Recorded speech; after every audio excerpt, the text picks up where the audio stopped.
So the first thing I'm going to do for this, working on this album, is to actually take these page protectors out of the cover.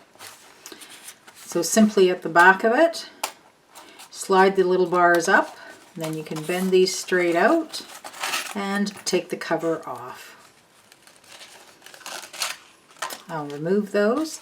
And then just to keep myself organized and so that I don't lose the little pieces, I'm going to assemble this back together so that I have all the pieces together there.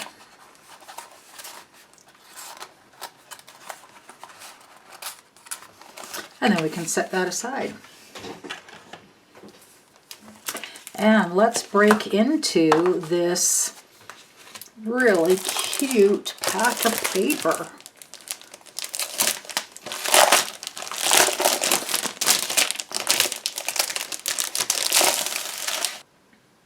So I would keep all of these as I open the package.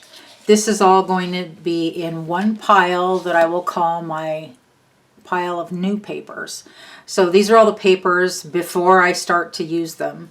Then as I use a sheet of paper, I pull it out of my new pile. I cut out of it what I need. The portion that I'm not working with at the moment, I put aside in a different pile, and that is my pile of working papers. So it is the scraps that will be used later on in the project. So I have a new pile, or a pile of papers that haven't been cut into, and a pile of temporary scraps, my pile of working papers where I've used part of them, but there's still lots there good to use on other portions of the project. So that's just how I have myself organized, and you may hear me at some points during the progress of this project saying, okay, this paper I'm pulling out of my working pile. And that's what it means, is I've already cut a piece out of it to use. I've set it aside, and now I'm pulling that piece back in because I'm going to use it again for another step. But you organize things however it's going to work for you. Okay, so we're actually going to take our cover here now and start building on the cover of the book, this outside front cover. So we can get rid of this label here. And then we're going to cut into this piece of yellow paper. So we're going to take this paper called Textured Cardstock Dandelion. It's yellow with the little tone-on-tone dots on it. And we're going to cut that. I'll make a note here so that you can see what we're cutting. 3 inches by 7 inches. And for this particular piece of paper, it doesn't matter which direction you go because the design is the same either way. So I am going to make my first cut of the smallest one, so the 3 inches.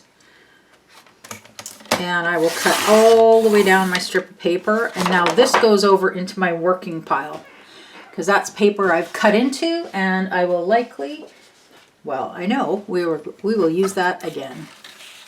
And this is the 7 inches. This will also go into my working pile. And then I like to check things as I go. So 3 by 7, I'm going to put it on my cover, and yeah, that's going to fit on there nicely. Then I want to cut this into a little flag shape at the tip. There's a few ways you can do that. I will show you one way here. I usually just eyeball it, but seeing as it's going on the cover, I have a centering ruler here. So if you like things to be exact, I know this is the center now. So I've marked that's where the center is. You can even mark it up a little ways if you want. I'm probably going to cut it, I'm not going to go really deep, maybe to there. So there's my center line. So I'm just going to take my scissors, And now I know I want my scissors to go from this corner right up to this center line. If you're not quite into measuring, I normally skip that. In fact, that's the first time in my life I've ever measured to do this little flag-shaped cut. What I normally do is cut to eyeball it to where I think it's the middle. Then I take this and turn it over till it reaches that corner, and then I know if I have cut halfway or not. Fold that little piece over and then cut this direction. So that's two different ways that you can do that little flag shape cut. Either measure, make the line, or skip that step and just cut it this way. Either way, you're going to get something in the center there. And this scrap, I don't keep. That's just going to be chucked.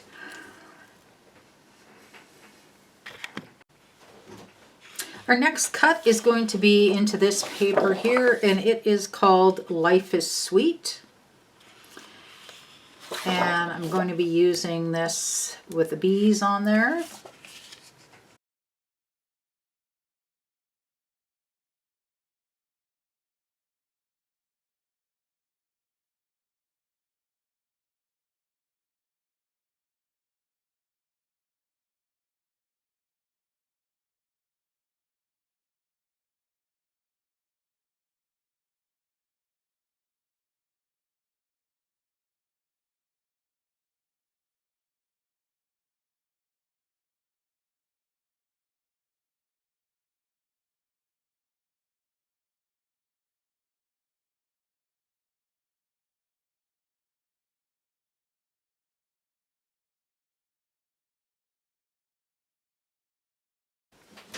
Now I'm going to take our chipboard pieces out of the package.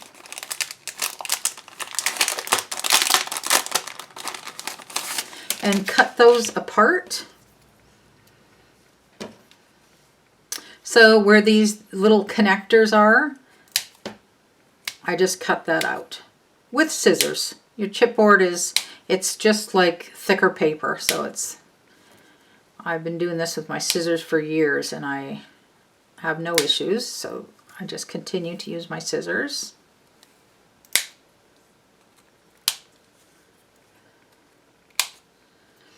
And then you can see on these honeycombs, they're just little pieces of honeycomb. It's not one solid piece. So I'm going to cut those connectors and separate that as well.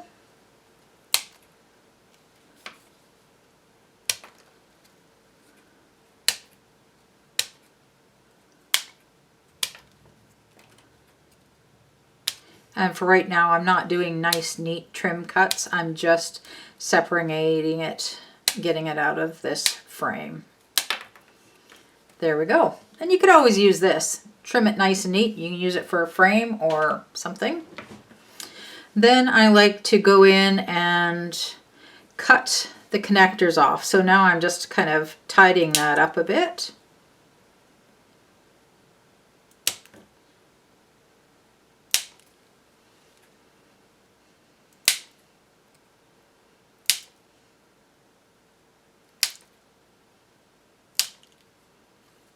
Sometimes it's easier to get your scissors in at the angle if you flip it over, so it's whichever the front cut from the front or the back, whatever's going to work good for you to angle. There's that piece.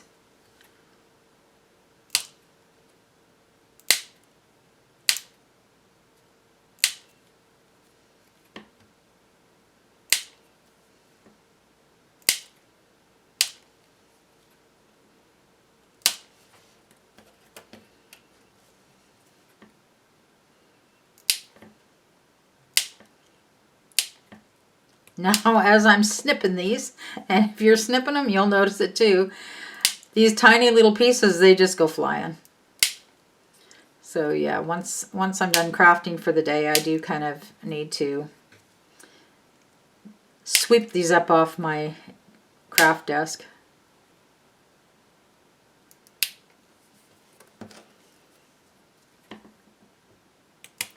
I suppose you could do this right over top of your garbage can in hopes that most of them will fly into your garbage can.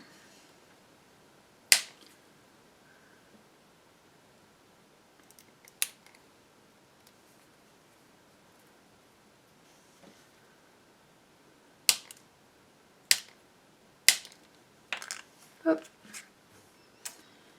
A couple little more nibs to cut off of there.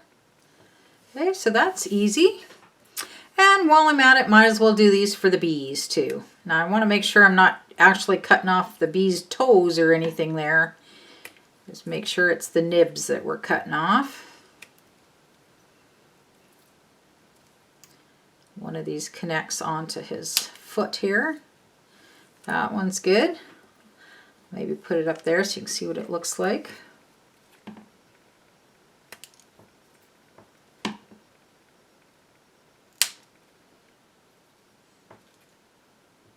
And you know, if something happens when you're cutting this and you realize, oh, I cut off his leg, save the leg, save the leg. Because when you actually go to glue this down in the book, you can glue the leg back on, or whatever little piece that you may have accidentally cut off. Saying that because I've had to fix things before. If I got a little bit too aggressive on them and break a piece off, well, when it's glued down, you can easily glue them back up against each other and you don't even notice that anything's happened. So there we go. Now for this part of the project, you can leave your chipboard this color, just this natural craft color, or you can paint it or spray it or anything. With this, I'm actually going to use paint. So we will get out our paint process now. So I'm going to paint these honeycombs first using this yellow submarine paint. You could use any yellow paint that you have, or a yellow spray, or a yellow marker. Any of that's going to work. Since I'm using paint, I'm going to use a sponge. You could use a paintbrush, but I'm going to use a sponge. I use these artist sponges, and I cut them into pieces. So if you're using a sponge like this, the first thing I do is cut it in half. And then I cut it into wedges. So I'm just going to cut that into about a third or a quarter of what's left. And this is going to be my paint applicator. Let's get rid of that. And my bottle is almost empty. These chalk paints are my favorite, and I use them lots, lots, lots. We will get some out of here. It's not going to take much, so there's some. And this is a nice bright color. It's kind of not pure yellow. It's like a little bit of tinge of orange or something in there, but I like that. So there we go. Add some brightness to our chipboard.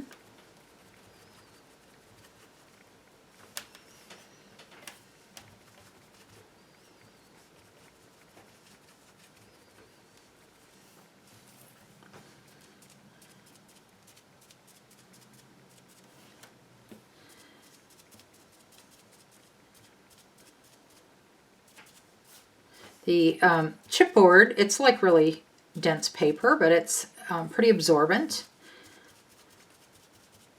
So I'll just put another layer of the paint on there. Maybe even, I'm going to put a drop of this too.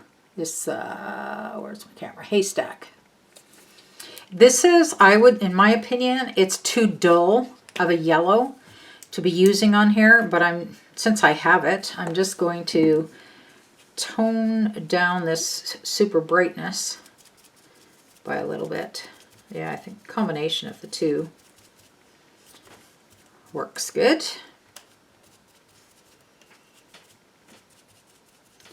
Actually, I am going to put in the instructions just to use that haystack because I think that looks a better color than the rest of those. Other colors might be a little bit too bright.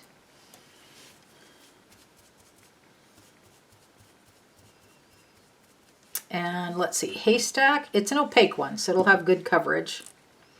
So there you go. It does dry pretty quick, the chalk paint. But I'm just going to blast it with a heat gun just to make it go a little quicker. And I think I may put on just another coat of this, just so I get more of a solid yellow to it.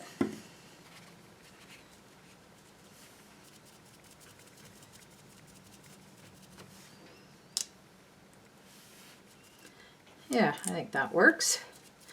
And actually I do. I like this color better than the bright, so that's what I would suggest that you get for this album, is this haystack yellow.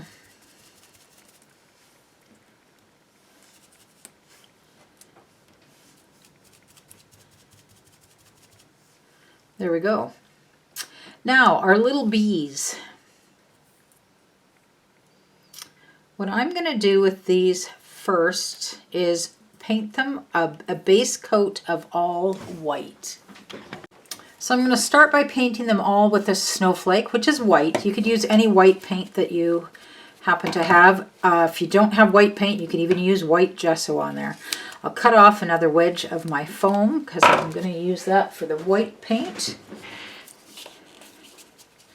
Should always close the lid before you shake your paint, right?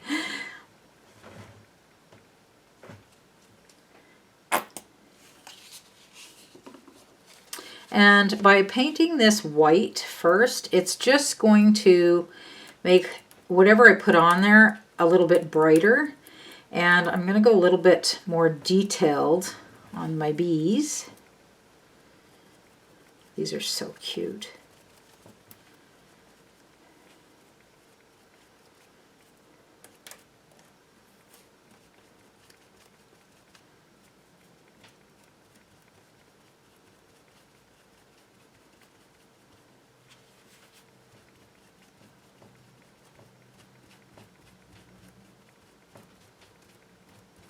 There we go. I'll lift them up before the paint dries because I've made quite the paint goopers on my craft mat. Okay, so for the bees, let's have some little bit of fun with painting these.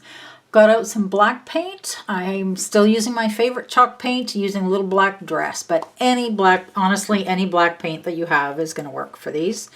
Since I'm getting a little bit more detailed and I don't want everything to go black, I'm using a paintbrush this time. So I'm intentionally leaving their wings white, and their little leg comes up pretty close to the wing there, so I'm going to just be careful.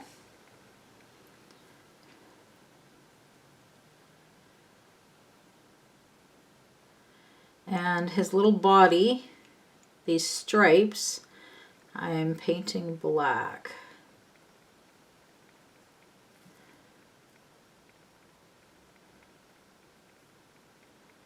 And his little legs. Okay, so now when I'm painting here, I happen to notice, if I can show that up close to the camera, on one of his wings, there's a little piece of chipboard right here that needs to get poked out of there. So I'm just going to open my scissors. I'm not cutting anything. I'm just poking out that one piece of chipboard. And there it comes. I should have checked to see if anything else needed to be kind of weeded out of there before I started. That's the only one. So I've caught that now. And I'll paint his little cute little toes.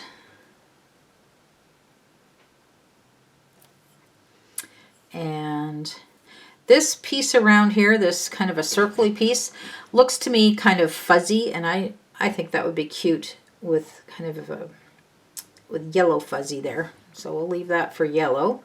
And then his head, I'm going to paint black there, so get his little feelers. And he's got some front legs here too that will be black.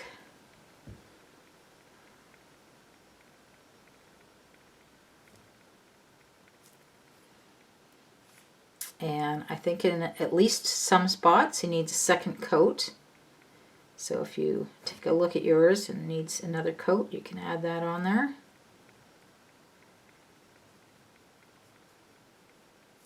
There. That guy is done for so far. We're not finished with him. He needs some yellow on him, but he's done for the black. And then I'm just going to repeat that on these other two. So this is a good time to fast forward if you're not if you're not working along with me and you're just watching on the first go through. I know that's what I would do. I feel like get on with it right away, and if not, I'm going to fast forward it.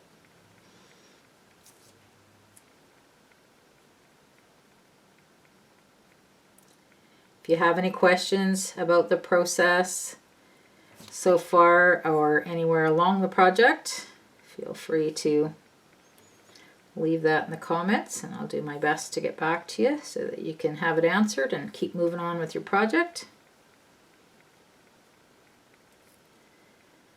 There's his little body, and now we'll do the top portion with the little front legs there.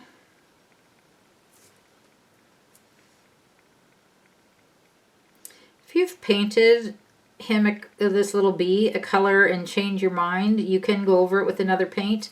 If you've colored it black and then decided you want it a lighter color like yellow, I would suggest you go back over it with white first and then your yellow, just to help cover up the darkness of the black. Or if you're just going to go in with yellow and skip the white, then you're probably going to have to do a few coats of yellow, because it's not going to be real bright in one coat if it's over a dark color like black. So there's 2 coats on there. That makes it nice and solid. I'll do 2 coats on the little top portion there. All right, that one's done. So they look a little bit funny right now, I think, just because they need some yellow on them, but we're going to fix that. Part of the process.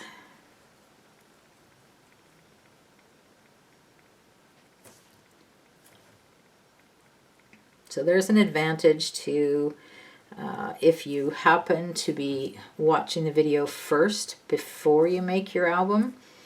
You can see how these bees turn out and decide if you like it that way or if you'd rather paint them a different way. Or you can, it's very easy just to leave the chipboard its natural color, and that always looks pretty good too.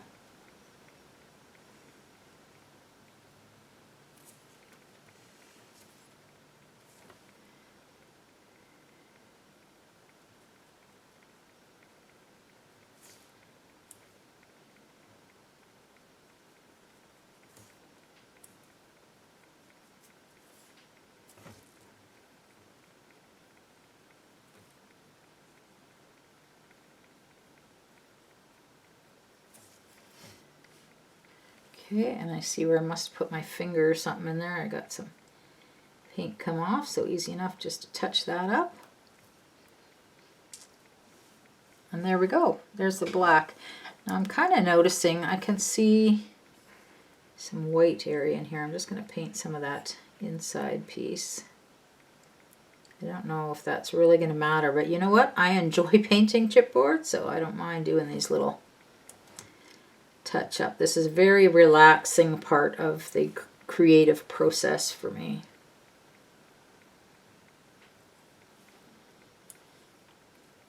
And I really enjoy how you can just transform your chipboard, customize it in whatever kind of colors or texture are going to suit your project. I just love that.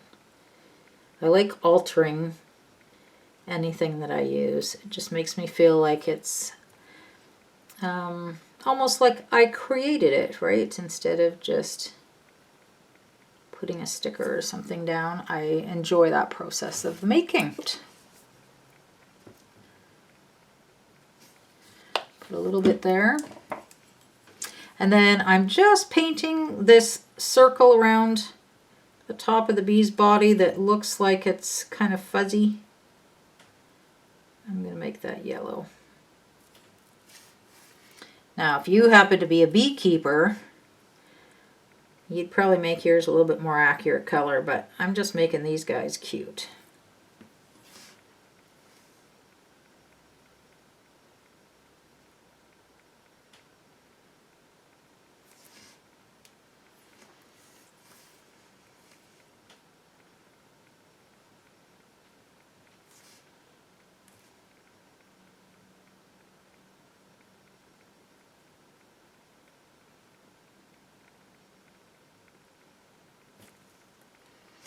There we go.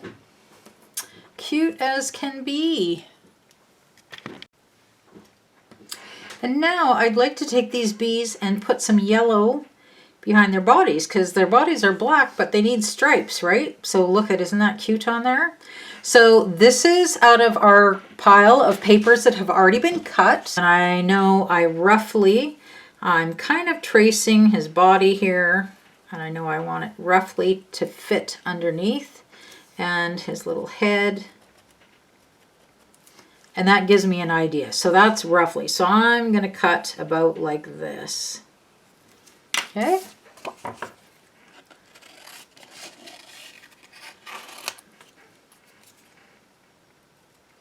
Now if I cut inside my pencil line, because my pencil was coloring on the outside of the chipboard, so the pencil line is a little bit larger than the chipboard itself. So now when I'm cutting on the inside of the pencil line. So I'm actually cutting the pencil line off. Then I know my paper should be about the same size as that chipboard so that it can hide behind there. Let's see what happens.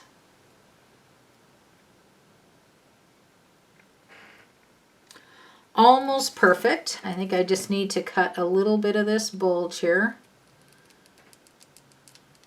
Wouldn't that be nice? Get rid of our bulges just by trim them off. Okay. Yeah, I think that is going to be cute. Now you could use this with the dotted side up, or you can use it with a solid yellow side. I think I may go with a solid yellow side. That wasn't my plan, but as I look at it, and two of these bees are the same size, so then I know I can just trace this cut piece.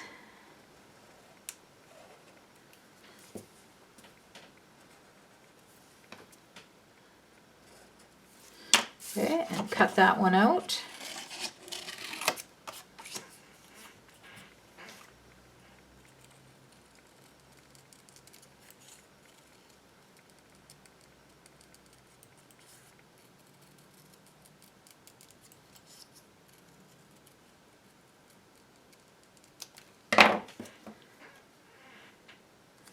And see how that fits behind there. I always kind of like to just test this out as I go. Yep, that works. Okay, well, I'm liking that, so I'm going to do that for this larger bee here.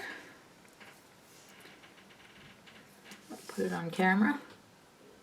Trace around his little body.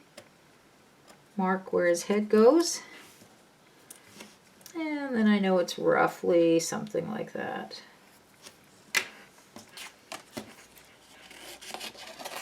And then I'm going to save this piece aside because you just never know what we might use that for.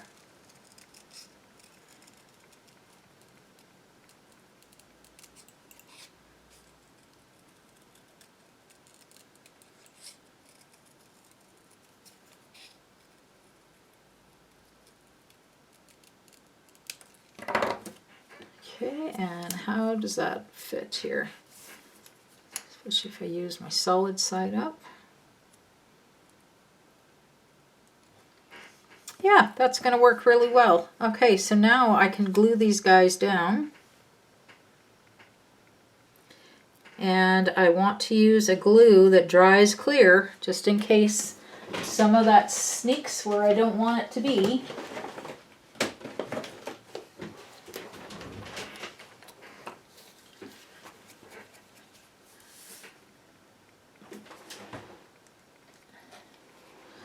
So work with one of these, and I know I want it to go around his body. So okay, I'm going to flip my little bee. Maybe I can go a little bit closer here. Flip my bee over, so there's my colored side. Here's the back side now. And I'm just going to put some glue right around the edge of his body.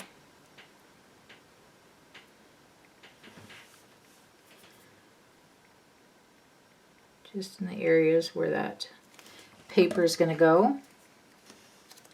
And then I can glue that right down. Now I'm going to flip it over to make sure that it fits on there nice. Nothing sticking out. There, that works beautifully. Do the same thing, this little guy, flip him over. Glue all the way around the edges.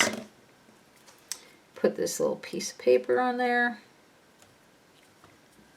That gives him some nice yellow.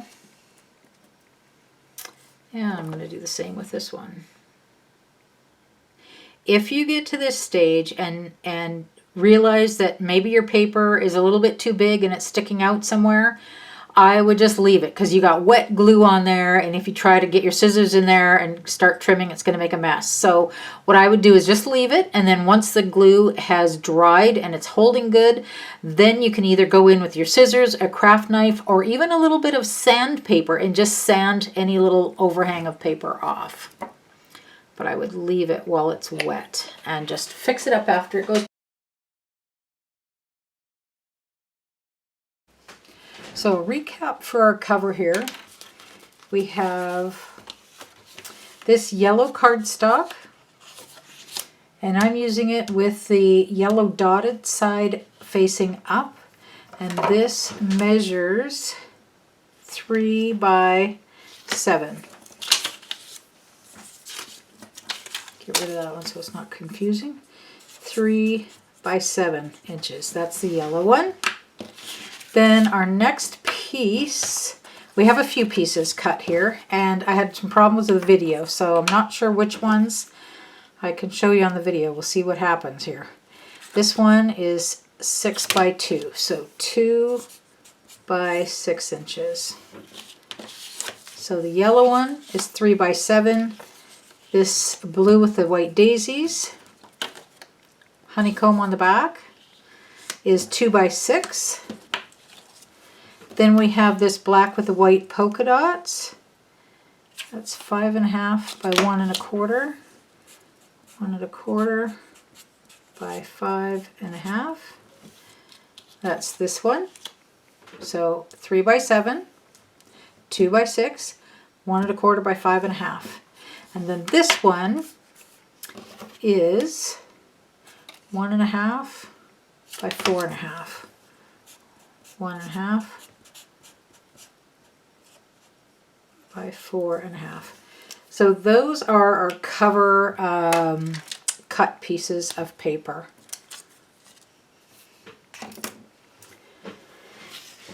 And that is going to go on with this piece first,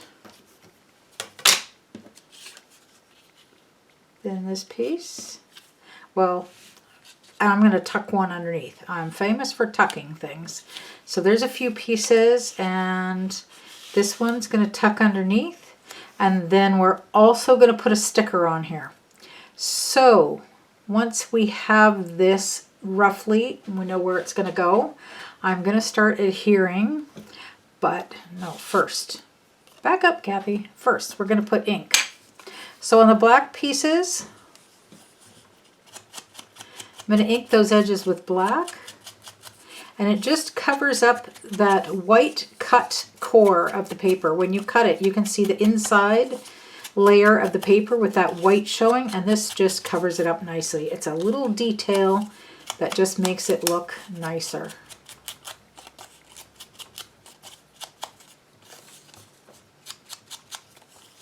So on both of the black pieces, I'm putting black. On these other pieces, I will put other colors. So there's the black. On this yellow piece, I'm going to put yellow ink, or what is actually, I'm using Distress Scattered Straw, but I'll refer to it as yellow, because if you don't have scattered straw, you can certainly use another color. And I see my little flag is not that well done, so we'll just neaten that up a little bit. There we go. So yeah, any yellow ink that's a similar shade to our paper, it doesn't even have to be exact, but if it's similar, it's just detailing that edge there. Makes it look a little nicer.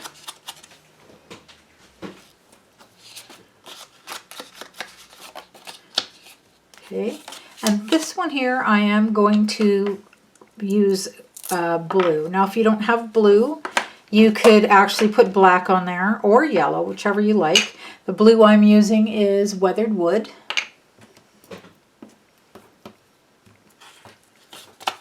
And I do use that on a few places throughout the album, but not in a lot of places. So if you were only going to use 2 ink colors, I would say the black and the yellow.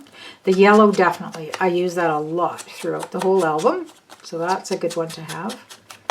And of course, it's personal preference. You don't necessarily even need to ink your edges, but personally, I think that makes quite a difference. Okay, so I want the placement again. I have this little piece is going to adhere underneath here.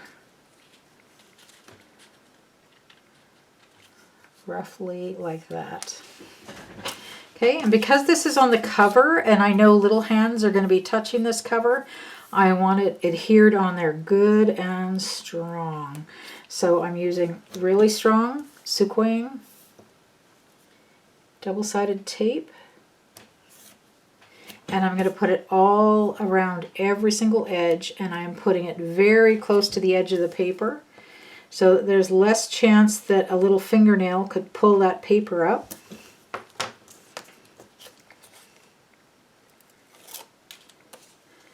And I'll just take off that protective cover and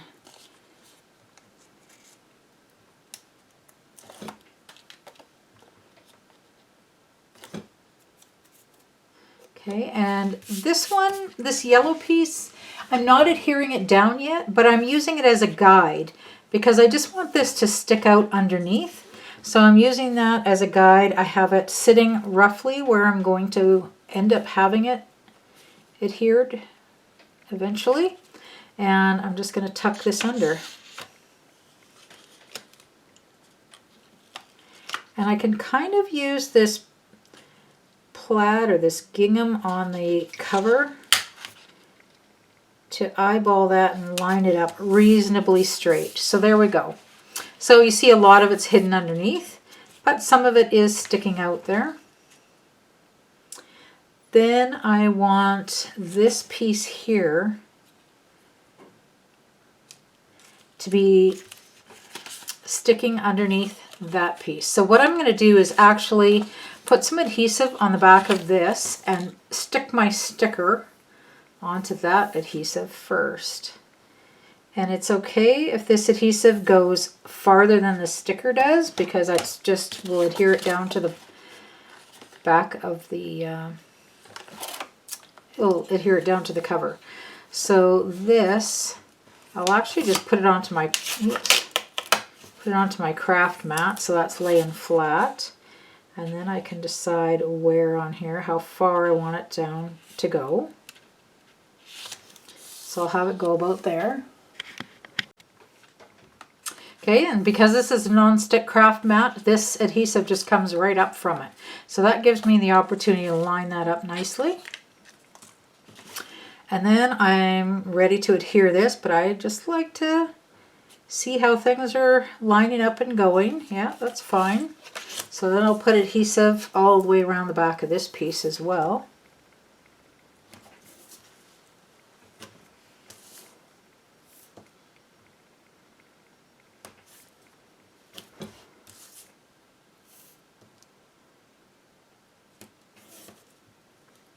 I'm even going to put a little bit of adhesive right onto my sticker because I've played with that sticker enough that I may not, the adhesive may not be as strong anymore as it originally was.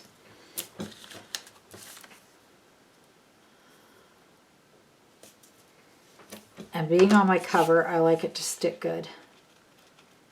I like to build projects. I don't like to repair them, so I like them to be good and strong as I put them together.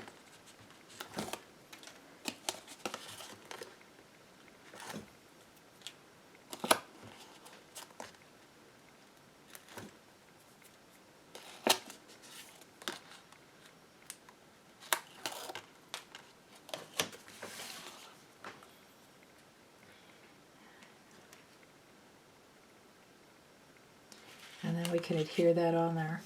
So what this little black area did is it just helped, I think, it helped to separate the sticker. The sticker's kind of busy, that little scallop border. It's pretty, but it's quite busy.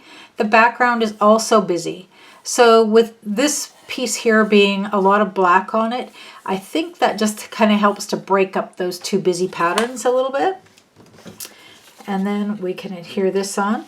Now these don't necessarily need to be in the center. What happened to my other little black piece?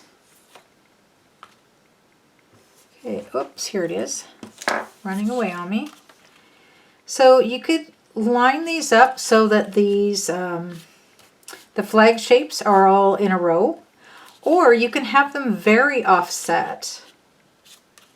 You know, you could have it way down, way up, in the center, but that one not in the center. You can adjust that around. I kind of like this edge here where they're all a little bit different.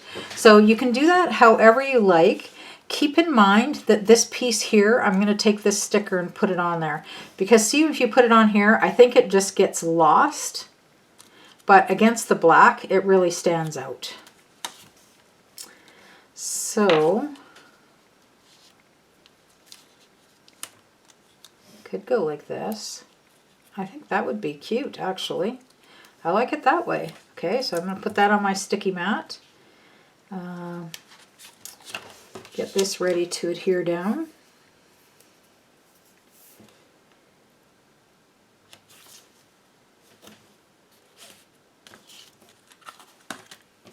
Now, you see what I just did? I just put that right on top of my sticker, so next thing you know, I'm going to be hunting all over my desk. Where's that sticker at?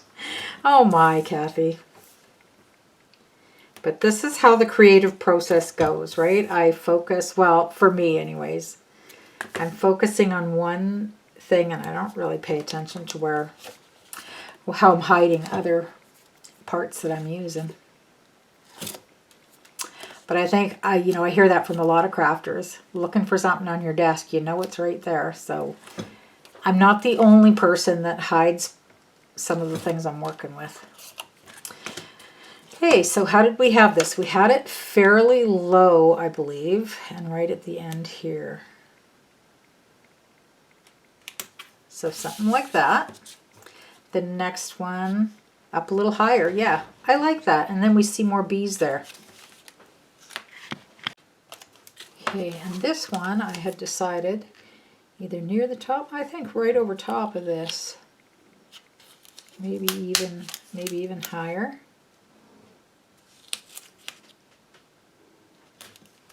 There, I like it where the three are offset. And then this sticker, I've played with it so much that I think I better put some adhesive on the back. But I should make sure, is it going to fit? Yep, we're going to make it fit.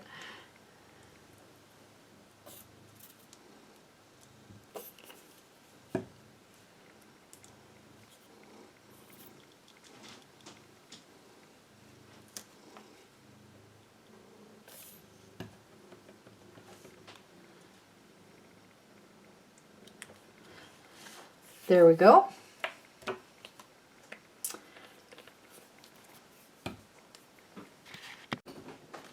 And then we can further embellish this cover with a little bit of the honeycomb chipboard.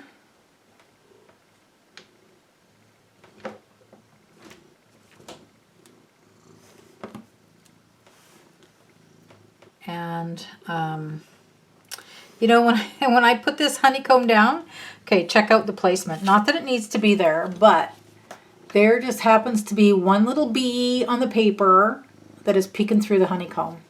And there happens to be one little kitty on my desk that is demanding center of attention. Hey, kitty? I think you need some attention. Can we just move you a little bit off to the side? Thank you. Funny little guy. Okay, so there's that, and this little bee. Okay, I was just about going to put the liquid glue onto the bee and then try to stick it down, but then I'm going to get glue on my fingers. But if I decide first where I'm going to put this little guy, like maybe there, it's easier to just put a dot of glue on the paper and then he flies away. And then put him on the dot of glue. That's better. And I had these little bees, and maybe we'll use them somewhere inside. We'll see what happens there. One little bee left, and do we need some? I don't know. Do we just need some? Okay, well let's try. What happens if we put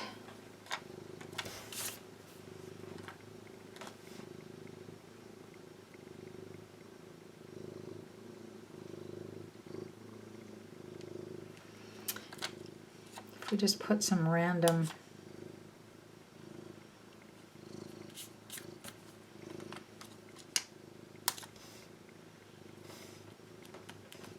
just a couple of dots down there. I think that works.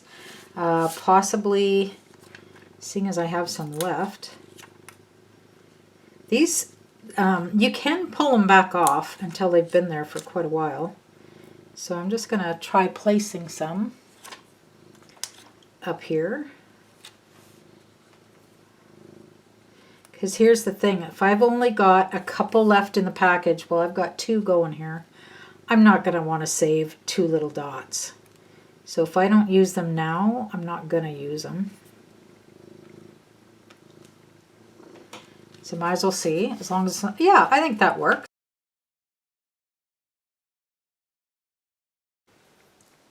So the next piece of paper we're going to cut into is this one that's got the 4x4 journaling cards on it. In fact, it's called 4x4 journaling cards. It's got this nice blue with the white hearts on one side of it. So I am going to cut out this strip here out of the center. So I'll just line it up so I can cut right along that, right along the line where the journaling meets. I'll save this piece.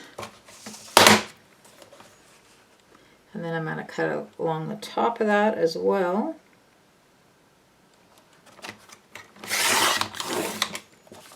And I shall save that piece.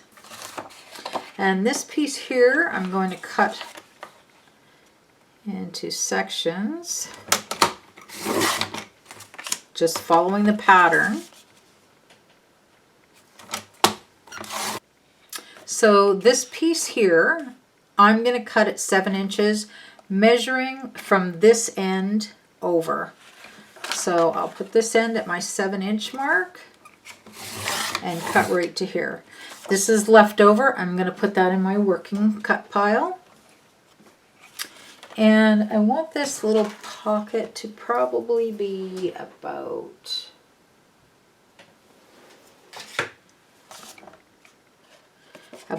2 inches. Let's go 2 1/4 inches. Okay, so I should write this out for you.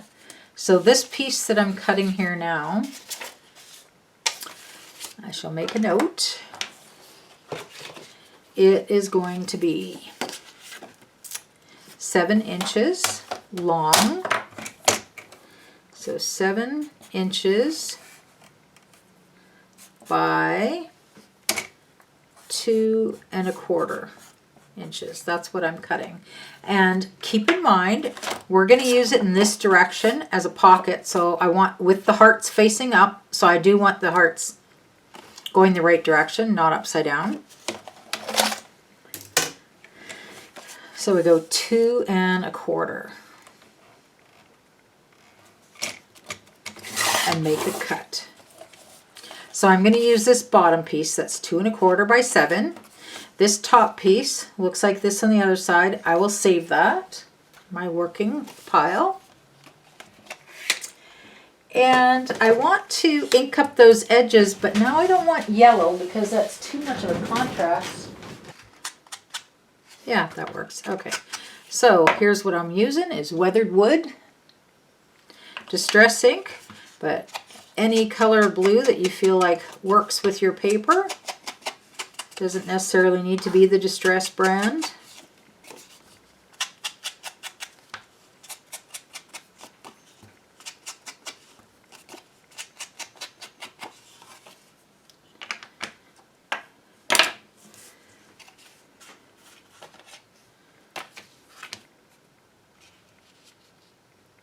And I'm just going to adhere that right down to my cover. And I do want to use this for a pocket, so I don't want to use too wide of an adhesive because then it makes less room in my pocket.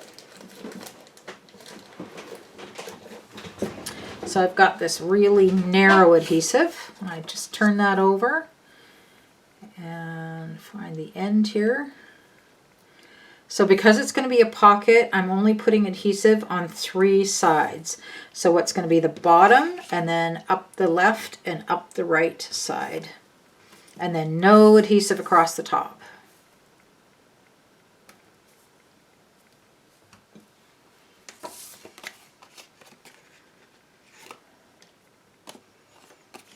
And I guess I didn't point out, but I could. This is now on the inside of the front cover. So we've just flipped that front cover over, and this is going on the inside.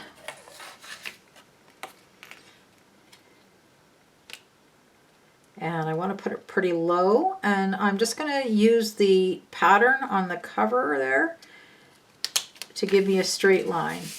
So there we go. Then some of these other pieces, I really like this saying. I think that is just so cute.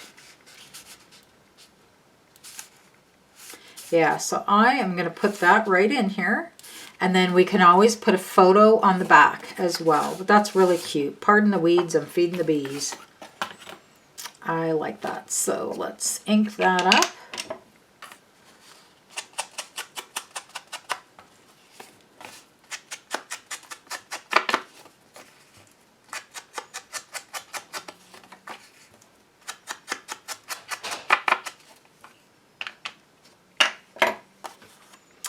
And you could put white paper on here signifying that that's going to be a photo, but I would just use this as my actual photo mat and glue my photo down to it.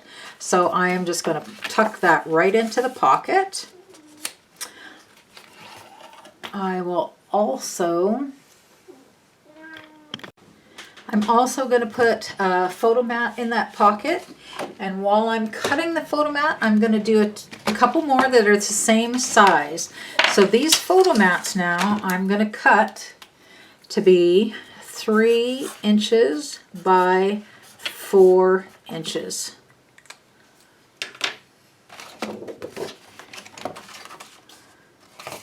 Put that up there so you can see it.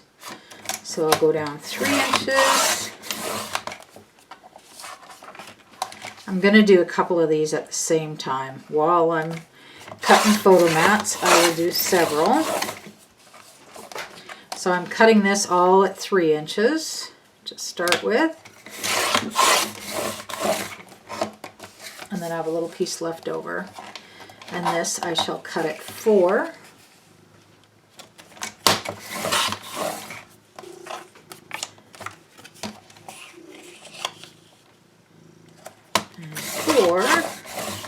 And I've got a little visitor on my desk. You might hear some purring happening.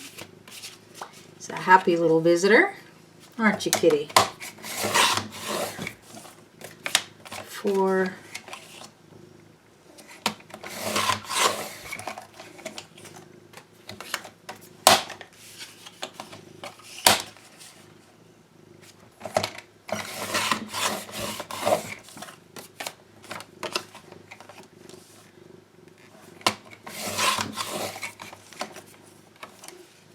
There, so we got several photo mats ready to go while we're cutting that. And I'll even make a little note on here for myself in pencil that it's 3 by 4. 3 by 4. And where's my little marker? My little zig marker. And I'll go back to, yes, I like the marker too, Kitty. Okay, yeah, this isn't gonna really work if you're in the picture though. You gotta sit on the sidelines, thank you.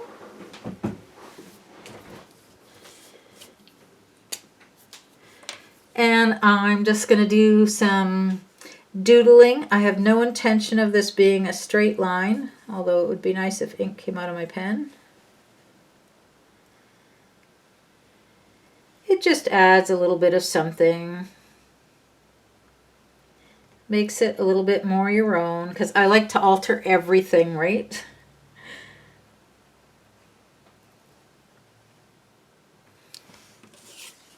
And these are not meant to be straight, so I don't use, you know, follow a ruler line or anything. This is just doodling. And yes, my pen is running low on ink. It's not going to last too much longer.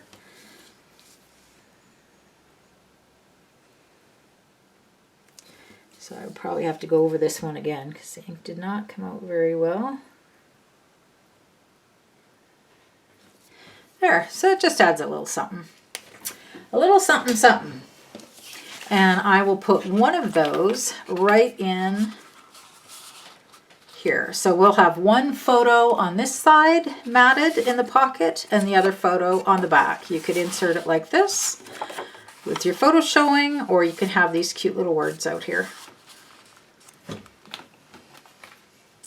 And the rest of my photo mats I will set aside because I'm going to definitely be using those later on in the book. Okay, so I think what we need to use on here is we need some high contrast, right? Because this is very light. So I want something dark. So this little saying, I remember that from when I was a kid, mind your own beeswax. That's kind of cute. Let's do that. So I'm first going to cut off, okay, so this is the piece of paper that's called Multi-Journaling Cards. Super cute little bees on the back. And I'm wanting to use this piece that's right out of the center. So the first thing I'm going to do is cut off this barcode strip. But look at how cute this is. Like, I'm going to save that because we can use that as a border someplace else. Even this Be Happy word.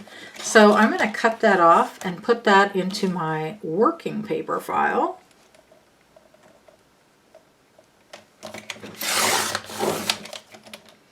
Yep, so super cute. We shall save that one. This one I'm going to cut off as the whole border because you never know.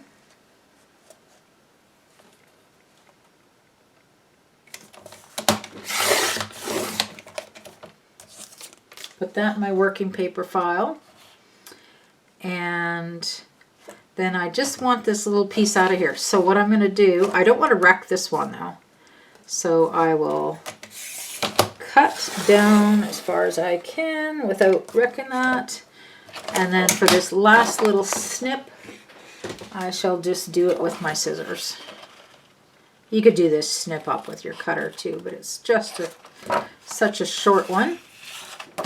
And that can go into my working papers.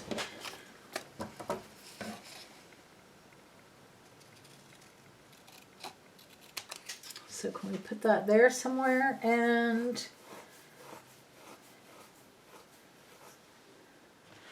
we need something. Okay, if we put that down with some adhesive.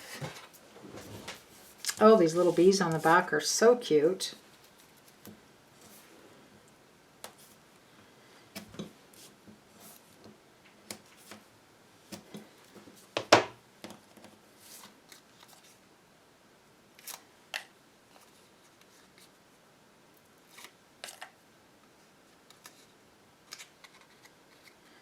This would be cute put at an angle as well. Should we? Yeah, I think I'm going to do that. The inside, I think I should do it on this side. Okay.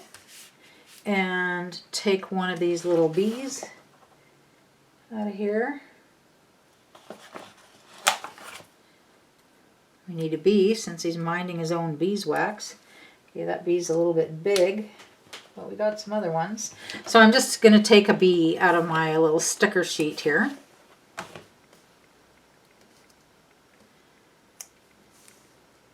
Put him up in one corner. Take another little bee. Maybe this one here that's flying.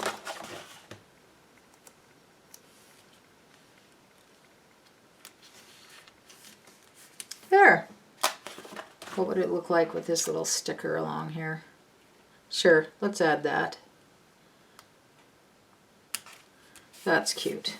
Okay, that seems to fill it up. Now this was the inside of our cover. So our next piece of paper we work with is called Happy Floral. It's blue with the little white specks on one side, and it's got these happy flowers on the other. And we're going to cut that. Oh, I just calculated. What did I calculate here? 6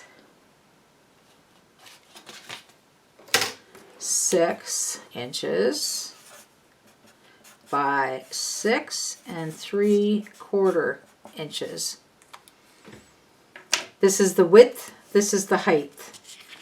Not sure that we have one direction. This side, the direction doesn't matter, and this side, the flowers kind of go all directions as well. So I think we're pretty safe there.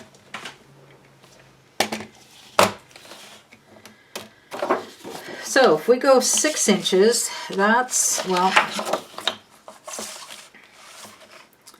that's cutting our 12-inch sheet right in half, isn't it? So there's 6. Put that in our working pile, and then we go 6 3/4.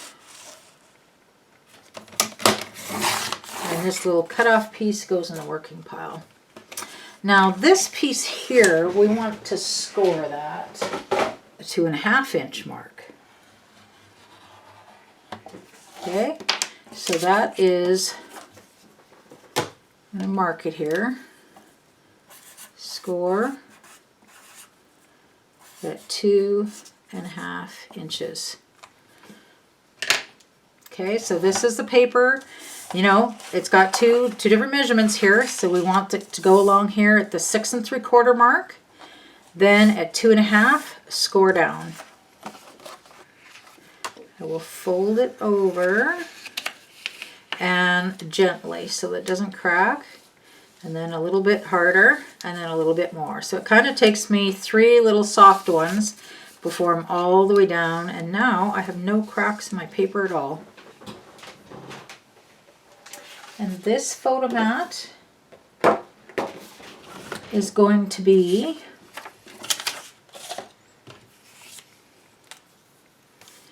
five inches by 3.5 inches. And I'm going to cut that out of a fresh piece of white cardstock. So I'm going to go this narrow one first. I'm going to cut it at 3.5. Save that for later. And cut this at 5 inches.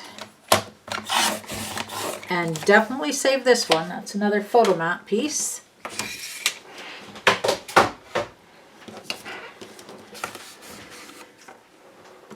And I'm just going to mark in here in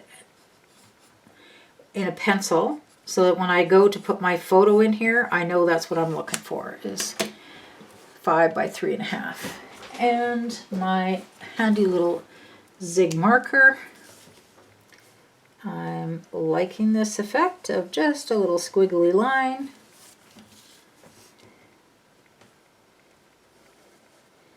Just adds a little interest instead of it being a white photo mat piece of paper in there. And when you put your photo on it, it just gives you a little bit of something else too. Just looks like a very casual line to go with our theme. And I'm going to adhere that right into my piece.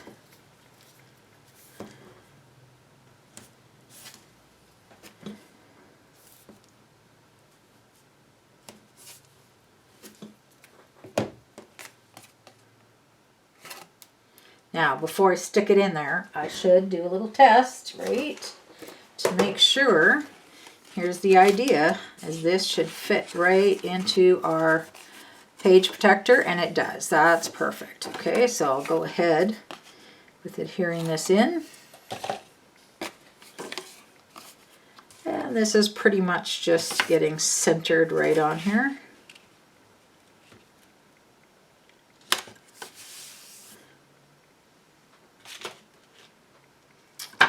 And then for the outside of this, I would like to decorate that a little bit. We have in our working pile some of the yellow dotted paper, this here, and I want to cut a little strip off of there, about 1/2 inch. And how wide was this? 6 inches. Okay, so I'm going to go 6 inches by 1/2 inch, and that's going to be my strip.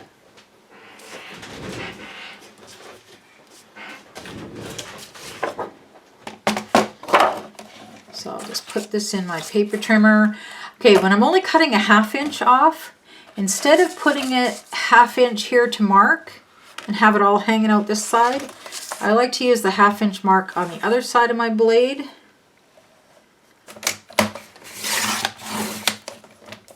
There we go, 1/2 inch. Put that back in my working pile, and then I want to cut my 6 inches.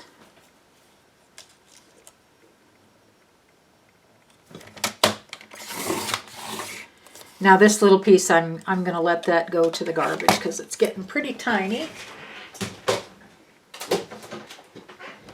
And this piece should fit along the top here, and it does. That's just a good double check. And I want to ink that. So I'm going to go back to my scattered straw ink pad.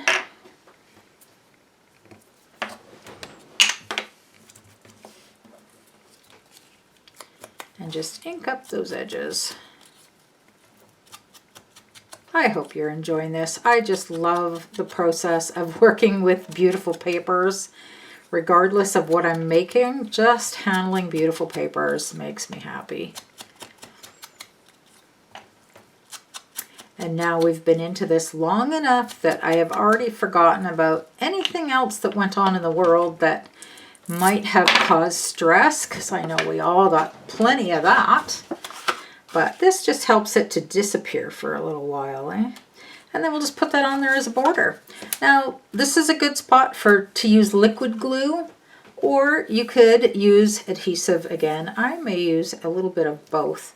And here's the reason why. Because my adhesive, I want it to go right up along the edge of the cardstock.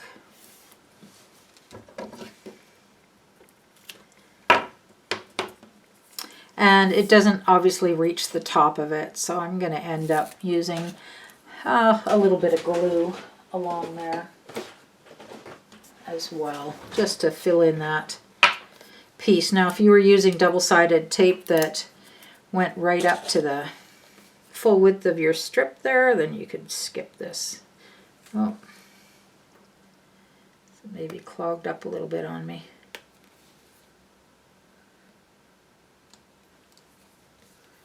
They're going to come out. There it goes. Sometimes if it has just a little bit of a tiny skin of glue that has hardened at the top, I just got to give it a really good squeeze. But if I'm going to squeeze it that hard, I don't do it right over top my project. I do it a good squeeze over top the garbage can, just in case. Just in case a bunch of that lets loose. I have some kind of little piece of paper sticking out there. Okay, and this goes right along the edge.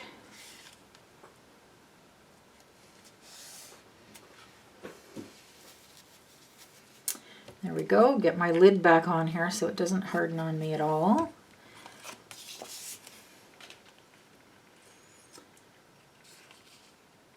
I think this green would go good on there, so I'm just, you could do this with a paper trimmer, but I'm just gonna Cut it with scissors because it's a short little spot and we have a perfect line to be following.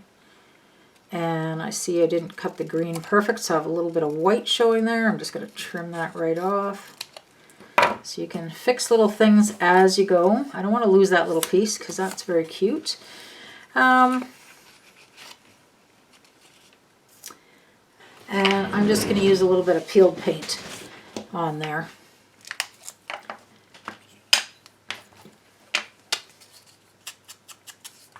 Perfect. That just hides that little bit of white core of the paper that was showing where it was cut.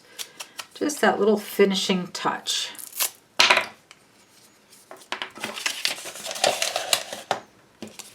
And then we can put this up on some Pop Dot.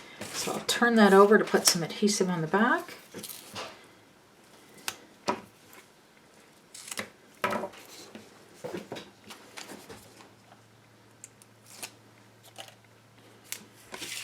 You could do this straight and lined up if you want, but I'm going to put mine at an angle. And then this is going to go into page protector. However, once we slide it in there, we're going to use this back side as well. So we can decorate that before we put in it. So we'll just flip that over and start to decorate that piece. And so we're going to do another photo mat, 5 by 3.5 inches.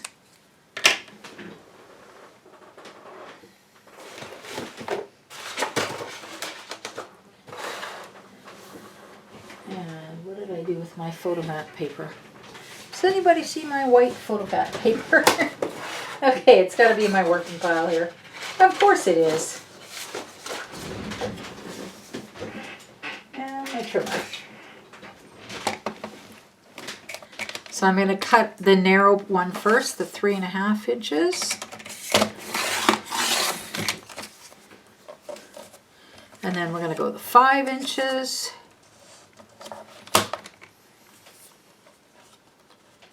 Just want to sneak that right over to the 5-inch mark. And I will hang on to this because we can put some little photos in here.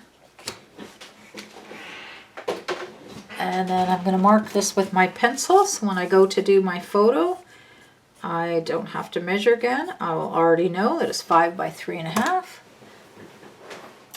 And I can get out my little handy zig marker and do my little doodling.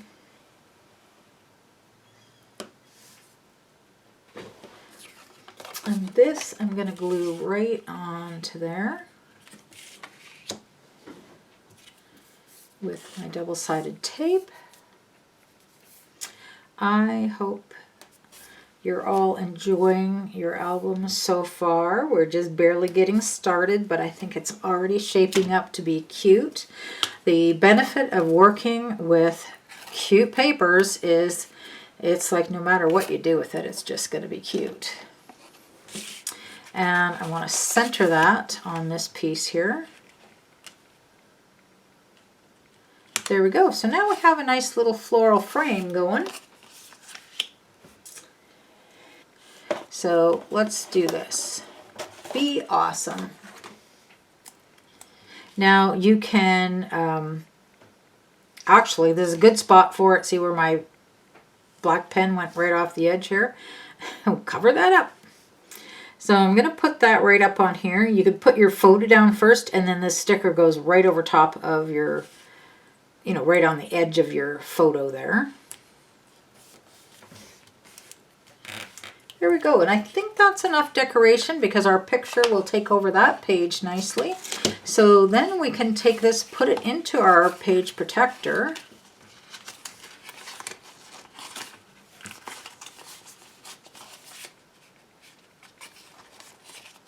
And now we have this cute little flap here that reveals a photo. And then when we flip it over, we've got another little photo there as well. Okay, for our next page, we're going to pull out this paper that was in our working pile because we already used this one corner out of it. And we're going to use this next piece here. So you could do it with your scissors or you could cut that out with your paper trimmer. I think what I'm going to do is actually cut this row right along here. Oh, let's see, I need to, it's not fitting in my trimmer, so I need to cut this little barcode off of here first.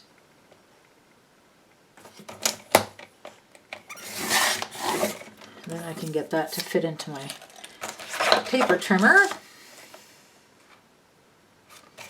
And just cut that off, set these aside, and cut this gingham one right out of here.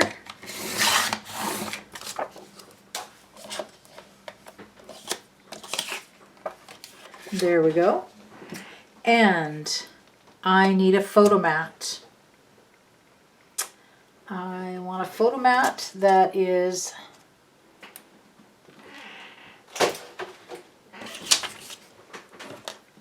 we're going to go with, can we do 3x4? Nope. Okay, we're going to go 3.5 by 3.5 inches for a photo mat. And I can cut that out of one of our working pieces from another photo mat. Okay, so I'm cutting 3.5 off of there. Save that. And this is going to go to 3.5. And this little piece I will discard. Now I will mark it again with my pencil. 3.5 by 3.5. And we get to doodle again.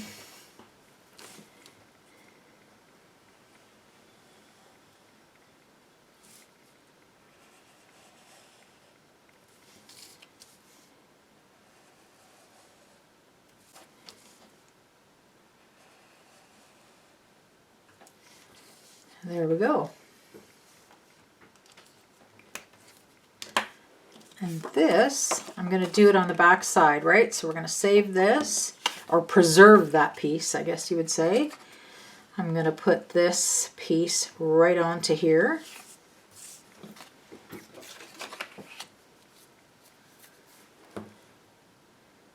And I don't need to put adhesive all the way around the edges like I did when I was gluing things down to the cover piece, because now we know this is going to slide into page protectors. So it's not going to have as much direct handling right on the paper as it does when it's like on a cover piece. Okay, so this is going to be off to one side of it.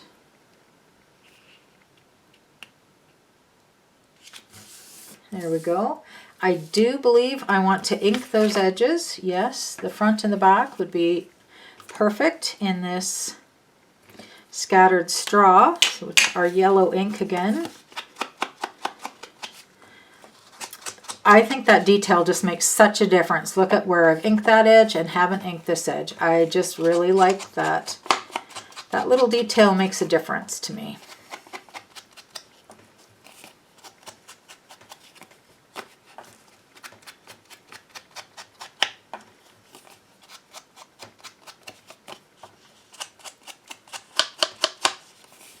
Okay, and then I'm going to go from this side as well, so that a little bit of yellow ink shows along all of the edges on this side.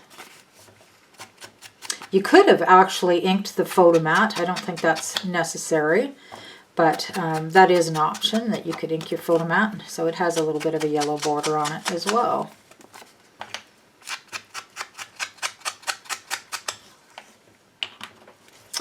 Okay, and I'm contemplating putting a little black marking doodling on here too. Now, once you do it, you're committed. We don't have another one to replace it with, so you might want to see how this turns out before you decide if that's what you want to do. Okay, be brave, Kathy. Let's do her.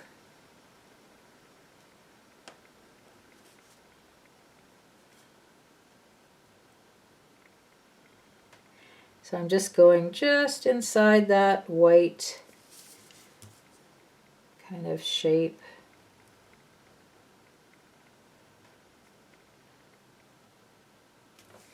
And I think I needed to go a little bit more squiggly, because if you don't squiggle it on purpose, then pretty soon it looks like you meant it to be perfectly straight, and yet it isn't. So a little bit more squiggly would be better, I believe.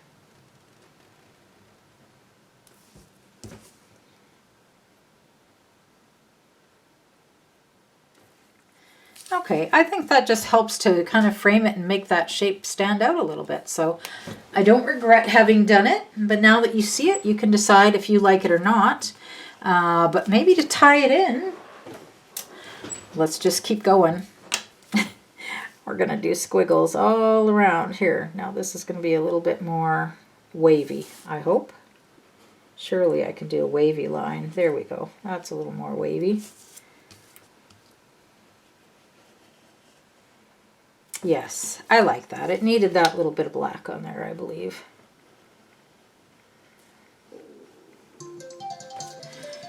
And then on this side, we need some stickers.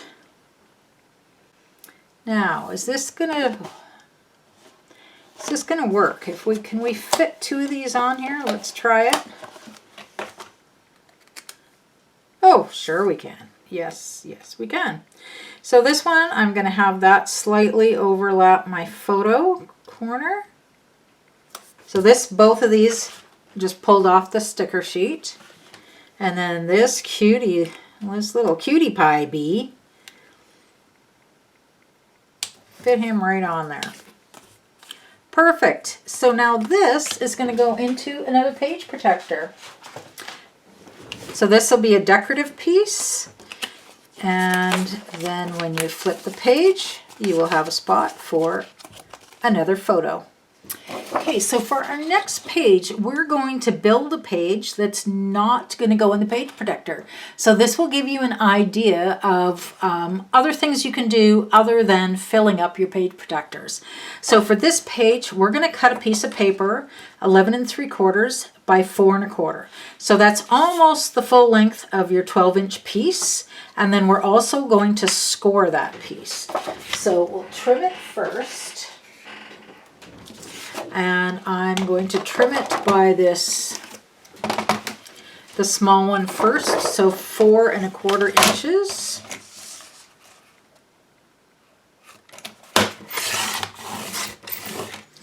The leftovers set aside because you know we're going to use that. And then I'm going to go 11 3/4 inches. Oh, okay. My paper. Oh, because I trimmed some off. Okay, so it's 11 1/2 inches right now. Is that going to matter? Okay, so we're not going to do this. We're going to go. This is what my paper is, so we're going to go with it. 11 1/2 by 4 1/4. That way we can use the piece that we already have, and I'll just adjust my plans slightly, not much. Okay, so it is already at 11 1/2 inches, and I've cut the 4 1/4. That was supposed to be 4 1/4, Kathy. 4 1/4. Okay. Sorry, ladies. 4 1/2, 4 by 4 1/4. Now I want to score it. Always let me do the step first before you copy so I can catch anything that goes wrong. Okay, so we've got it in here the long ways, 11 1/2 inches, and we want to score at the 1 inch mark. So we're going from the left-hand side, and I'm off camera. I want you to see that there. So I'm going to the 1 inches, 1 inch. From this same end, I'm going over the 7-inch mark, and I'm going to score down the 7. Okay, so we've got 2 score lines on there. Then I will turn it over and just press that down good. And I'm going to turn this one over and press that down good. Okay. Now what this is going to do is we're going to put this in our binding. So this piece here, this 1-inch score piece, becomes like, I guess I should just use one of these. On the page protector, you have the 2 holes punched, and you've got a dotted line there. Then you have a gap and another dotted line. So what's going to happen is this is not going to be in the page protector. This is going to be a page going right into the binding. So this is going to be, we'll put it on the back. Your holes are going to be punched here, and where this dotted line is, where your page bends, that's this page bend, so that you can flip your book. This is going to be in the binding. So in the end, we're going to punch holes in this area here. Okay, so we can set our pages aside here again. And now we can decorate. We can decorate this, and then it flips over in your book. We can decorate this, and we can even decorate, we've made ourselves a little flap there, right? And I think it would look nice and give it kind of a finished look if we rounded the corners on this outside piece here.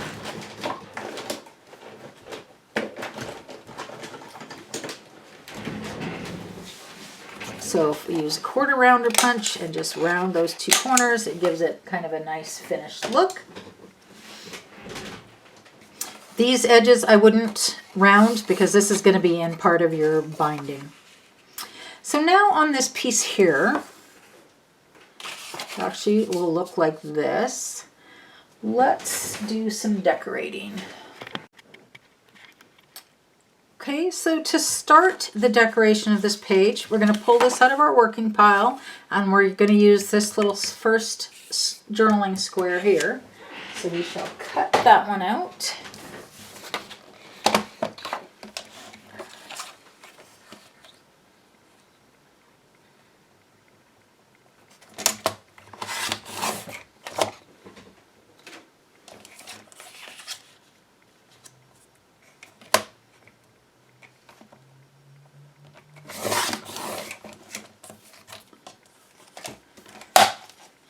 And there we've got our little square.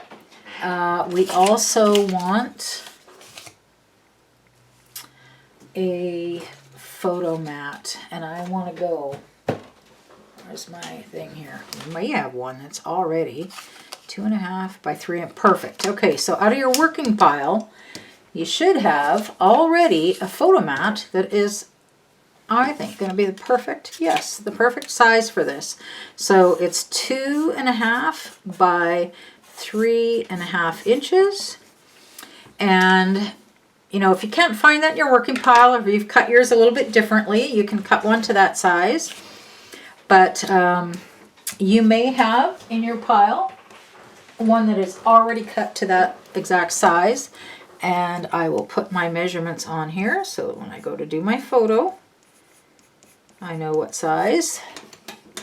Saves me measuring.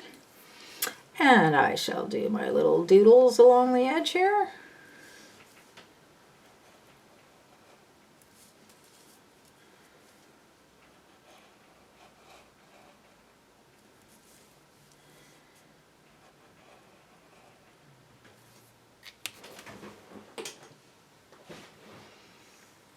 And I do want to ink. And this, we could really do any of our ink colors. I think I shall do yellow. No particular reason why. Green would look good on there too. Might show up a little bit better against the yellow background, but I like the yellow on there.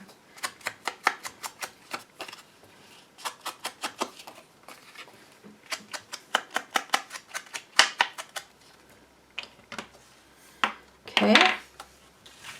Then I'm going to put that on, and here's the idea. We got some notes and our photo. So we shall glue that on there.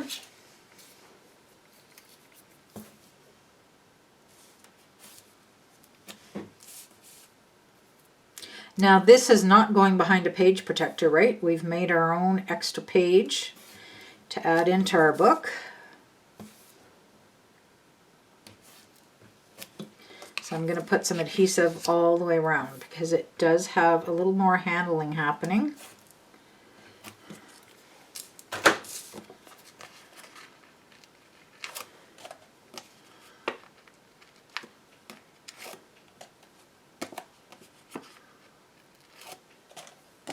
Just taking, I might have gone off camera there, but I'm just doing the adhesive, so nothing too exciting.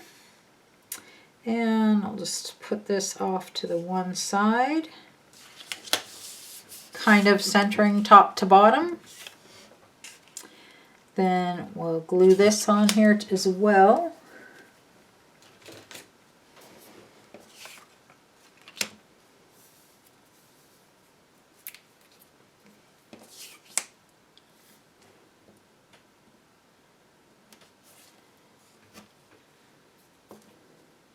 And okay, I just had an idea. So we're going to turn this into a pocket of sorts. A pocket.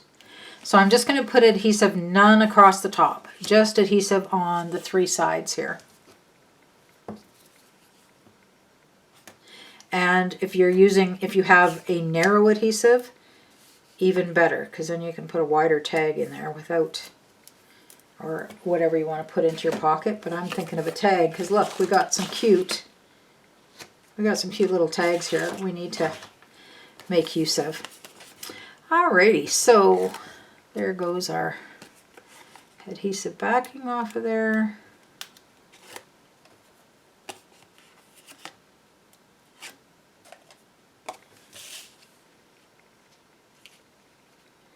I'm going to do it at a slight angle, like this, and now I've got this little slot in here. So I'm going to put some of this paper.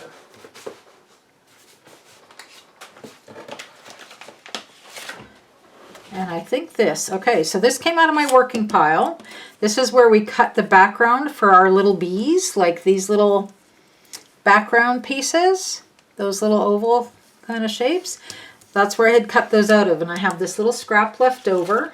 I am going to put this tag and just leave myself a little yellow border.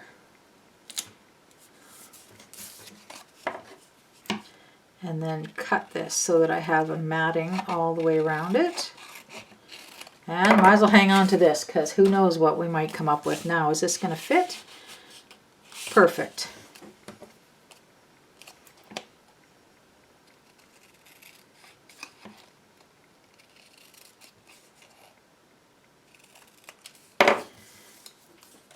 Okay, I think my matting is a little bit wider on this side, so I may just narrow that down a little bit.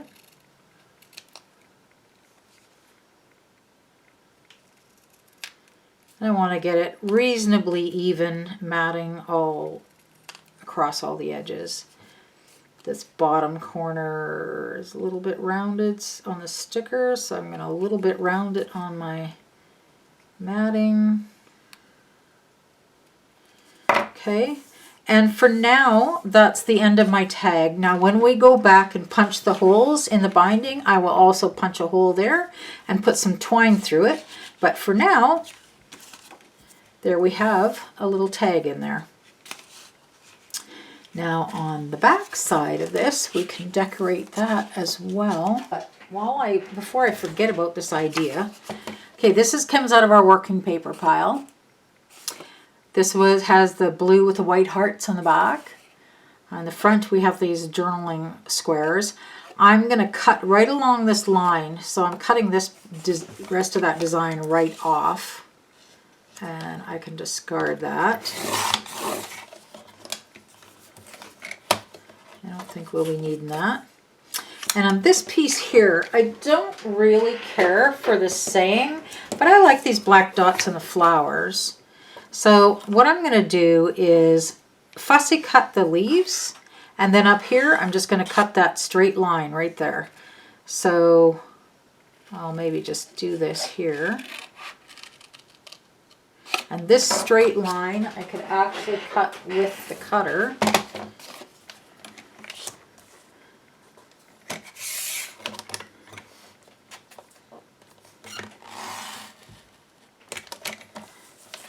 There, now I don't have as much cutting to do.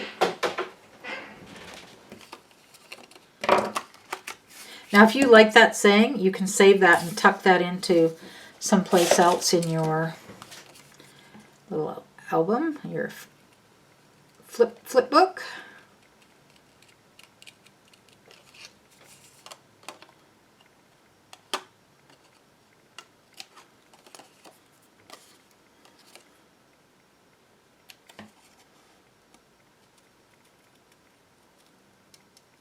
If you don't like the fussy cutting with scissors for any reason, I don't understand that because I love it, but actually I do understand it. A lot of people don't care for fussy cutting, but you could use a craft knife as well.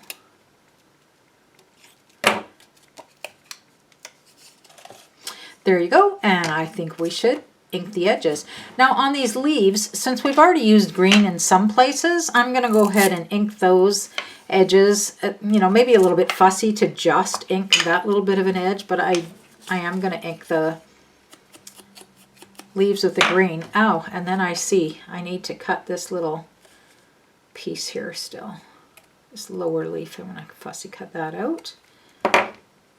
Okay, so that's just a tiny little bit of fussy cutting, not too much. I think we can handle that, eh? Okay, so there's that little bit of green on there. And the other edges, you could leave plain, or I think I'm going to go ahead and ink that up with some yellow. Yeah, I think that looks all right.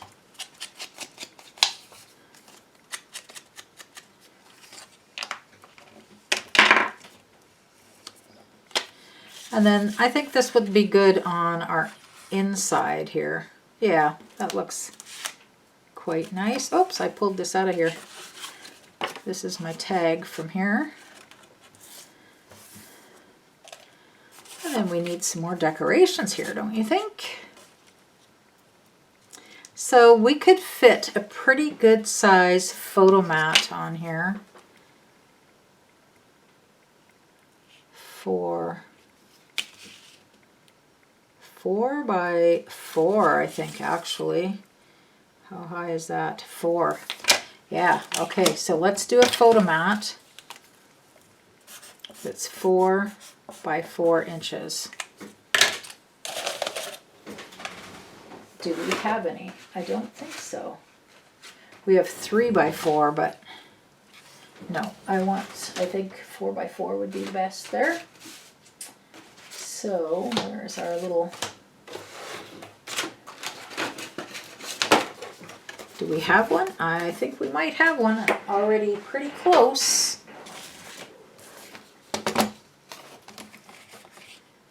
That's 4 inches. So I'm just going to trim a little bit off of there. But if you don't find one that's that close in your stash of pre-cut pieces, you can always cut one. And I think we shall do like this.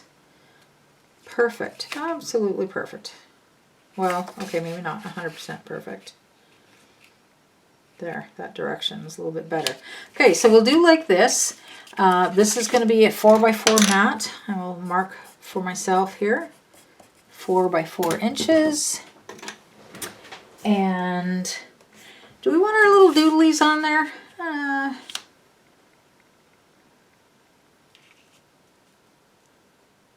Well, perhaps, just to be consistent. Now, I'm wondering,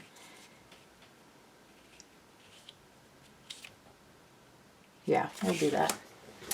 Alrighty. Had to do some thinking there, just in case I had a different idea. Well, I have several ideas, but then, you know, you have to kind of zero in on just one.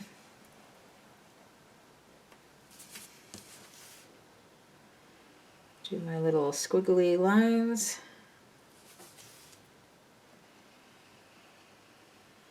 I think with having the black on there, it just kind of accents it a little bit. A little bit of black on there might look nice too, eh? Should we try it?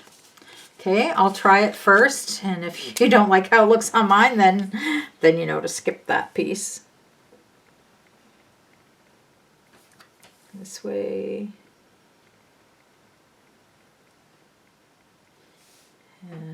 quite do a solid line, so there we go.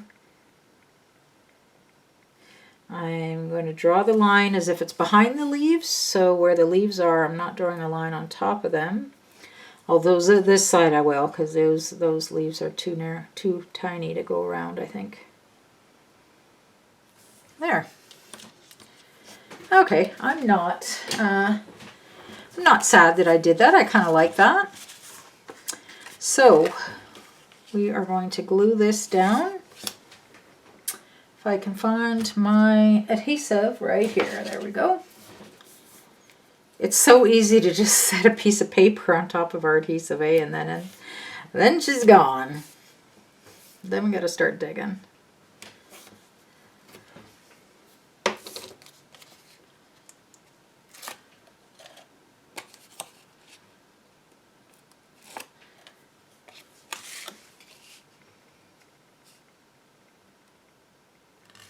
Okay, and put that down. And I didn't put adhesive behind the leaves because I purposely want my photo mat to go tucked underneath that.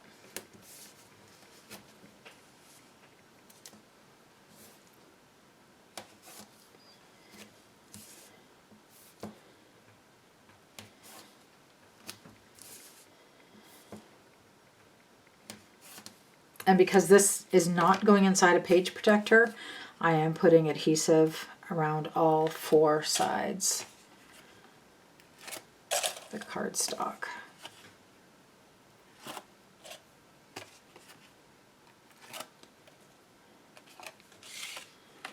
And I'm just going to, see how the adhesive isn't on the green leaves?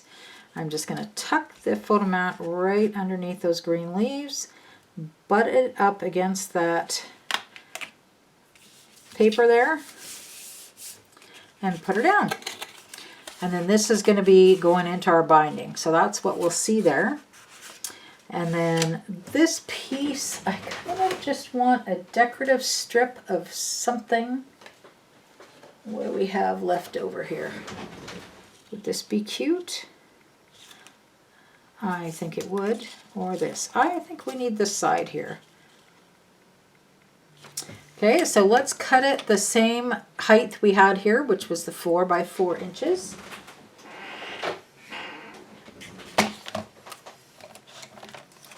So this is the strip that came out of our working pile.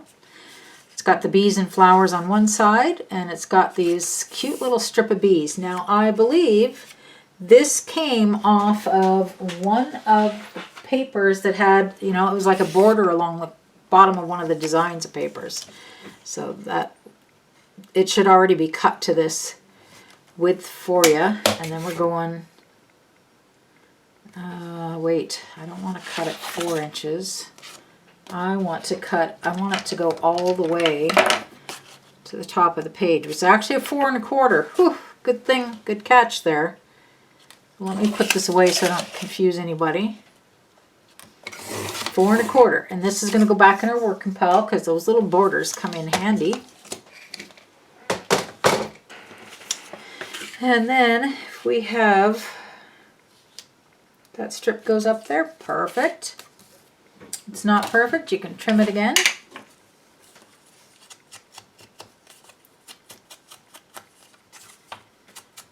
Now some of these pages, I'm just putting the basics on there, and then once we've created all of our pages, I would go back with whatever stickers are left over and decide where to add them to embellish some of our papers a little bit more. So I'm going to place that so it is just starting here just before the curve, because if I go over the curve, then I need to trim this a little bit. So I'm just going to slide it until it's going to be right where the paper is flat and adhere that down.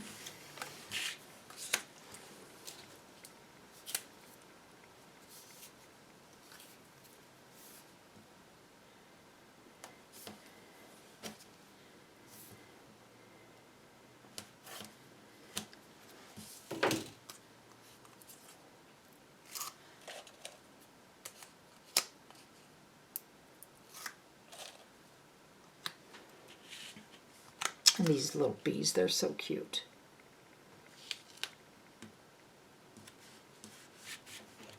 Okay, and actually I have just a slight little hair of it hanging over, so I'm just going to trim that little bit off. Now if you've trimmed too much off and you need to re-ink that edge, you can certainly do that. This edge of the paper didn't look like it got inked. Maybe I didn't ink any of that. I didn't. So I shall go back and ink all this edge. My tag is blocking there.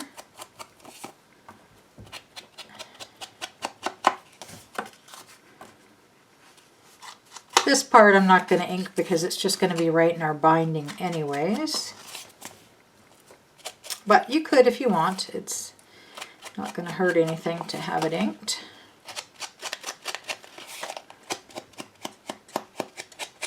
Okay, and then I will flip it over and ink this side as well.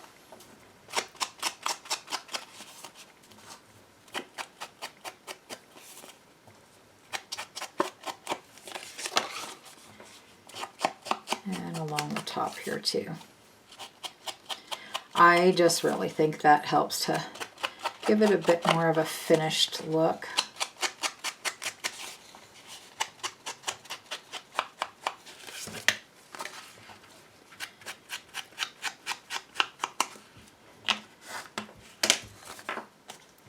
There we go. And then we can put a photo on here. What size photos do we have? 3x4. Sure. So some of these 3x4 ones that we made are pre-made, are going to fit on there just perfectly.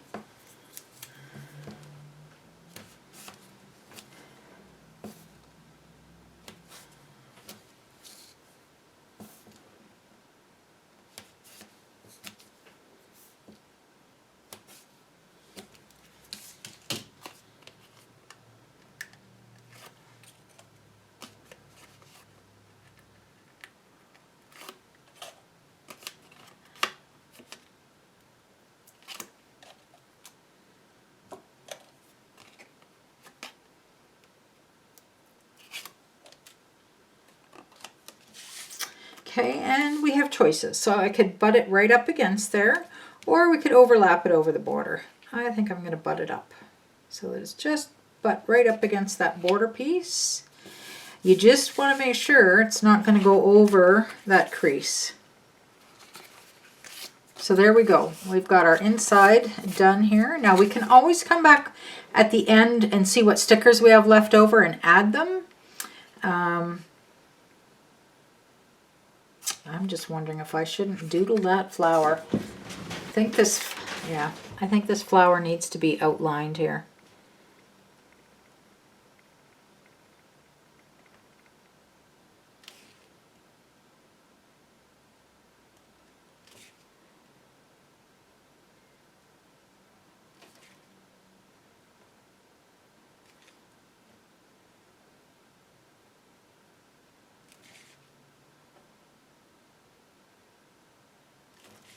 There. You could outline the leaves if you want to, but I don't want too much black on there, but I think that works. Okay, and tuck our little piece back in. Oh, and then we still have this flap here that we can decorate. And okay, so there's our next measurement, and we're going to cut it out of this ever so cute little paper. My, my, my. So I'm going to cut this strip 1.5 inches first. And I will be measuring on this side of my blade this time because it's so narrow. Okay, so there's my 1.5 inch. Now I'm going to go my 4.25 inch.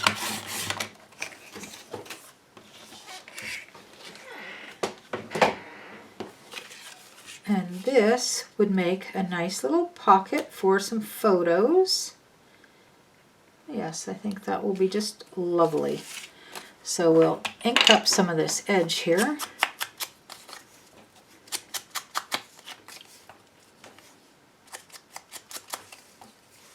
I'm using yellow on here. You could use black too, but I didn't want to include too many ink pad colors in this project. So we'll go with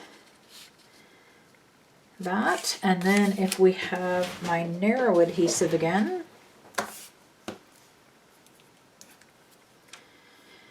I like to use narrow on the pockets just because then if you use it too wide, the inside of your pocket goes smaller, limiting what you can tuck inside there. So I'm using something that's very strong but quite narrow.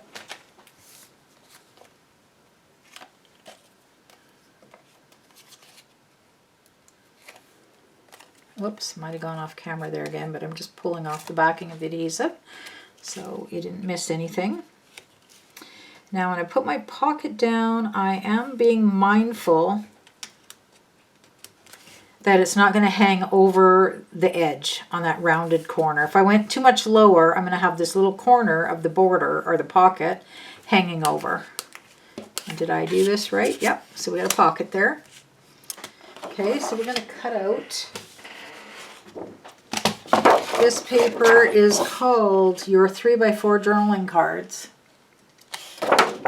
And I'm after this piece here, so we'll cut this top strip off.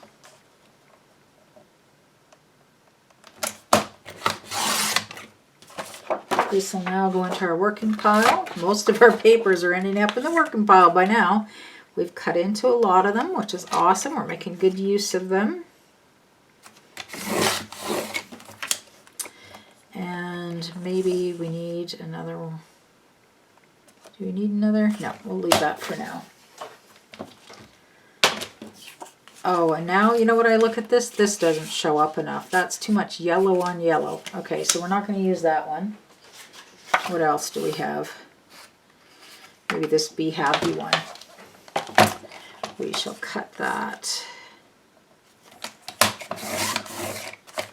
But we'll save those because we will use them somewhere because they're so cute.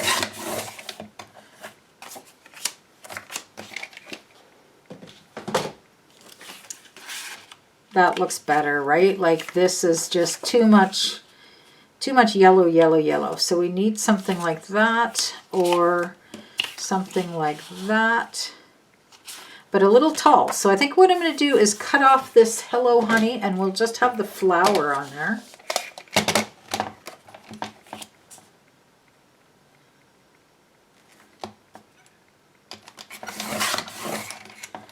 And if you like that, you can definitely save that and use it.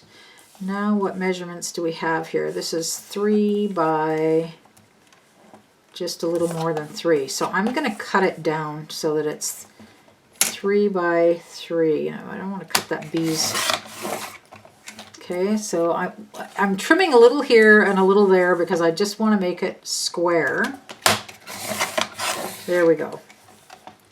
So now that's 3 inches by 3 inches.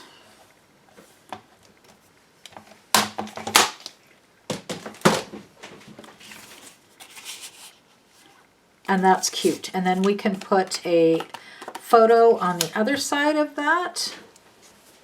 So if that was 3 by 3, we can take a photo mat .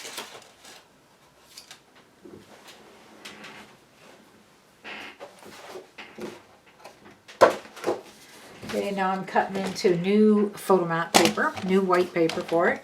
So that was 3 by 3. So we're going to go 2 3/4. Do you need me to mark that down? 2 3/4 by 2 3/4.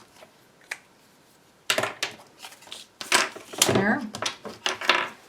My desk is getting a little bit full here. Okay, so these pieces, none of these are the ones I'm using, right? No, so those can go in our working pile. 2 3/4.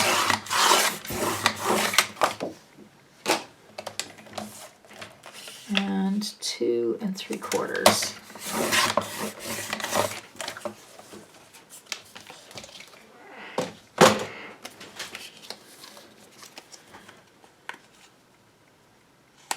And there we go for the back of that one. So I'm going to ink up my edges.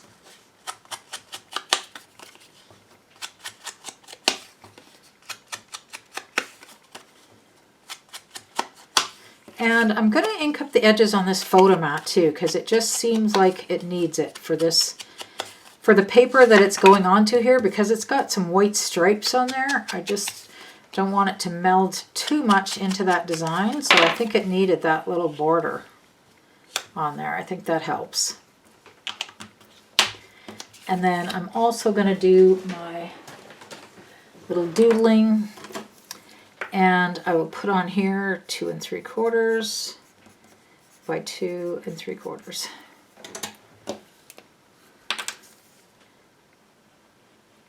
And even with the inking along the edge, I think it looks fine to have the black doodling on there as well as the ink.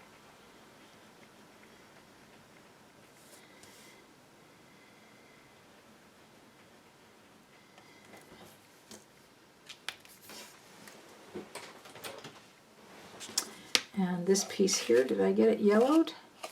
I didn't yellow the back of it, so I want to put some of this scattered straw on the edges on this back side of it as well.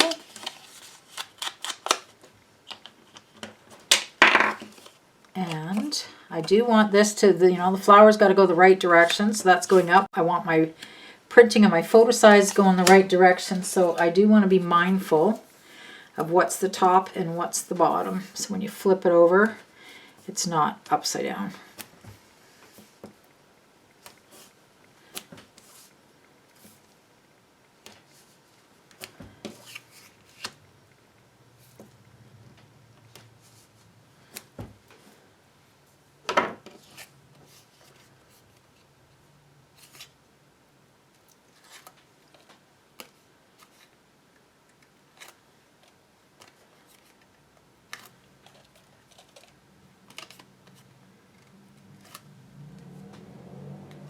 Okay, be mindful of the top and the bottom. And it'd be nice if I got that reasonably straight. There we go. We can tuck that into our pocket. And I do think we need some kind of decorations on there. So,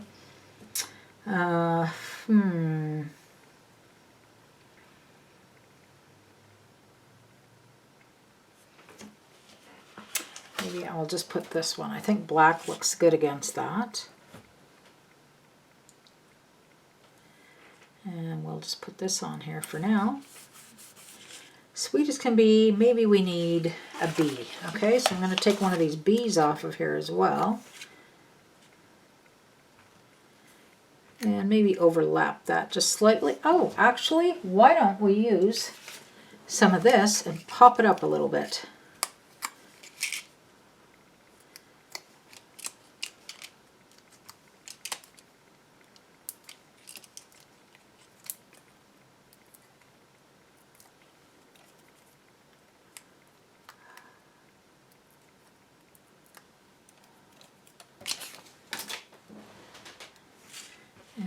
This goes here. There we go. A little something on there. Okay, so it's going to go in our book like this. And then we turn the page. And then we flip it out. So that's going to be cute in our book. And that is our next. For our next page here, we're going to do another one back into the page protector again. And I'm going after this square here. So this comes out of our working papers pile. And I'm going to cut below and above just so that I can separate that one that we're after.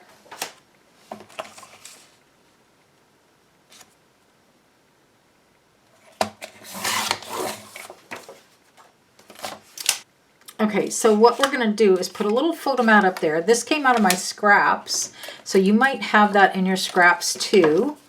It is 2 inches, so I will mark the measurements down here. We got 2 inches by about 2.5 inches. So that's what we're going to cut our next photo mat to be. And you may have this scrap already where it's 2 inches across, and then we can just go 2.5 inches the other way. And you never know, I may hang on to that one because it looks like we can make use of some little pieces. Okay, and this could be a little photo mat for right on the page here. Now, this would be a cute one to be inked up. And I'm also going to, I'm not going to ink it, but it would be cute that way if you wanted it to. I'm just going to put my little doodles on there.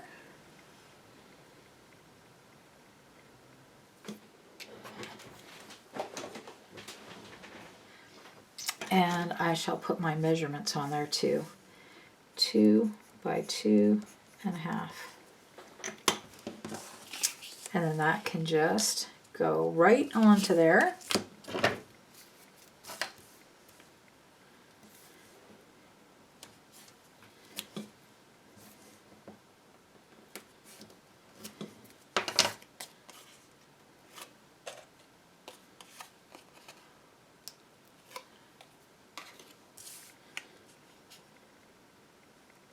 There we go.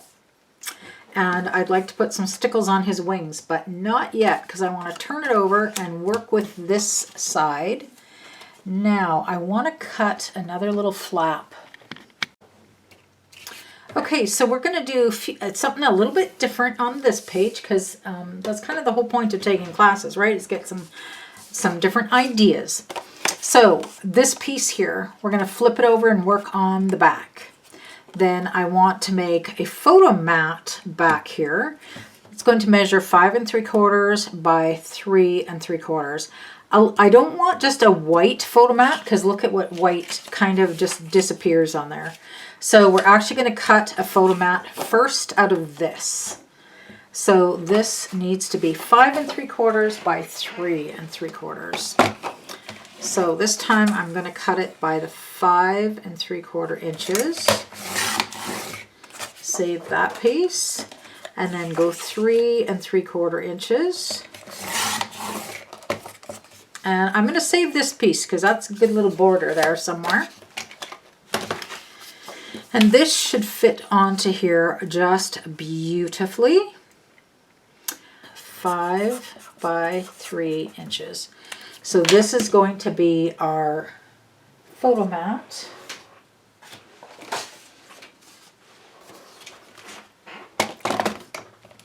So I'm going to cut my 3 inches, save that piece again, cut the 5 inches, and I'll save this little piece because that sometimes is the right thing for a photo mat. And here is my 3 by 5. Okay, and then I need to make a little hinge on this piece here. So to make our hinge,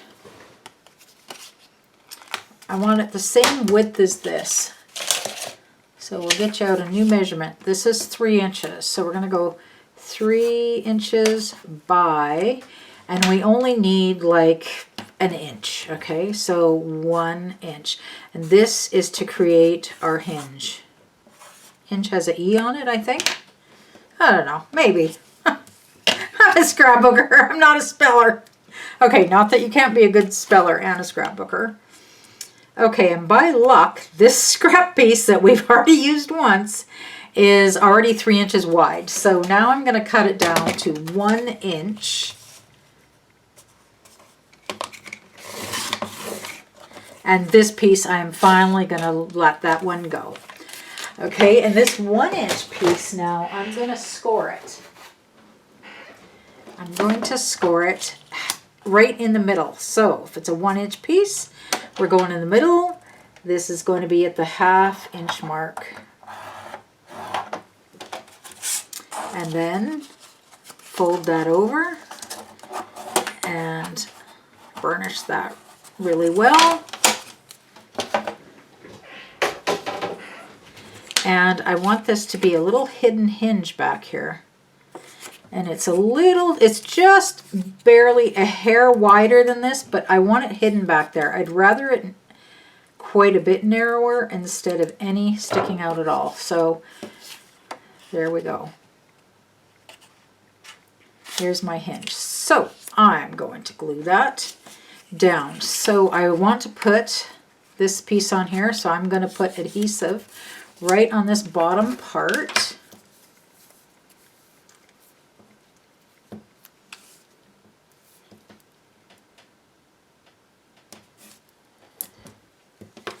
And my adhesive is a little narrower than the strip, so I'm going to take it off.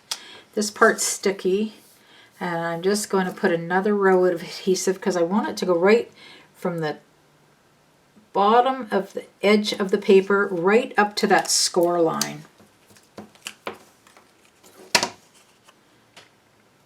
Okay, so now this half here from the score line to the bottom is all sticky. And I'm going to adhere this right, and you see, look at here, I tore a little piece of that paper off by accident, but it's going to be okay because we're going to ink that edge anyways. Okay, so there's my piece. Now, when I bend this over, okay, so here's the piece when it's not bent. The score line's just flat there. I'm going to move all my matting, and I want to adhere that down to this piece. So right here is where I'm going to put adhesive, right here. So keep my finger on there. So this is actually this piece here above our little seine, and I want it to go right to the very edge. I also want it to go to the lower edge, so I'm going to take that off. It's all sticky now, and I will put one more row right there.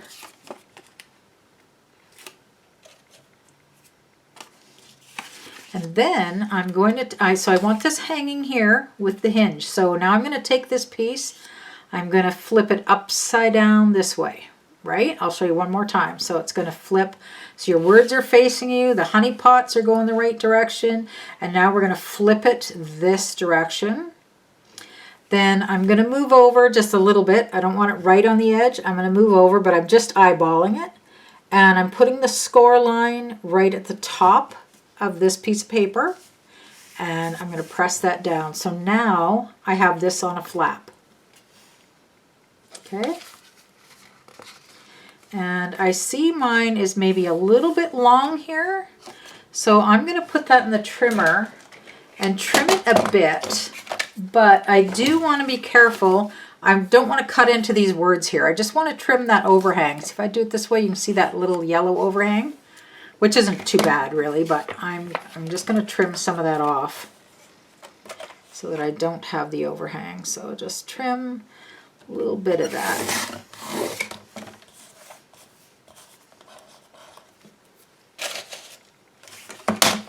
And how does that look? Now it's right to the very bottom of the edge. It would be okay if it was a little bit above the edge as well. That would be fine. I just didn't want it longer. Okay, so now as we decorate this, we're going to work with this flipped up. I do want to round these corners though. I just think that finishes it a little bit. Just for this piece here.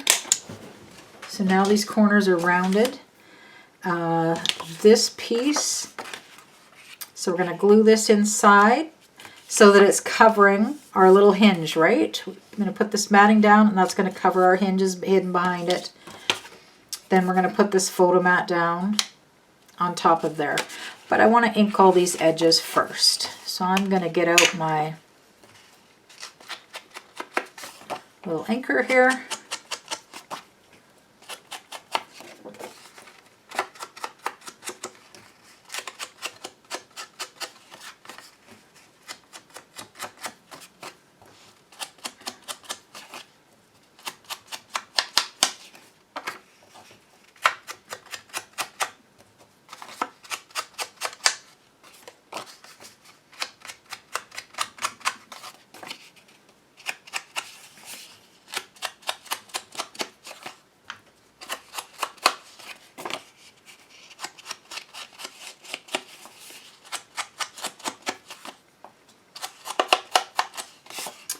Okay, and might as well ink up this while we got our ink going.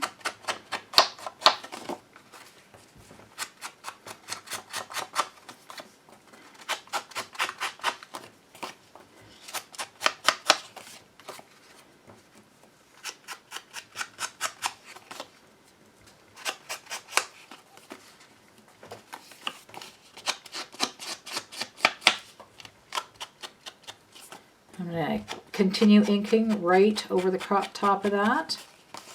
In fact, I'll open this up and ink all of these edges as well.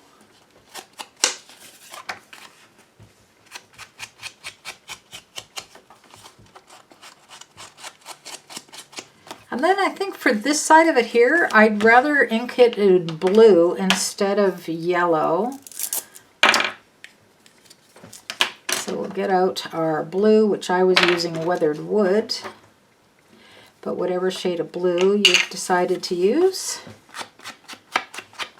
Yeah, that just adds something to it, right? Because this one is a nice plain background, and that just finishes that off for us. Oh, I'm starting to fade. It's getting late at night, so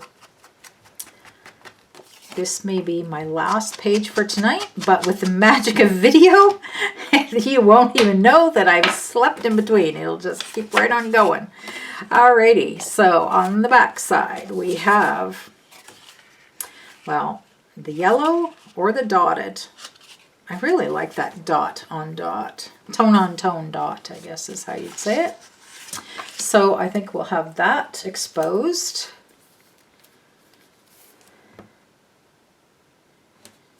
So put my adhesive on the back of it.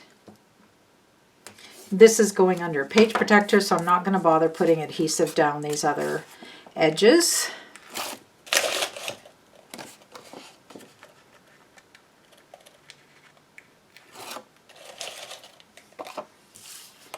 And then we're going to got something on there. Put this right down here. There, and that covered up our hinge nicely, so it gives us a little bit more of a finished look. And this one we can do with a little doodling.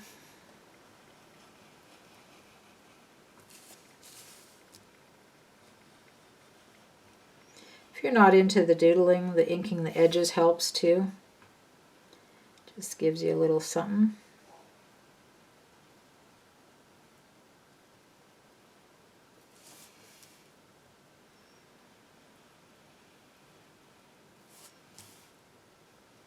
Okay, and what size was this one? I didn't write it in here, did I?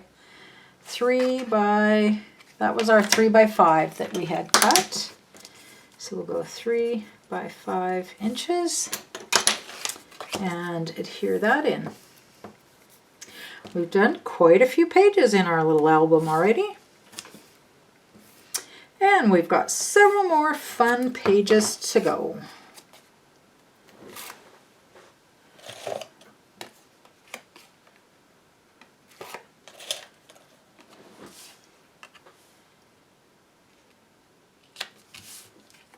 And this would be a good spot either for some stickers or a photo. I'm kind of thinking a nice little photo up there would work. What do we have? So you might have one that's 2 3/4 inches. And if we go that way, then we could go 3 3/4 inches.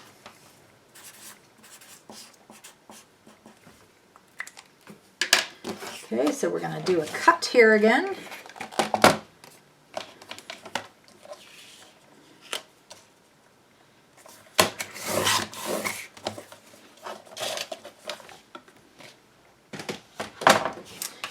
And this is,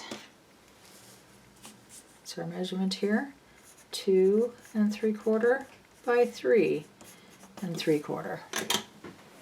So we can fit several photo mats into this little layout, which is, or not layout, into this mini album, which is nice. You can put lots of summer photos in there.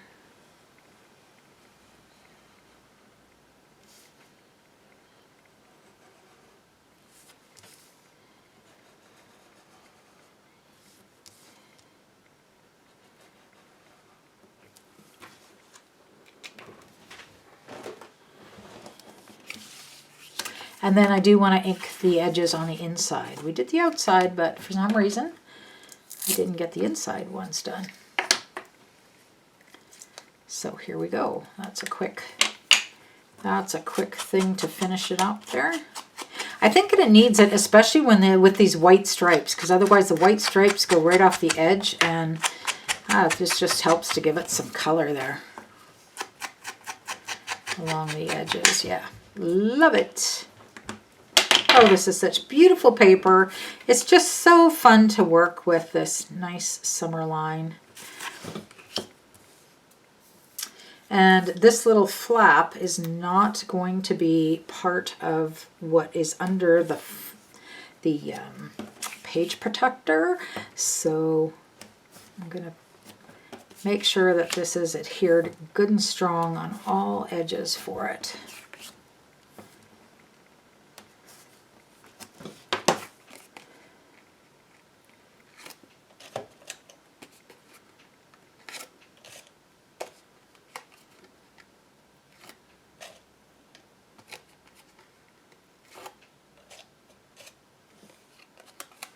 Okay, and we have this going up here.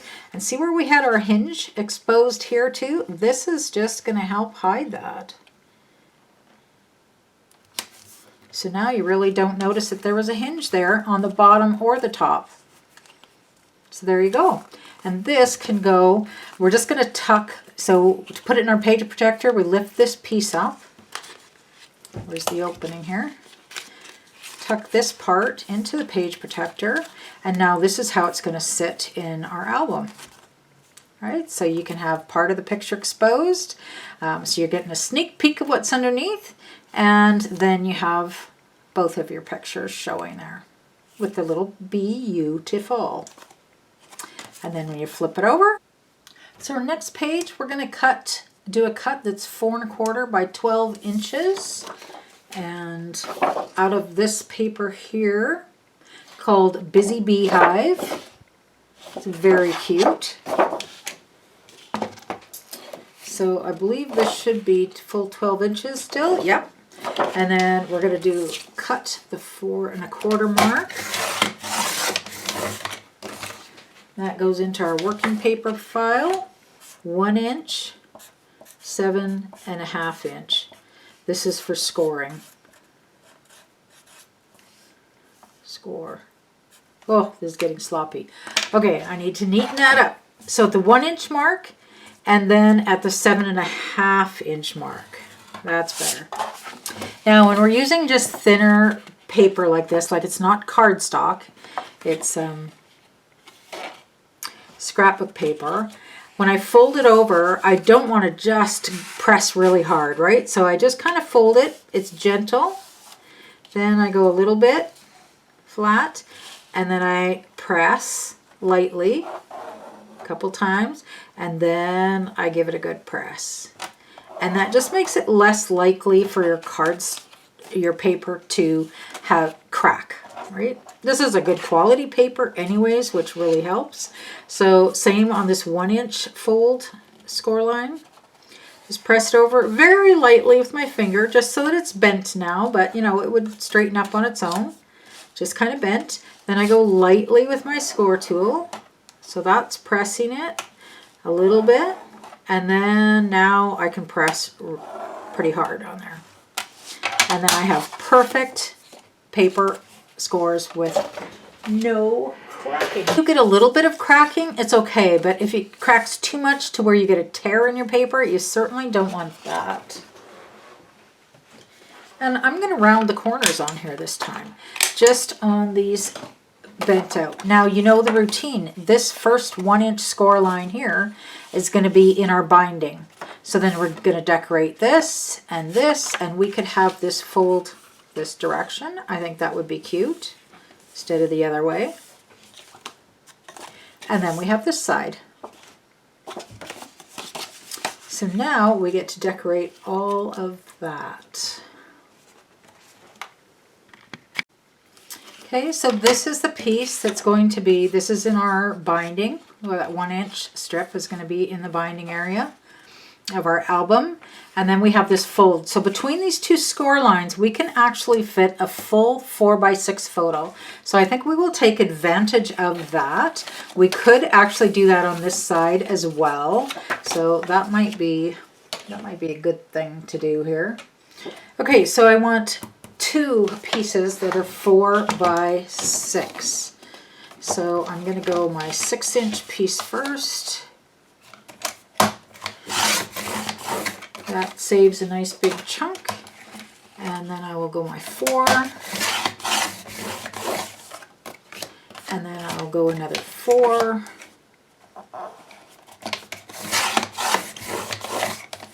And then I just have that one little piece left over. So there are my 2 pieces, 4x6 and another 4x6. So that is going to fit right into here. It'll fit within the score line. And this one as well. So it gives us an opportunity just to get some really big summer photos in there, which is kind of nice. And we'll start by inking these edges.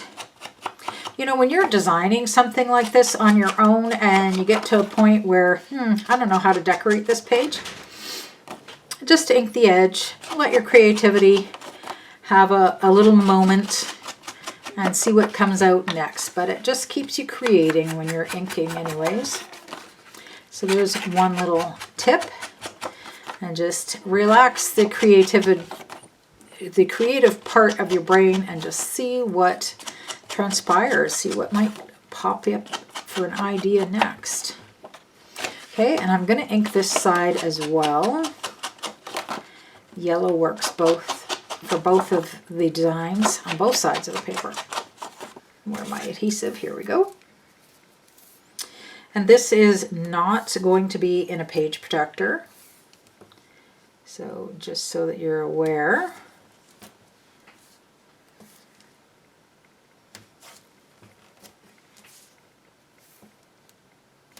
And before you get too far ahead on the other photo, I think since the photos are so large here, that we could actually use them as a bit of a pocket as well and just be able to tuck a little surprise in there.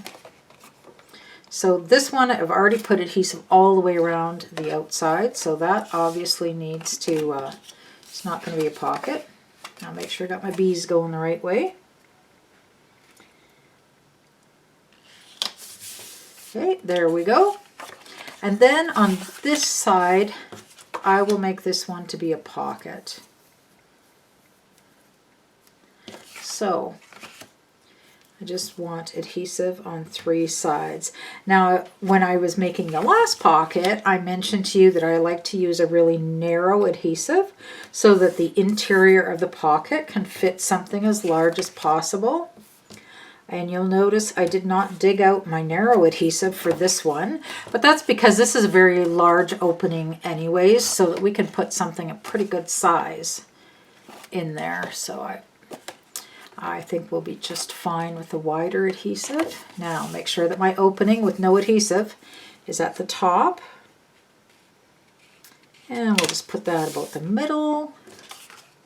And there we go. And we can tuck something in here, right?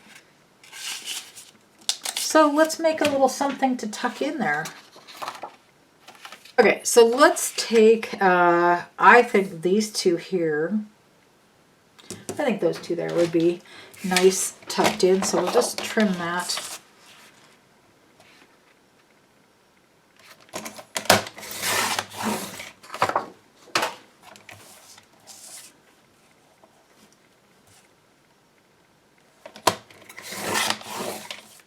And this one has the little barcode strip on the bottom, so I'm going to take that off.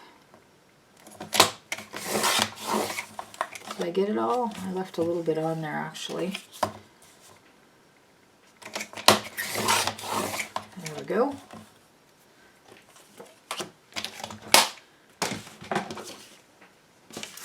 So these will tuck in there nicely, and they're tall enough that they won't get lost down in there. There's something to grab. You could put photo mats on the back of there. I don't think I'm going to, but it certainly could be put on there.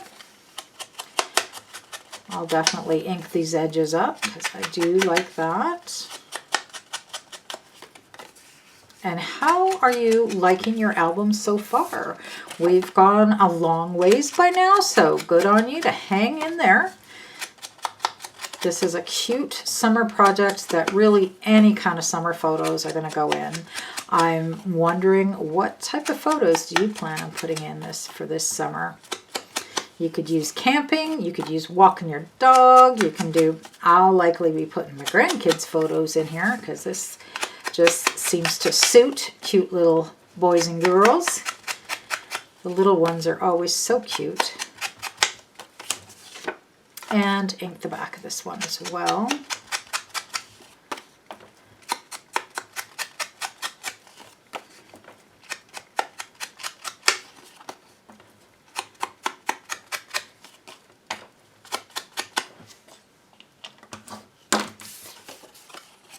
Okay, and then we've got some little cute things to plug in there.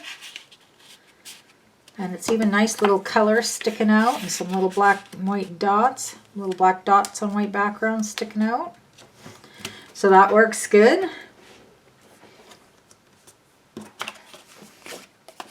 And we can have this flap going this way, or we could have this flap going that way. I think it's best this way because this tends to get a little bit dark, and so that kind of lightens it up a little bit. And what are we going to put there?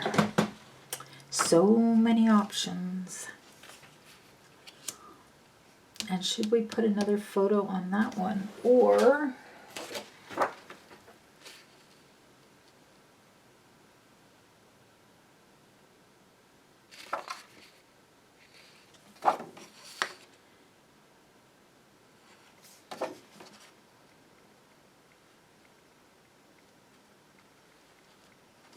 I'm thinking this one, fussy cutout, but leaving a little bit of black trim. Okay, but I want a little bit of a black trim, so I'm just going to fussy cut that out, leaving a slight bit of a black border. Now, if you don't like to do that, you could just leave it with the square. That works. Or you could cut it right along the white line and not leave the black border. You could also ink the edge with black ink. So a few options there depending on the look that you want. If you haven't done much scrapbooking yet, then this will just give you an idea how you don't always have to use stickers to embellish. You can cut images right out of the scrapbook paper. Some people, like myself, really enjoy the process of cutting. I find it very relaxing. Other people don't care for it at all. So you will soon discover what areas of paper crafting are your favorites and then stick with those. Okay, so we have this. Now I'm going to put this on my craft mat so I can get it back up again and make sure that I'm staying. I don't want to put it right on the score line. Life is sweet, sweet as honey. Okay, I think we can do that. Life is sweet.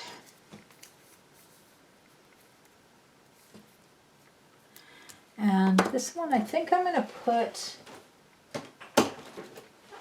I'm going to use liquid adhesive on that just because the edges aren't straight and so my tape isn't, double-sided tape isn't going to go right to the edges. There. And I will put this here. So life is sweet, sweet as honey. And if we put this little honey pot on there, then we just, oh, it's stuck down there. It'll come up though. What did I see we have? We have this little scooper here too, which I think needs to kind of go with that honey pot, eh? So this measure, this just happened to be the scrap laying there. It was the right size. It's 2 by, not, it's a little more than 2.5, but 2 by 2.5. 2 by 2.5. And then I'm going to put my little doodlies, and I can write on here what it is. 2 by 2.5. And here comes the doodlies.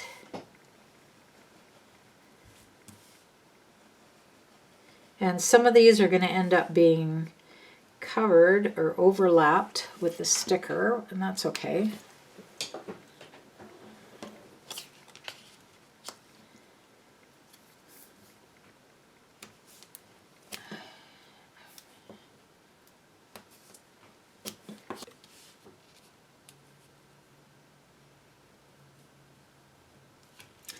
Actually, can I get it up? Okay, because I'm going to have that honey pot down there.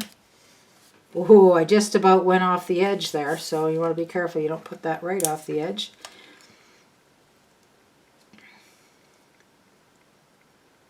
And then I got that little pot of honey and this little spoon. There, that's kind of cutish. And then we have this side here to decorate. Okay, so we're going to use this out of our working paper file. I'll cut this little barcode trim off the bottom and cut these apart. That's a good one to put aside because we will use that. And then what happens on here? Okay, so I'm thinking I like these, and this is going to totally cover it up. So I want to preserve some of those little things there. So I'm going to cut this off, but I like the honeycomb as well.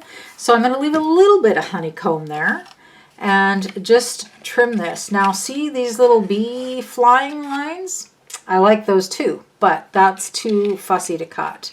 So I'm going to cut them off, and then we can always doodle them back in, right? That's the plan. So I'm cutting a little bit of a wider border and just see what this honeycomb, a whitish honeycomb border around there will look like. Or is that taking off so much you can't even tell it's honeycomb? Yeah, you know what? You can't tell it's honeycomb anymore. So here we go, plan B. We're just going to cut it right to the white. Or I'm going to anyways. You can adjust yours however you like.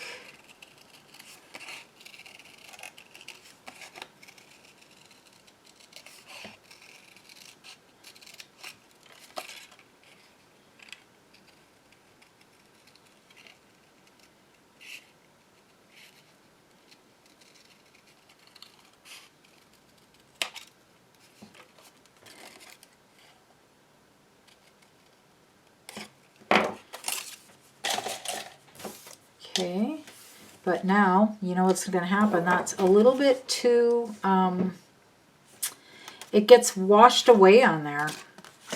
So let's try inking up the edge and just see if that helps it to stand out enough. Or another idea, if this doesn't work,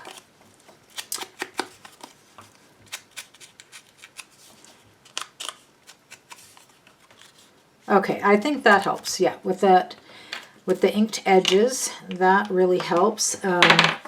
We can also, I think it needs a little bit of color on there. So we have in our working paper pile, we've got some, I'm going to lose my page protectors here.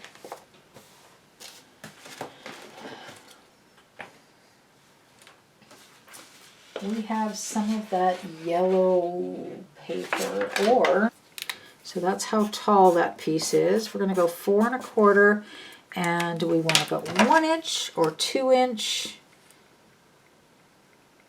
I think just an inch.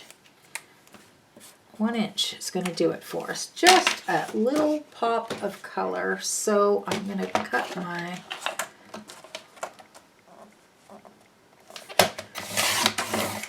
strip. by 4 1/4.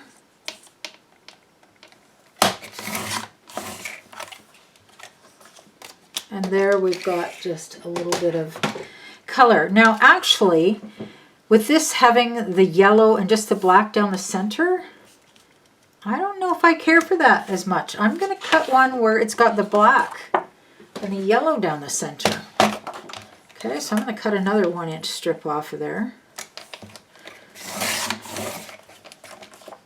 Yeah, I like that.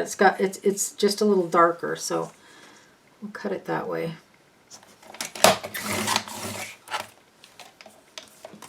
See the difference between those two? They look a little different. And I like this darker one for kind of just contrast on there. Now you could ink this with black and that would make it even more contrast, a little darker, but I think the yellow ink's going to work.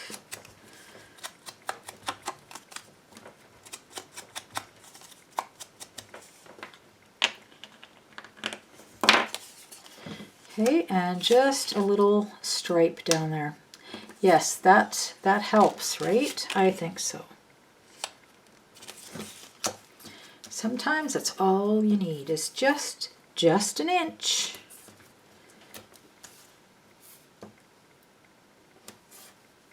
Just an inch of a pop of color.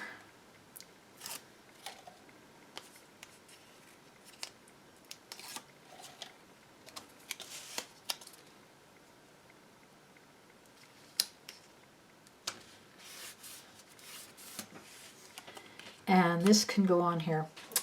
Beautiful. Okay, so yeah, that's gonna work. Do we pop it up? No, I'm gonna lay it flat.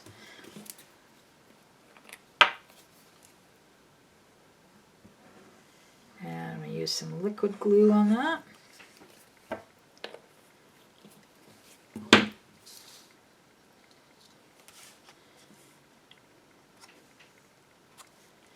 And I think what I'm going to do is actually put it up in that corner of our little dash lines. So this little B line,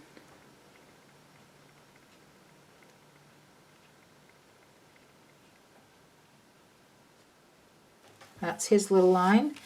This little guy's B line.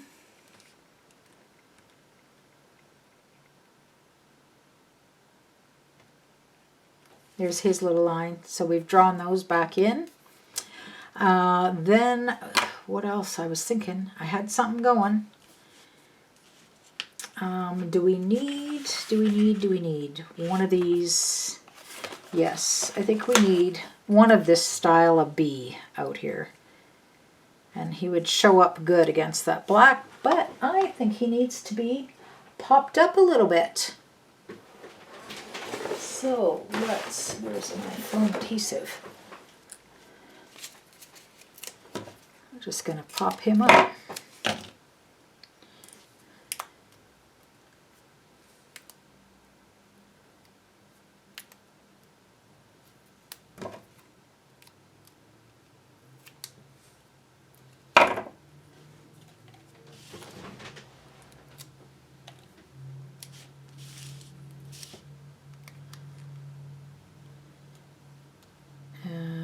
There he goes.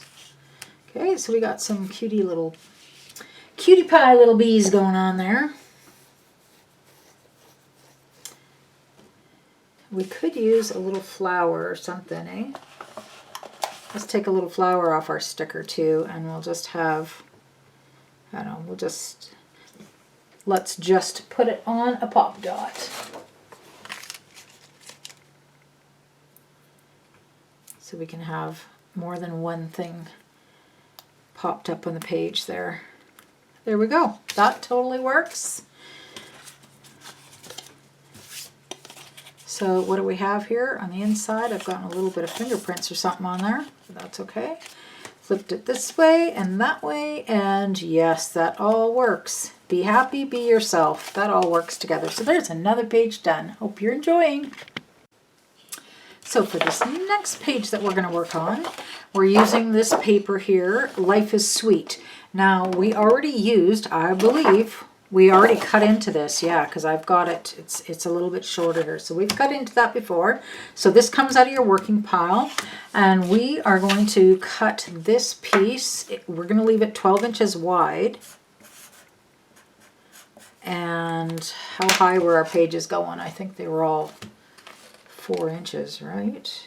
4, ooh, is that 4 1/4? Seriously? 4 1/4? No, 4. Oh, it depends if it's in a pocket, I guess. Okay, 4 1/4. We're going 4 1/4. I got to write this down for myself too. It helps to have it there. Okay. So, you know, the 12 has to go this way because it's no longer 12 inches high. So then we're going to cut off 4 1/4 inches. And again, save that. Then why not do something a little bit different, right?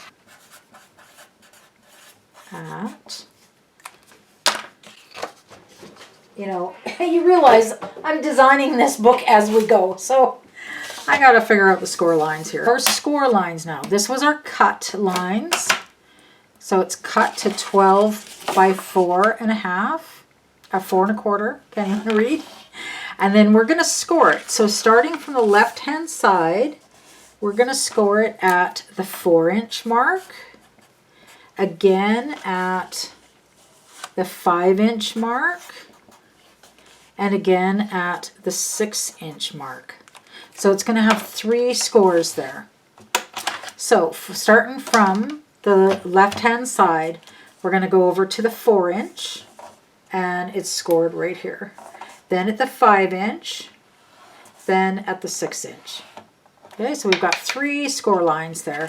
And then you're going to start by folding it over, gentle with your finger, press it with your tool, press it harder with your tool, and you get a perfect score line. Then the next one, fold it over the next score line with your finger, with your tool lightly, press a little harder with your tool. The next line, with your finger, lightly with your tool, a little heavier with your tool, and then we have our perfect score lines. Okay, so now what we're actually going to do is at this middle score line, so where it's scored at 5, we're going to bend the whole thing over. Now you'll see you have a score line 1 inch from that fold, and if we flip it over, 1 inch from that fold. This is actually going to be, this whole inch is going to be double pieces of paper, and this is going to be in the binding. So we're going to punch our holes when we go to actually put it in our album. We'll punch our 2 holes here, and this will be a double paper in the binding. We're going to put adhesive on the bottom here, the top here, and this is going to be a little sideways pocket. So if we just go over that one more time, where you have 3 score lines, the 4-inch, at the 5-inch mark, and the 6-inch mark. So at the 5-inch, the score line that's in the middle, we are going to bend our paper right in half. So now we have a score line 1 inch here, and if we were to flip it over, 1 inch from this end is also a score line. And then this, we're going to put adhesive along the top and the bottom, but not on here. We're going to leave that as an opening. So if we open it up again and put our adhesive right along the top, and I don't even need adhesive past the first score line because that's just going to be in our binding area and we don't need it to go any thicker. So I'm just putting my adhesive from the left hand edge up to the first score line. That's it. And then I may run it along just the left side of the first score line. Just that way if you put anything in your pocket, it's not going to slide into the binding area. Okay, so now we have the adhesive on 3 edges, and all of this adhesive is to the left of the very first score line. The first one looking from the left side. So now we can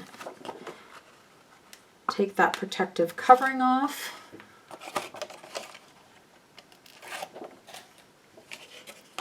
Fold it and put it down.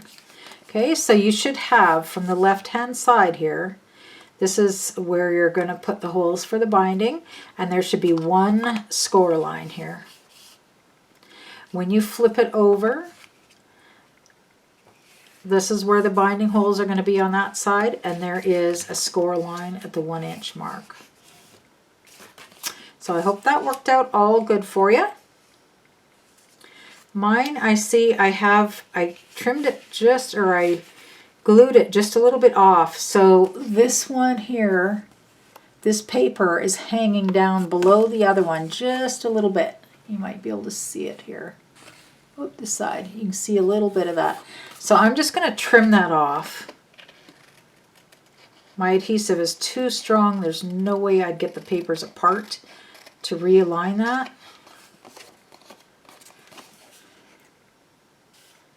And I'm just going to put that in my trimmer to take just that little hair off this whole side so that you can't tell that I didn't have it perfectly straight. There, I just need that tiny, tiny little sliver off of there, and it just will make it look so much straighter. Okay, and then we're going to ink up those edges. Now, I don't know if I want yellow. I think I want blue along that blue paper, but I'll definitely put yellow along here.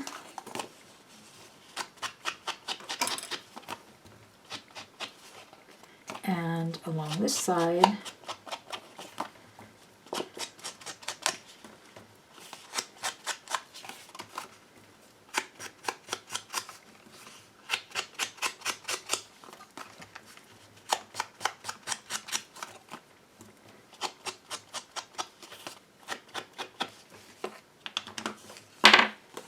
And I really, I should have inked up this edge here before I glued it down.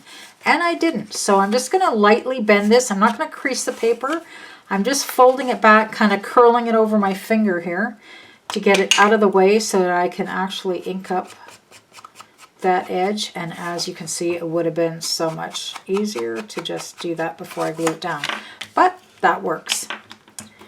And then I do want to put just a little blue ink on this other paper because I just think that would look better than the yellow.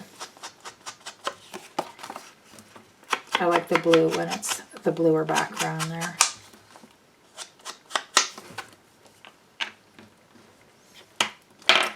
There we go. I do have this little bit of border that's left. Is this off our sticker sheet? I think this would just fit perfectly here. Huh. What do you know? Okay, so let's do that. So I'm going to stick that down, but I'm going to, is it going to go in the bind? Sure, we can go right to the binding and it'll just poke the holes wherever it needs to be. So that just worked out really good. I kind of think, just to make that stand out a little bit, I need to do just with the black pen. Yeah, that helps to just make that stand out. And then we could do a nice photo mat on there, couldn't we? So this would be about 3 inches by, you know, we don't want our photo to go back past the scoring line. So we're going to go 3 by 3 maybe. Yeah, let's do a 3 by 3 square. What does this happen to be? 3 by 3 1/4. Well, that works too. And you just might have this in your scrap pile because that's where I just grabbed it out of, and it totally works. Some things are just meant to be. Meant to be. Yeah. It's about time I get some sleep, obviously. Oh, that's kind of bad puns. Okay, so I'm going to put on here a pencil 3 by 3¼ inches. And I'm going to do my little doodly-doo. And this with pocket obviously will not be going in a page protector. So I'm just going to put adhesive all the way around on that.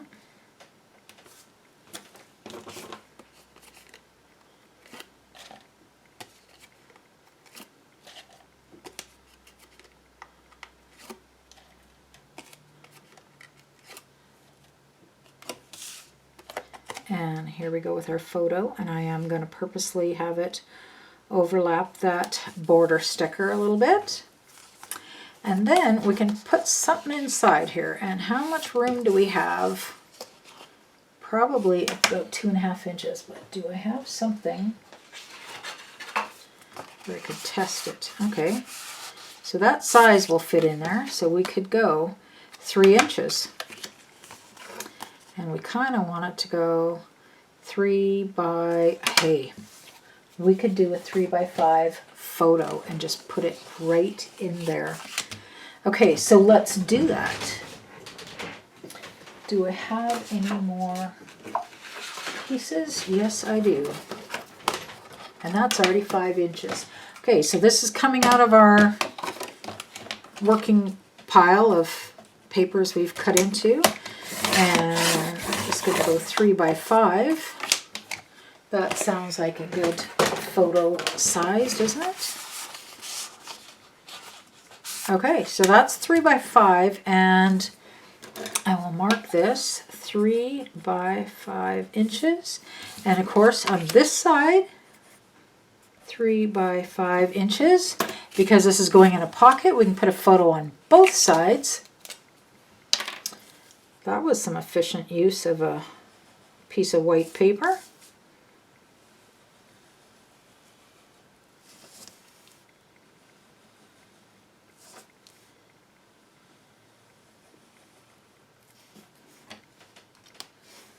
Oh, the other side too. Want to do this one.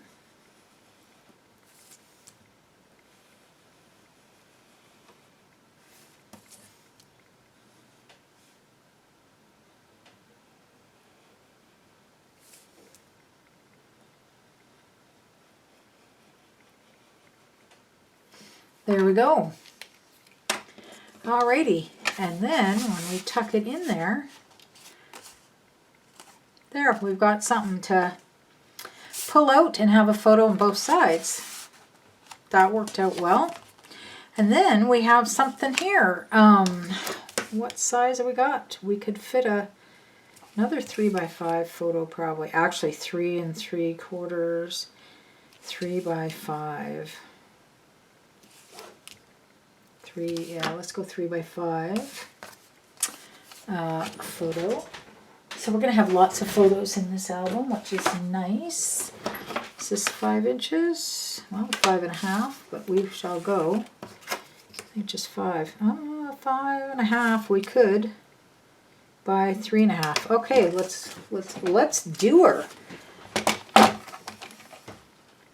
5½ by 3½. Now let's just make sure, and obviously we want this photo not to go over that score line. So there we go. Just whipped up another page there.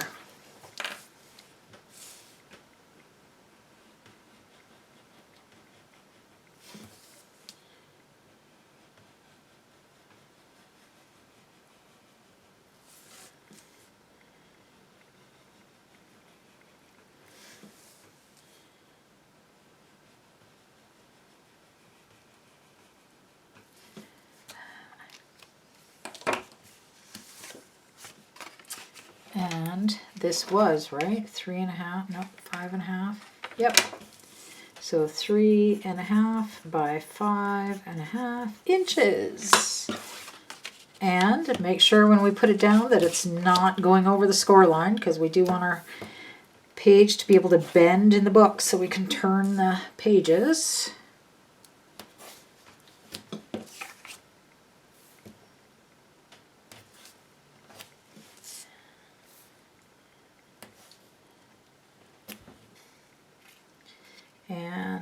going over a score line.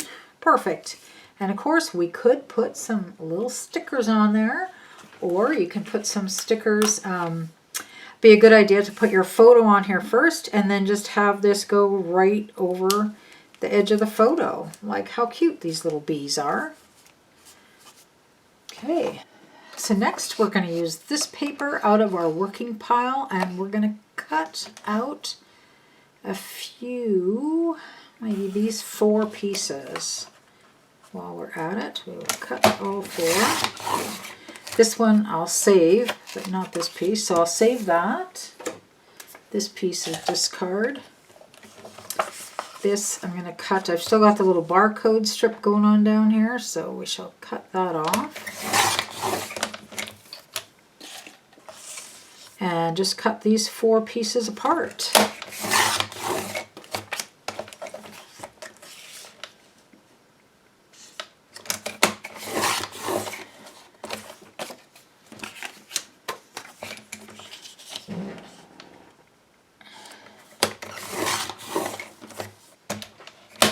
So from this paper here, with the daisies on one side and the honeycomb on the other, we're going to cut some, or a piece, to go in our page protector. That is going to be 4 by 6. And actually we're going to do 2, because we're going to kind of do 2 pages at the same time. So we're going to go 6 inches.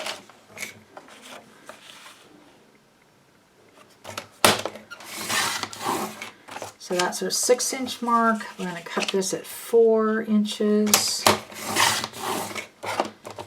Might save that because you never know. And we're going to cut this one too, 4 by 6. Okay. And then this paper,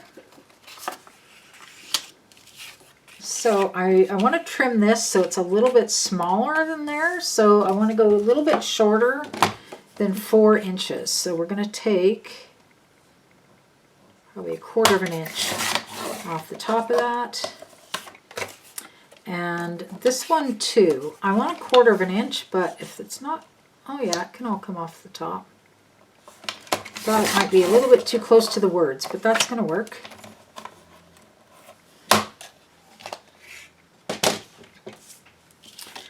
This is going to be perfect on here.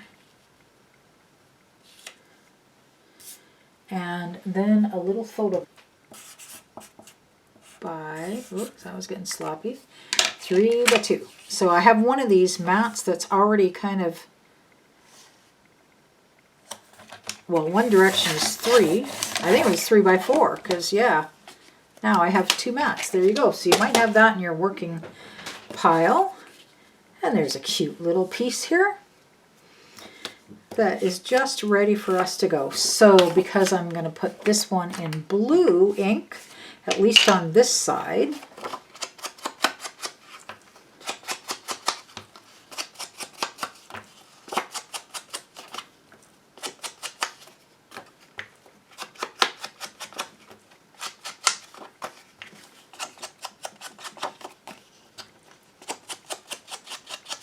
okay, and then do I put this blue or yellow? I think we'll put this blue to go with this page.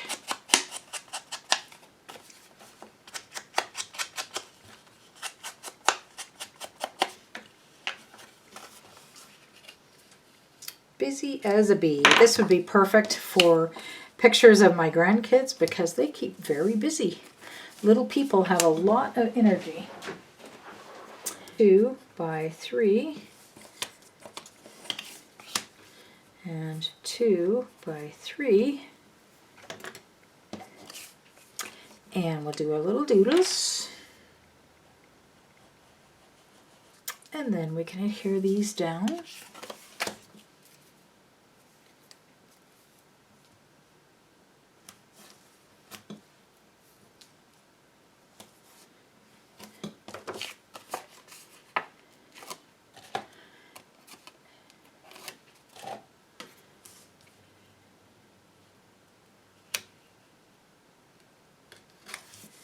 And this one as well. And this is going in a page protector. So I'm actually just going to stick my adhesive right in the center of it there, because I know it's going to go in a page protector, so it's not like it's going to come off. Might have a couple of stickers. We have some little...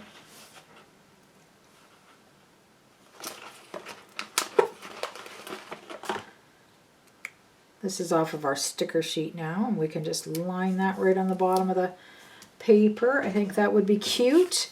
And then on the other side, you do a similar type thing. We will put this all in yellow ink though.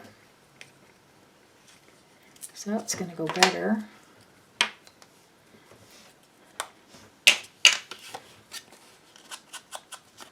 Oh yeah, look at how that just adds some, that little bit of color on the edge of the white, it just adds something there, right? You know, we've been inking our papers for decades now, but it's still, it just gives it a nice little finish. Some techniques just last.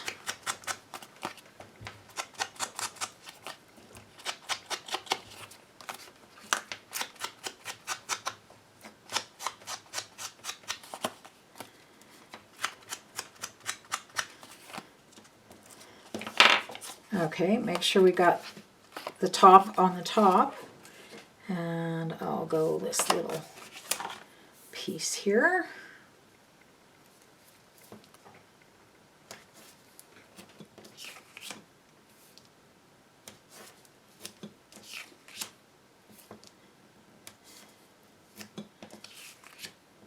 And yeah, it's going to a page protector. I didn't really need to put all that much adhesive around there, did I? But that's okay. It can go through an earthquake and that paper is still gonna stick together. Put that on there and put our little photo mat on there too.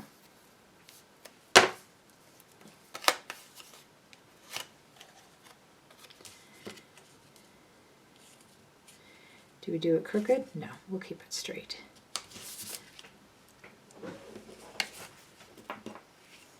Now, do we put a little bit of... Oh, maybe we need a bee along with this, honey. Sure. Yeah, let's do that. Let's put a bee. Adhesive, here we go. So one of the bees that we prepped at the very beginning, we'll add that to this page.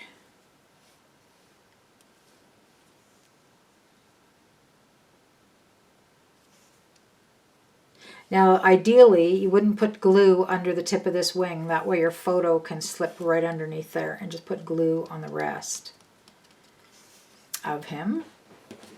Now this is ready to go into a page protector. However, see, so we can make sure that it's all gonna fit inside there. It's getting hooked on my little sticker. So it's all gonna fit in there just beautifully. But I would like to put some stickles on those wings. So I'm going to leave it out of the page protector until the stickles dries.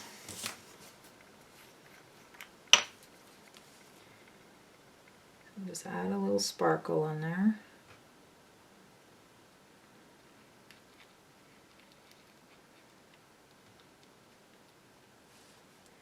And on this wing as well. Because who doesn't like a little sparkle? Alrighty, there, his wings are really sparkling up nice. And don't I have another bee hanging out here? Yeah. While I'm doing that one, even though we haven't used this one yet, I know we'll put it in the book someplace because this little guy can't get left out. So we might as well do his wings at the same time. There, so just, oh, that's beautifully iridescent. Looks lovely.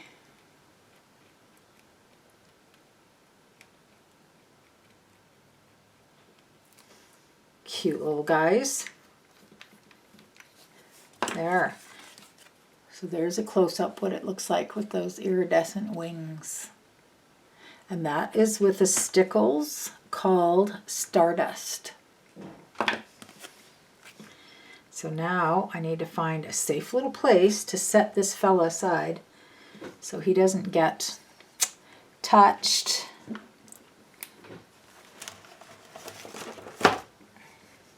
And this one I'm going to set aside as well. So for this next page, again, this one's going to be in a page protector, but we're going to put this little border down here. So this is a piece we just finished cutting out along with our last page, and it is 6 inches by 4, but we had already cut that one out. So this 1 inch, well, I think that's 1 inch wide. Yep, 1 inch wide strip. This was already in our pile of papers where we've our leftover papers. So we're going to cut that to be the 6 inches, right? Yep, 6 inches wide. So we can use that as a little border down there.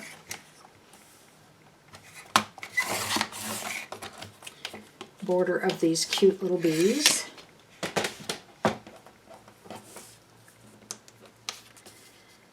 So something like that, but I do want to ink those edges. So I'm going to ink yellow, or actually it's scattered straw, or whichever shade of yellow you've been using on your album. Good to stay consistent through the whole album. Ink that all up before I glue it down.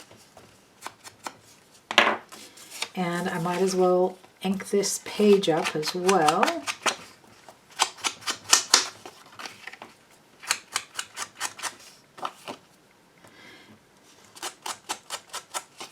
And you'll see my sponge is starting to get kind of chewed up here a little bit. I'll just make sure I'm using the other side of it that's not chewed up. That's from working on this rough edge of the paper quite a bit. And over time it'll eventually wear it out, and then I get a little replacement foam for on there, but this is a pretty handy tool.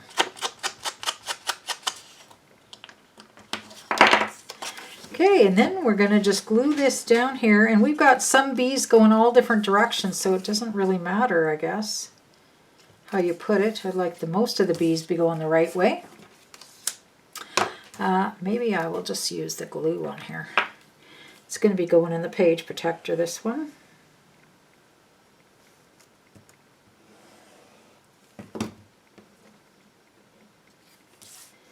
And I'll just glue it a little ways up from the bottom.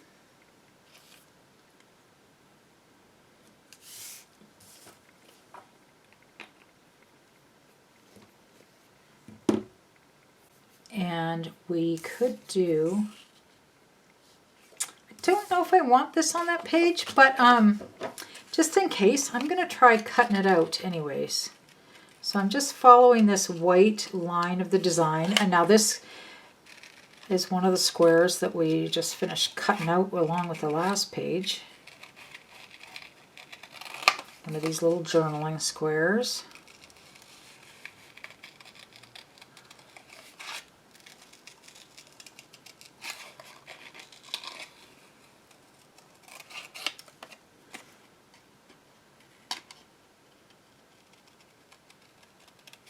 I'm just following the white edge of that design there.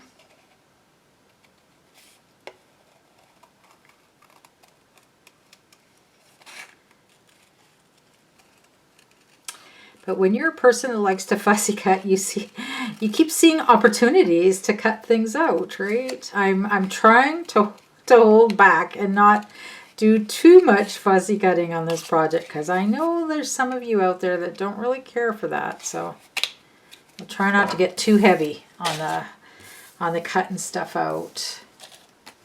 Okay, but we do need some ink on there because plain white is just plain white.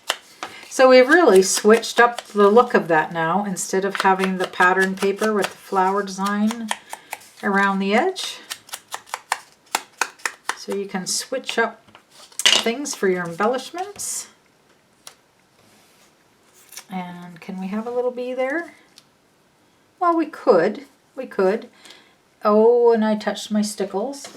Of course, I was supposed to leave that bee sit aside till the stickles dried. Now we have this little piece of honeycomb that we cut off, and I don't really care for these cut edges, so if I just cut those straight pieces off, we're just going to do a little test here and see. Is that enough of a honeycomb to even be worth having? Sure it is. Sure, we can glue that on there. That'll be nice. Okay, and then we can have a photo mat on there. And what size of photo mat is going to fit on there nicely? So somewhere around 2.5 to 3 inches and 3. So how about a 3 by 3? Do we have something like that already? Okay, no, this isn't 3 by 3, but this totally works. Okay, we'll just have it kind of crooked on there. Okay, so this was one of the ones that we cut at the beginning, 3 by 4 inches, and it just happens to be working on there. 3 by 4 inches. So if you don't have one in your scrap pile, you can cut one to be 3 by 4 inches. Or you can always cut it a little bit smaller photo mat on there as well. It's nice to have a variety of sizes in your mini albums. You know, sometimes, you know, if you're just taking a picture of a bee on a flower, you can cut it out a little bit smaller and just focus in on the bee. You don't need like your whole yard or whatever in the picture as well.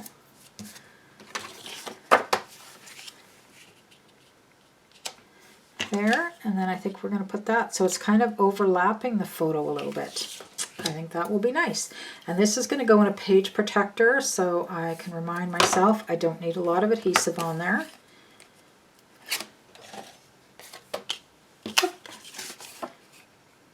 Oh, let's see, these bees. Okay, these bees are going that way. So now, actually, I put my border at the top because my bees on this page, well, I guess they can go any way. No, the flowers, I don't know. That looks the right way to me. Okay, so now the border's going to be at the top, which is a little different. But that's how it's going to be. That's how it's going to be. Alrighty. So this now is going here, and we're still going to have some of this someplace. Yes. I'm going to put some of this foam adhesive on here.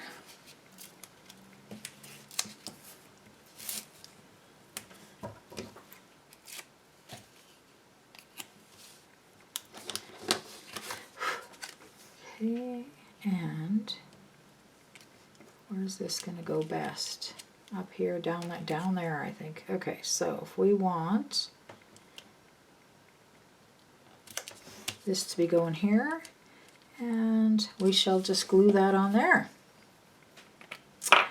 Because I don't like to, I just love chipboard, and I just don't like to waste any of it. So even this tiny little piece, it just adds something a little bit cute and some dimension. There it goes. Nice. Now we can do something with this, but you know, when I lay this over, I have to remember I've got liquid glue that needs a chance to dry on there. So I think that's a good point to take a little bit break. Okay, so on the back side of this one, so we just flip that over. We have this cute little thing, but I'm going to attempt to trim it a little bit smaller because it's a little big there. Well, unless we use it as a flap, right? Okay, let's do that. Because I don't want to have you fussy cutting out another piece.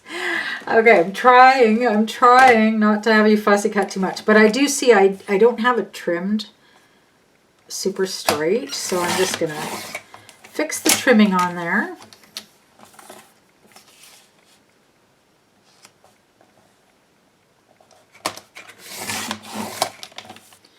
There we go. Sometimes you just got to cut off just that ever so small piece to fix it up. Okay, so should we have it as a flap, or should we have it as a flap? Or should we have it as a flap?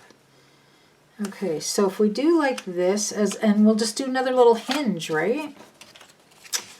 Yeah, let's do it as another little hinge. Okay, so I just happen to have this scrap. You're going to have this scrap someplace close piece. So I'm just going to trim that right off.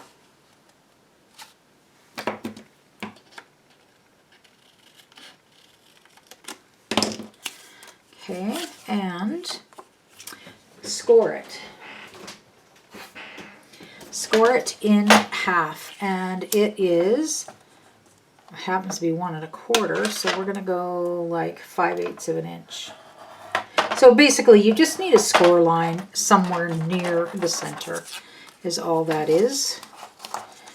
And then fold it over, go easy on the first time and press a little harder on the next time.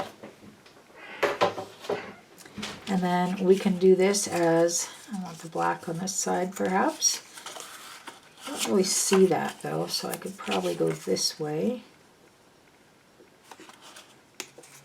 and have a little bit of a black showing on one of these. Okay, so we're going to go back to doing this how we did our other flap. We've done this once before. Put glue on just 1/2, so don't go past the score line with your glue. Put this guy so he's not going past the score line, just up to the score line.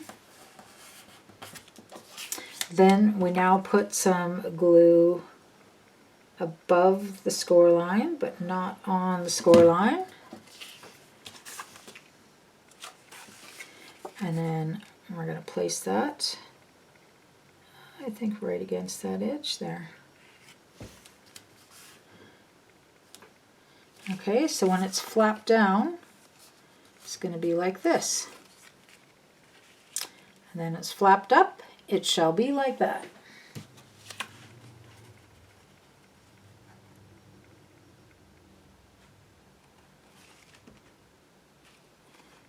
Well, that might be kind of cute. Okay, so this needs to be trimmed to fit exactly that size. I just need to take a little hair off of that. So you just want this to be the same size as the piece that we're gluing it onto. And mine is just a hair off. So I'm just going to cut just that little trim, barely a piece off of there. And there, it fits perfectly now. So I do want to ink the edges. Since this one's yellow,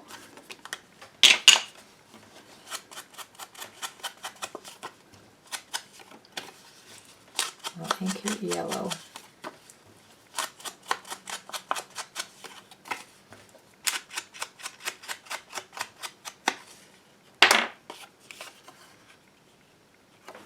Okay, and what about that side? I don't think we'll ink that one. Okay, and then we can just glue those right together. I'm going to use liquid glue because that way if I don't get it lined up perfectly, I can just slide it a little bit. With liquid glue, it allows you to slide rather than the double-sided adhesive. You put it down and it's there to stay. Okay, I want to make sure I got this going the right direction, and I'm going to line up these top 2 corners and just, yeah, that slides nicely. You have to make sure that it's short enough that when you bend over, when you bend the page over, this piece needs to be above the score line so it'll still bend at that point. And that's perfect. So there's our little page, and then we can put a nice photo mat on there. We kind of want to cover up that hinge, right? So, got it going. Perfect. Okay, so 3 1/2.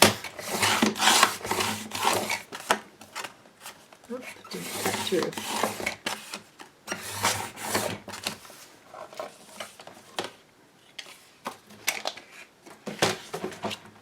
Okay, so 3.5 by 5.5 inches. And where does that take us on here? Beautiful.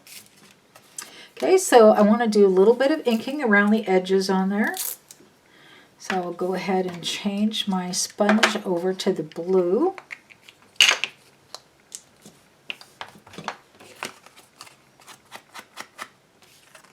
And then I want to do that little bit of doodle time.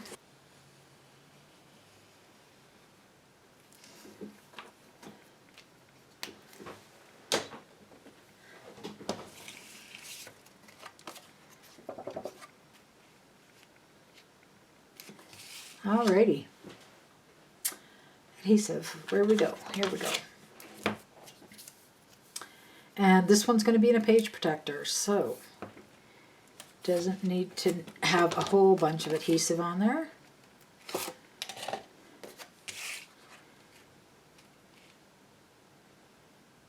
Okay, and we may end up with some other embellishments on here, but we'll see how that goes. We'll see. We'll add some more stickers at the very end, I believe. Actually, this little pot of honey, let's just do it because it's left over there. Okay, and we got that, and we got that, and we got a page protector to put that into. Oh, this is exciting to get so many pages done, eh? Our albums are starting to thicken up a little bit, and that's kind of exciting. I'm going to go ahead and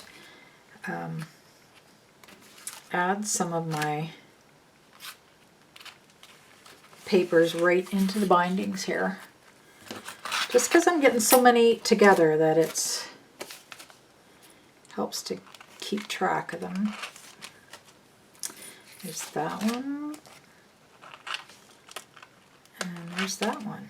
And you can always change up the order of your pages too. There, so there's quite a few, and then we'll do some more pages and we can add them in after. This is kind of a neat little binding system. It's like the old office kind of attachments, but it's sure a slick way to bind your pages. So we're getting a little bit chunky here. That's fun.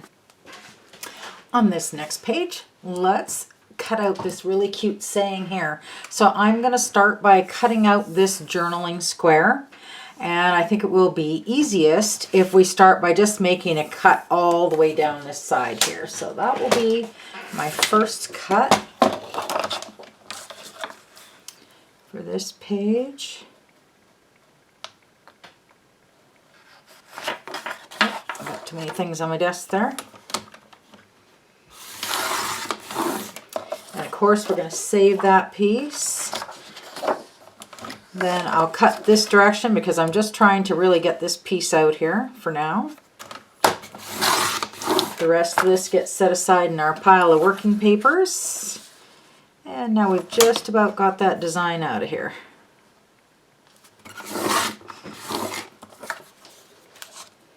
And there we go. Now our pages need to only be 4 inches high, and this is a little bit higher. It's 4 1/4. So I'm just going to trim this down a little bit on each edge so that I get this down to 4 inches. So I'm going to start by taking a little bit off the top here. If I go 4, yeah, that's a little bit much. So I'll just trim. It's not even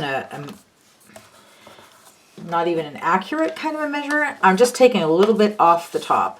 And then I'll take a little bit off the bottom so that now I've got my paper at this 4 inch mark. So I know it's going to be 4 inches high.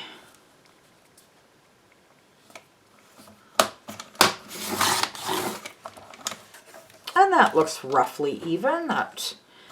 That's going to work. I mean, of course you could fussy cut this out. Okay, I'm going to refrain because some of you aren't going to like all that fussy cutting.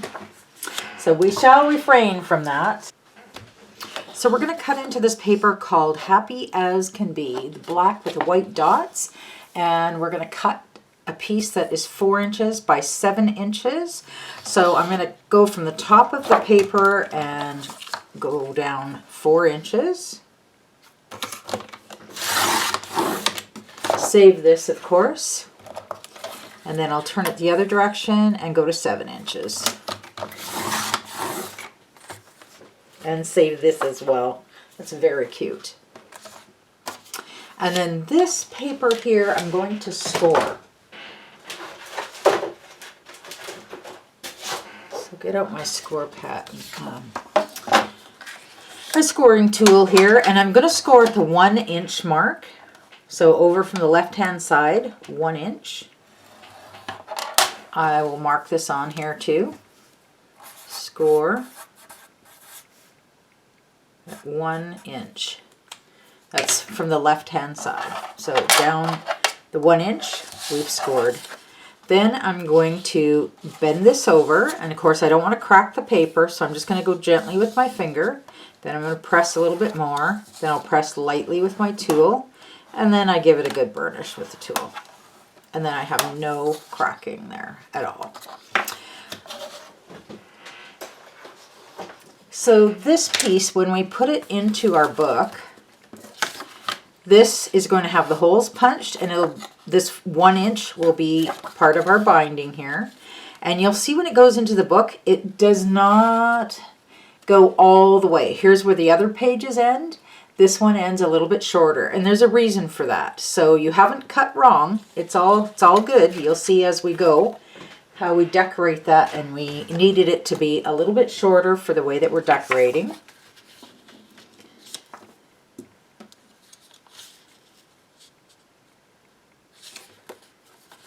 Now, which side does this look cuter on this? Oh, it definitely needs to be on this side. Okay, so I'm going to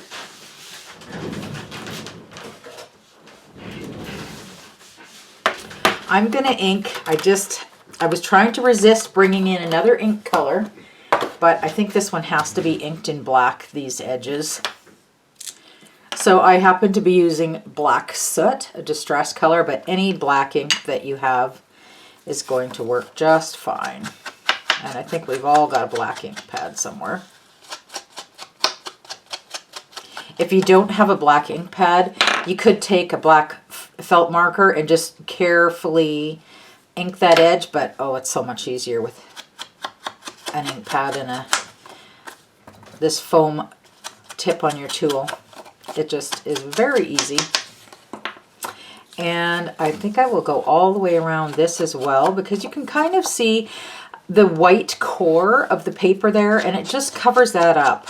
It may not look like much is happening on the video, but in person you'll see. It just finishes it so nicely. And of course we want to be able to enjoy and share this album for many years, so it is worth those little touches. And then I'm going to kind of center this so that you see, not kind of center, I'm going to center it, so that you can see a little bit of those black and white dots on each side. Let me see if I should do this sticker idea first. No, I think we'll be fine. Okay, so I'm going to put this down first. And this won't be in a page protector, so I'll give it some good adhesive all the way around.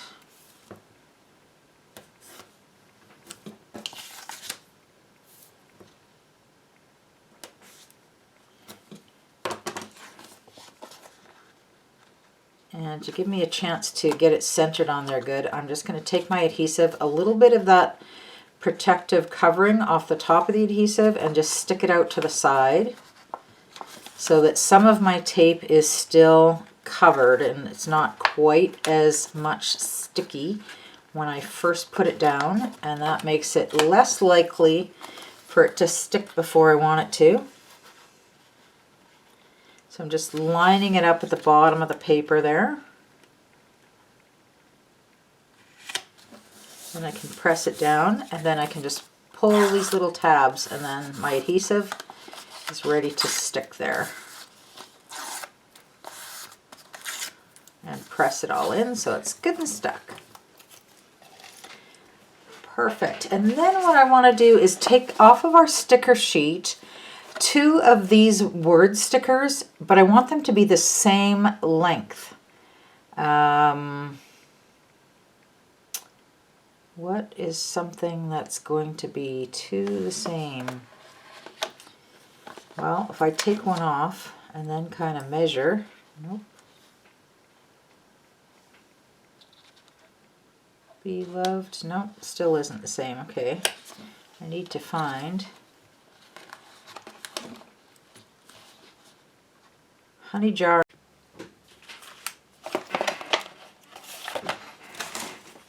So there's honey jar and happy day. They look pretty close to the same size. So those are the 2 I'm going to use. They're slightly different, but yeah, they're just a hair different, but we can work with that. So I'm going to cut these to be the same length. And I just need to take a hair off the one. So if I line them up like this, I know I got to cut off just that much. Okay, now they're the same length. So if I take this here, and I'm just going to put a little bit of it onto my page, and most of it sticking over, and then on this side I'm going to put it sticking, covering the back of that sticker. That's why they needed to be the same length. So now I've created oh, a little bit of it showing. Okay, so I need a little hair off of there still. You can probably see I have got a little bit of the white sticker hanging over there, so I just need to trim that little bit off so that there's no white showing.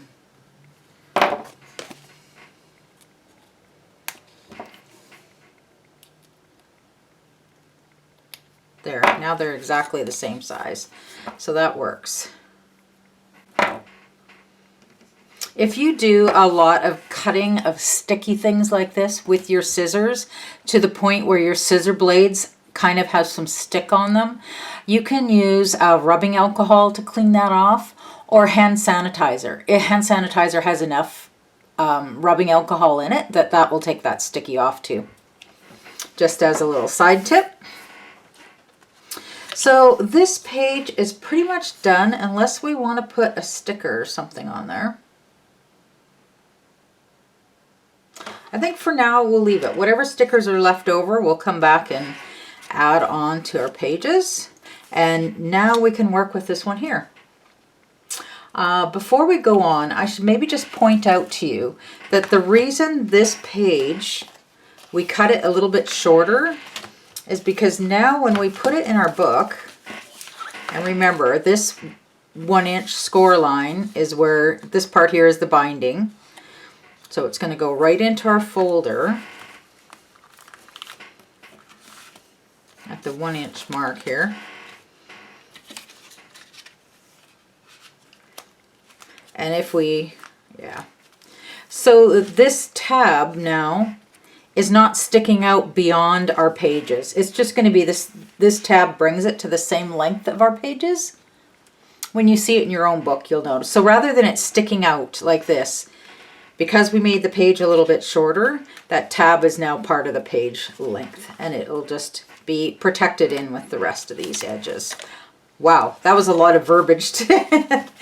I'm not sure that even made sense, but once it's in your own book, you will notice that. So now we flip it over and we can decorate this side here. So we're going to cut into this paper here called Lazy Daisy. And I'm going to use the side that has yellow hearts on the yellow paper. And I'm going to cut that out. We'll make a little note here. 3 by 3 inches. And I'm going to cut 2 pieces that are that same measurement. So I'll start by cutting 3-inch strip all the way down. That's right off the top of my paper, and of course we'll set that aside because that's beautiful. And then I'll turn it this way and go 3 inches. There's 1.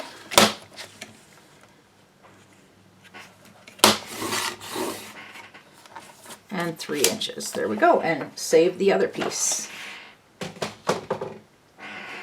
And then these 2 pieces we can ink up. I'm just taking off my black ink sponge there, but you know, it'd be okay edged in black too. It would make it stand out a little bit more.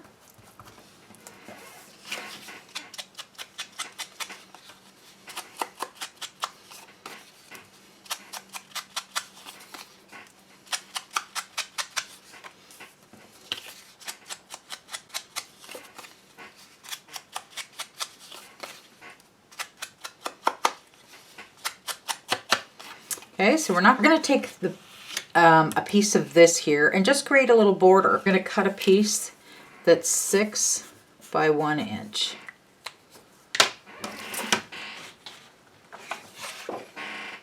If that's 6 inches, yeah, it is. So I'm going to cut just 1 inch.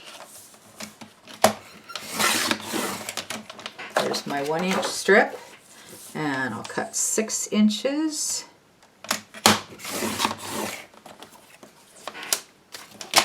So this is going to become a pocket now.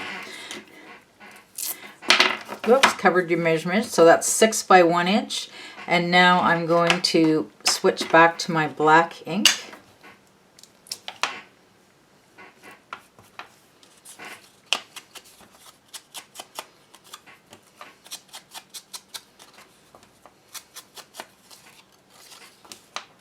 This is how the creative process goes for me, because I realized on here we just need a little splash of black. It kind of ties in this black of this tab there.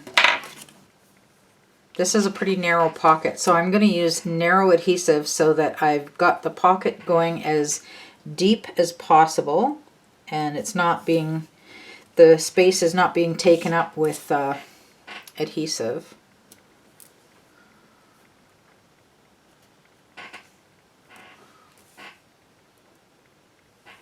Last little piece here. There we go. And just take that adhesive off. Or take the, not the adhesive off, take the protective covering off of the adhesive. And then we can glue that down. Now, you do want to make sure that you have your page facing the right way up, right? The writing's going this way. So this is the bottom of the page before we, you know, don't want to put the pocket at the top because then everything in the pocket will fall out.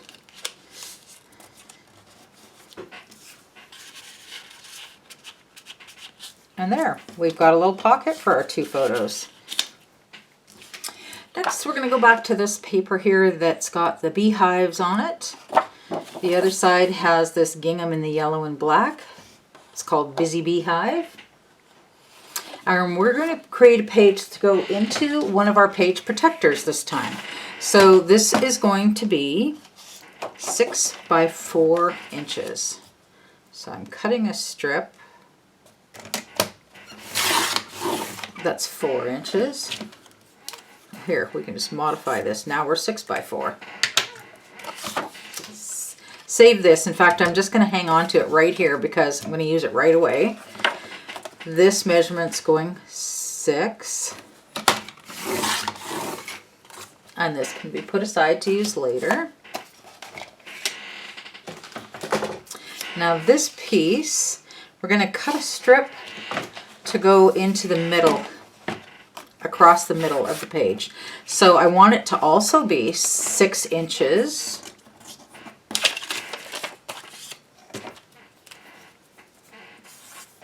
And we're just going to cut it 2 inches high. So I'll cut my 6 inches. And then go 2 inches.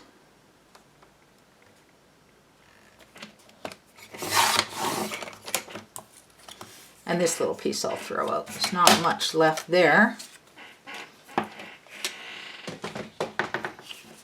And then this can go right across the center of our page, giving it just a little bit more interest. I'm going to lower mine down just a little bit so that I've got the full beehives up here. I think about right there. So I'm not measuring, I'm just looking from the pattern of the paper where I think it would look best. But before I hear it down, I do want to ink my edges. I'm going to ink this piece black with black ink and this piece with the yellow ink. So while I have my yellow foam on my tool, I will just start inking that up with the yellow first.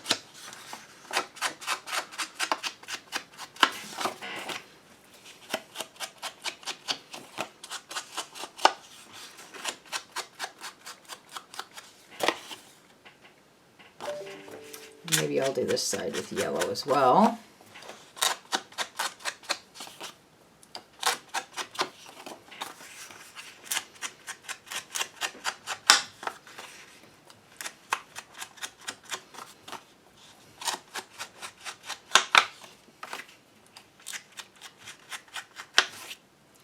And then we can switch over to our black.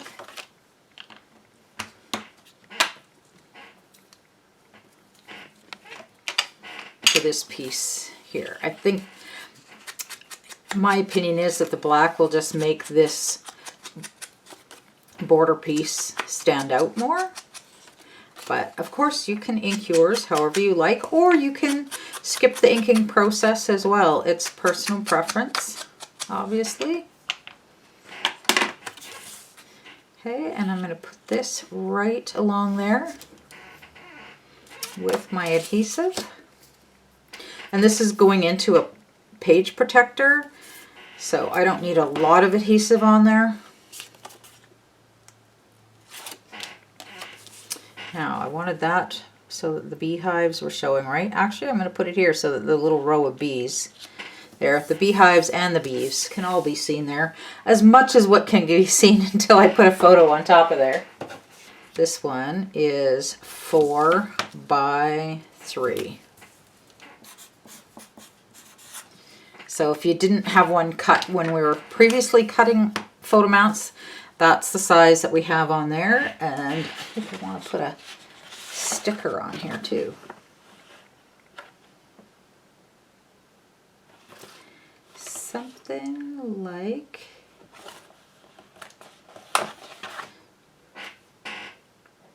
like that would be cute, and it's going to stand out there. Okay. So let's do our little doodles.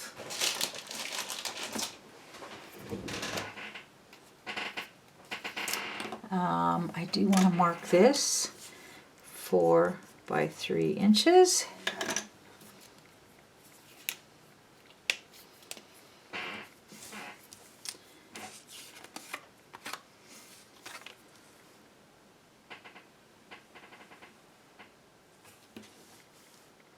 To me, that just adds a little bit of whimsy on there. And I'm going to put that off to one side so we have room for a sticker over here.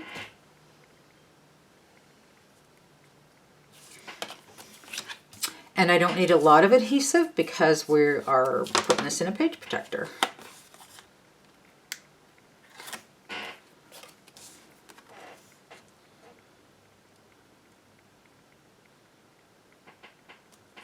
Go right there.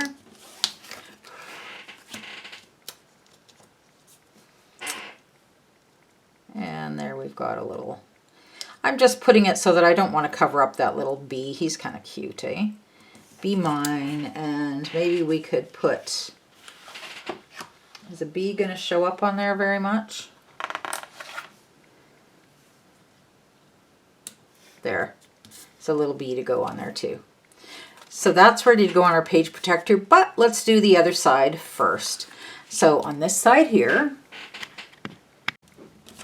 so on this other side, and making sure that I'm keeping the bottom and the top, keeping the bottom where the bottom is, so I'm not working upside down on this side.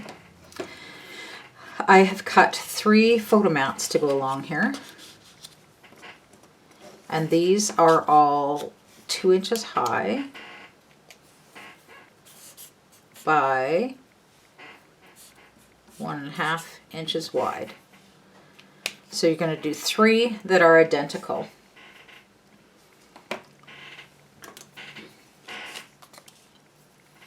So 2 by 1.5, 2 by 1.5, whoops, 2 by 1.5, 2 by 1.5. And then I'm going to do my little doodles on each one of these.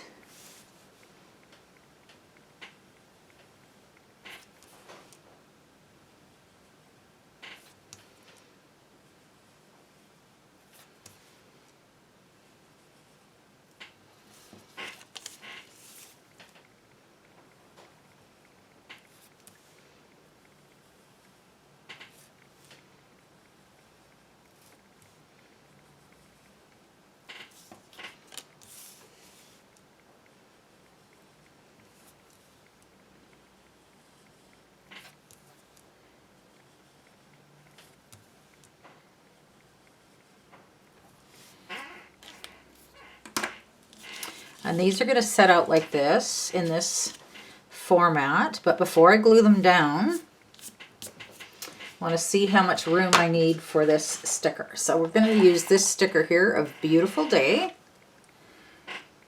And put it on the top here and roughly center that. That's nice and easy. And then we can put this up here somewhere. Okay, I think we might need, let's take off one of these little floral stickers. So I'm going to use this one here, this little tiny flower, because it just needs a little something on here still. And I'll just put this, we'll just put it by the Y here, just so that it has something. And then I'm going to adhere these down. And of course, since these are going to be in the page protector, they don't need much adhesive, so I can just put a little piece in the center there.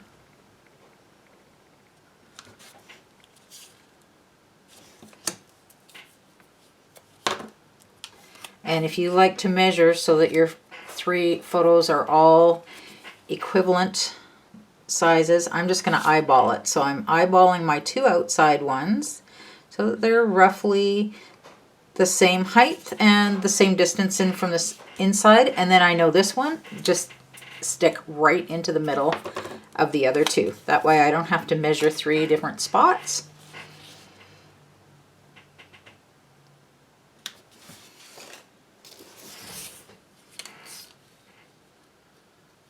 Okay, so here's a good spot for it. This is the barcode that we cut off the piece of paper, the multi-journaling cards, and I'm sure you set it aside like I did, because I do remember when we cut this off, I said, oh, set this aside. It's so cute with this row of buzzing bees here. We could use it someplace, and here's a spot we can use it just as a border type thing across the bottom of that page. Those bees are just so cute. So I'm going to eyeball it. Obviously it needs to be 6 inches, the same as our paper, but I know it's right behind this bee. So I'm going to kind of eyeball it. I'm giving myself a little extra room here, because what I'm going to do is cut this into a little flag shape.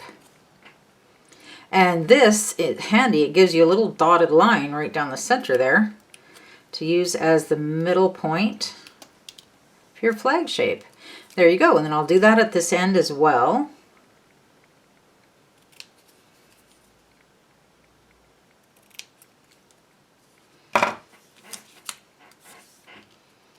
And now we have a little Be Happy down here. Sure, I think that works. But probably should ink up this edge, right? This is why any little scraps that are cute, I don't throw them out. They go into my working pile of papers until my project is done. And if it was left over at that point, I would discard it because it's pretty small. But you just never know when something is going to fit perfectly with what you have. And I think I want to, not just I think, I know I want to ink those outside edges of this paper as well. I'm going to ink that in black. If you find that's too dark for you, you could do it in yellow. Did I already? Oh, I already inked it in yellow once, but that's okay. Now it's going black.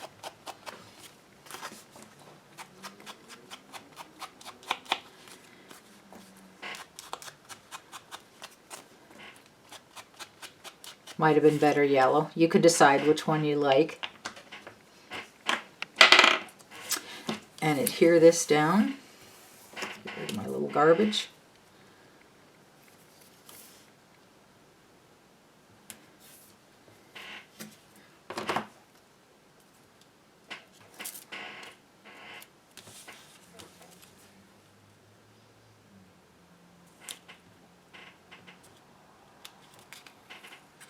Okay, I see it needed to go over just a little bit, right to the very edge, otherwise my paper is too long.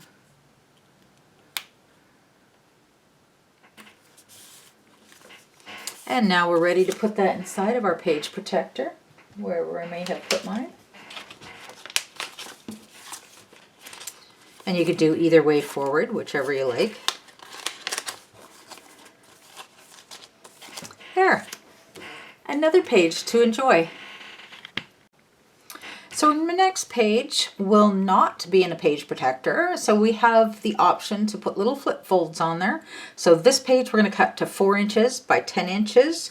And we're going to cut into this paper called Bee Friends.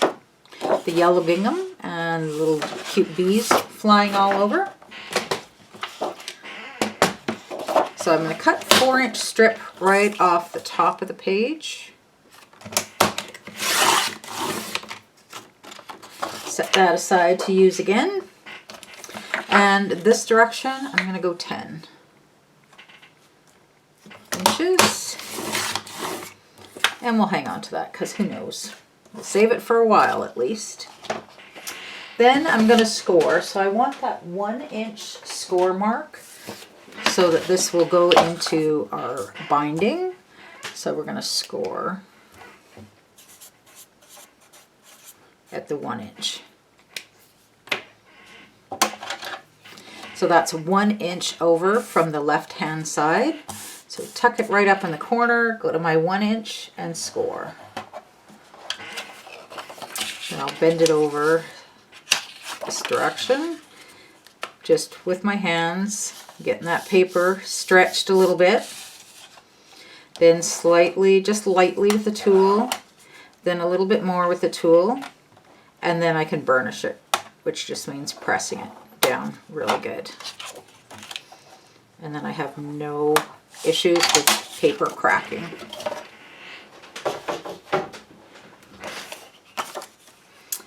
And I actually, so this 1 inch here is going to be in with our binding. And then the rest is up to us to decorate. And actually, I should have scored that while I was in here. So I'll put it back in here. So we scored already at the 1 inch mark.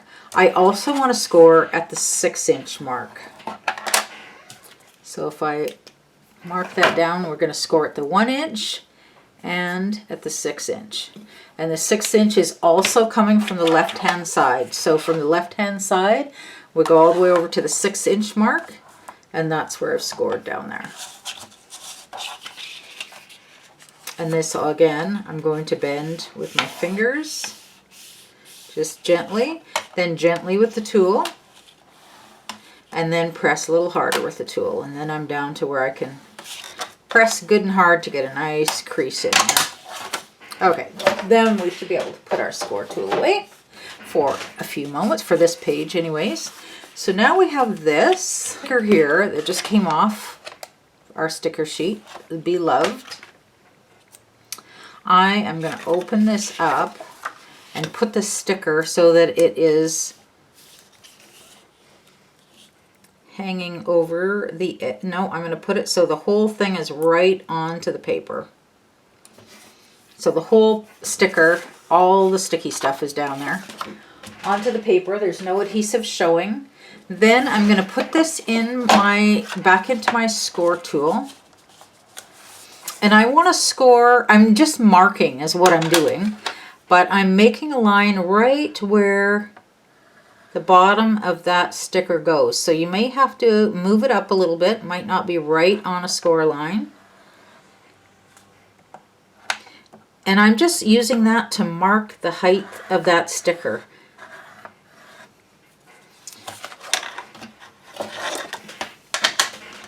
And I'm not going to promise that we won't take the score too loud again, because who knows what might happen.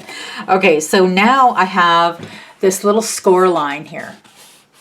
And rather than bend it at that line, I'm going to trim it. So I'm just using that line as my guide. I'm cutting in on each end of the sticker here.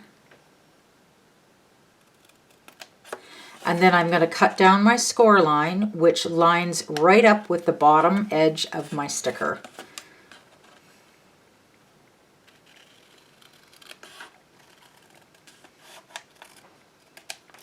There, so now we've kind of created our own little tab here, and if you need to neaten anything up, you can. I have a little bit of white paper showing there. So I'm just going to neaten that up a little bit. There's just a hair of the white paper showing next to the sticker. There, got it off. So what this has created is now we have a little tab, but yet when we turn it over this side, it's the paper. So there's nothing exposed. There's no sticky exposed there. So you could have also put another sticker on the back side if you want. But this is one way to show you how to create a tab with this hanging off the edge of your page, and yet this sticky is not exposed on there. And now we can carry on to decorate this. What I'd like to do is decorate part of this.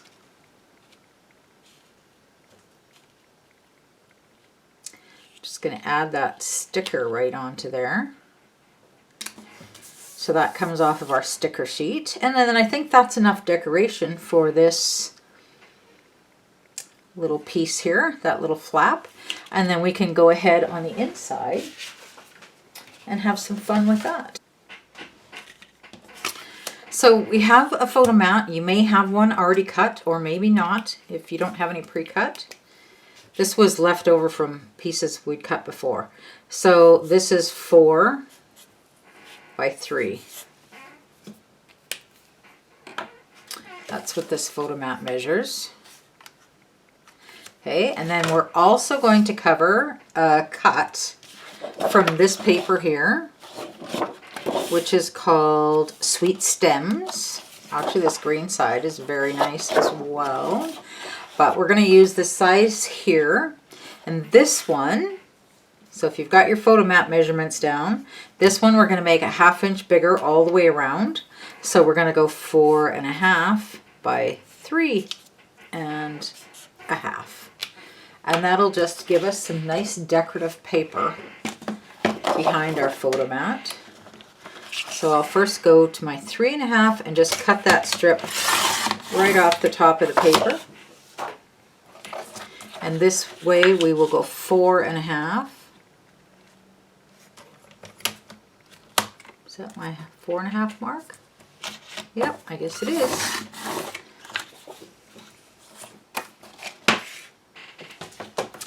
And then here's the idea, is that we'll put a little bit of this here, and that just gives us some nice floral behind the photo mat. So our mat here is 4 by 3. And you know the routine. I'm going to put a little doodle on there.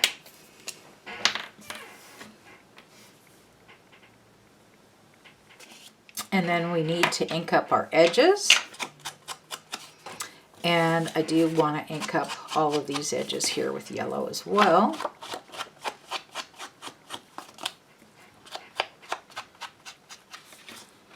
I'm even going to ink up around the edge of that tab there.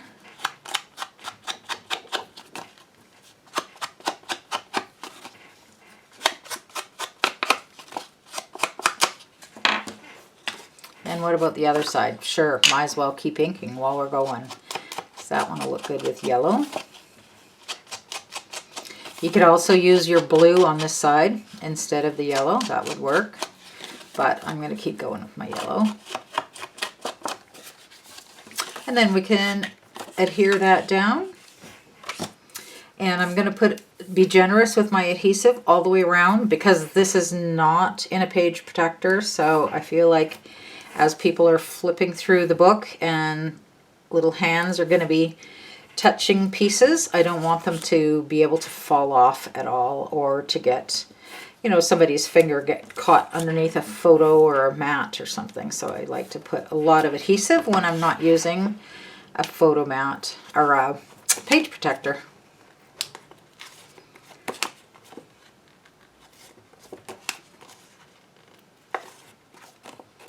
You've seen me do that before already on another page with a little adhesive protection tab sticking out. So I'm just kind of roughly putting that in the center of between these two score lines.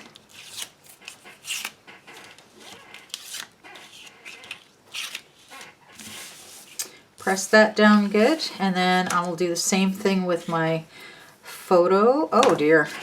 Okay, that's not quite, well, yeah, I didn't get it quite straight, but it's down there now. This adhesive is not coming undone.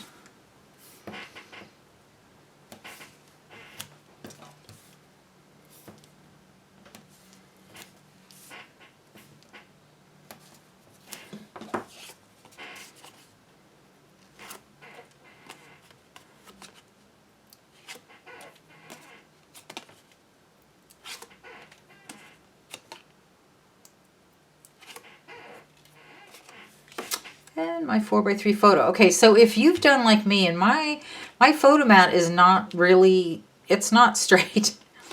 I can live with it, but it's not straight. But if you have something crooked and it bothers you, well then put your next thing like super crooked. Okay, in fact maybe I will on this, because then you don't really notice that the first one's not perfectly straight. Just everything is a little bit kitty wonkus, and we're okay with that. And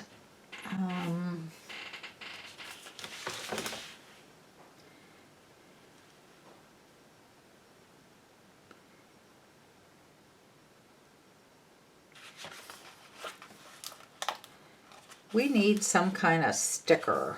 We need something to decorate. So what about if we just put a journaling? Yeah, let's put this journaling square or circle, journaling circle, and I'm going to put it just kind of down in the corner at an angle, because I got everything going on an angle here. And then I'll put this on here as well. What's the buzz? Do we need a flower or something on here? Okay, but I do need to be careful that I don't go over top of the score line, because I don't want it to bend there. So we'll put that on there, and then we'll do something straight for a change. But I don't want to go over that score line, remember. There we go. So what's the buzz? And you can have a journaling square here to write what the buzz is. Alrighty, okay, getting silly there. And now we have on this other side room for whatever we'd like to put. And I think photos would be good. 1/4 inches high by 2 inches wide.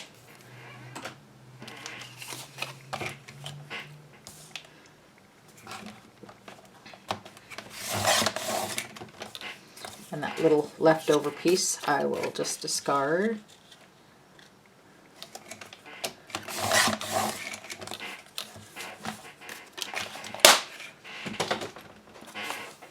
And remember, you don't want to glue over your score line. So you can do them side by side, or you can do them a little bit angled, and I think I will go with the angled. So here we have 2 3/4 by 2, 2 3/4 by 2, and doodle time. I enjoy the doodling. I also will do my handwriting in my scrapbooks, the journaling, in this pen, the Zig Writer. So I have one of these in each one of my craft bags. I have some, I've always got at least 2 or 3 of these Zig markers going. And this one, I know through this whole project, it's running out of ink. So I'm going to have to dig for my other one pretty soon. But I like to always have a spare around.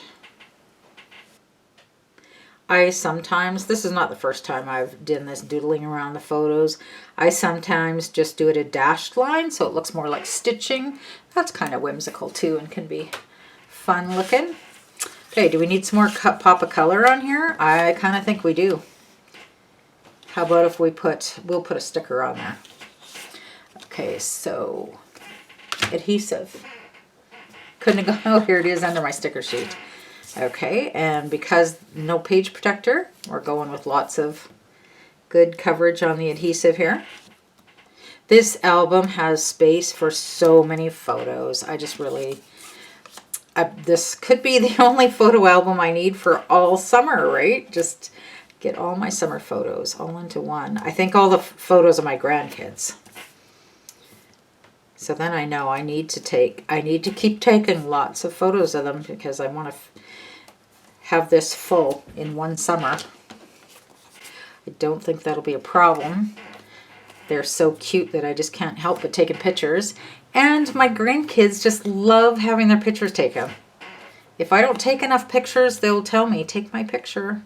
And then of course they always want to look in my phone and look at all their pictures. So I have started making them albums so that they can look at their pictures whenever they like. There's one. Somewhere along the line as we grow up and add to adults, we don't like to see our pictures anymore, but little children don't feel that way.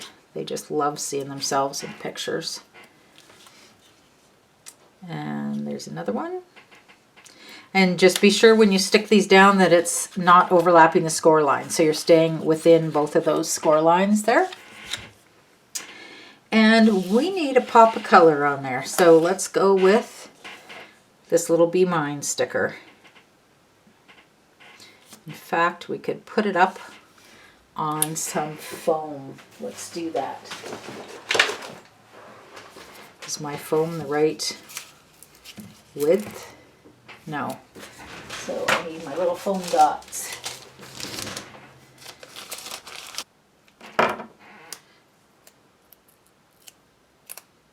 And then we've got a cute little Be Mine. So this is going to be our page in our book. It's going to be a little bit shorter than the other pages, which creates some interest, right? So for our next page, we're going to make use of this journaling square. This was already cut. This is a leftover piece from the other ones that we've cut out. The back side has these little pots of honey, pure honey and honey on them. You really don't need to decorate every single page in an album, right? This can be just a quick little decoration that comes in our page. But of course, when we flip it over, we want to decorate that side. So we'll leave it out of the page protector for now until we get that one decorated. So we'll also pull out from our scrap pile. These are leftover cut pieces. We have this strip of the black and yellow gingham. And we have a piece of this, might be harder to see on the video, but this is the yellow hearts on the yellow background. The back side is this floral daisy. So we're going to use those three pieces, but we will cut them down. Now this journaling square here is already 4 by 6 inches, so we don't even need to trim that one. We'll just end up inking the edges. This piece here, the height of it, it's 1.5 inches, and I'm just going to leave it at that height. I will mark this down just in case your scrap isn't, exactly the same if you cut a little bit different. So that's 1.5 inches, and we're going to go the 6 inches wide. So we're going to trim that down to 6 inches.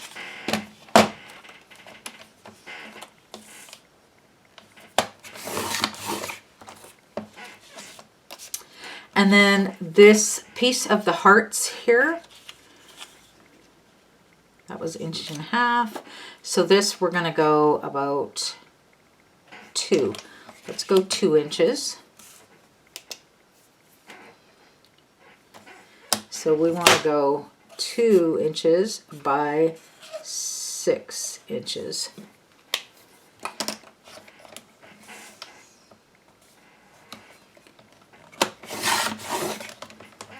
And I would even save this. I know it's getting pretty small, but this could be a pocket or a border someplace. That would work fine. And is this already 6? Yes, we already cut that to 6 inches.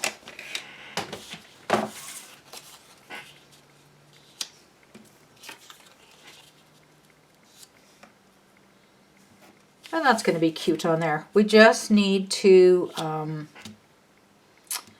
ink those edges, or we can make a little bit decorative, which I think might be nice. Let's take this and just put the flag shape on the end of these. And I'm going to go pretty shallow, like this would be deep, where my scissors go way in. I just want it to be shallow to give it a little bit of a shape, but not take up too much of the paper. So I eyeball it to where about the halfway mark is, and then I bend this over. Now I know exactly where the center is, and I can just follow this line with my scissors.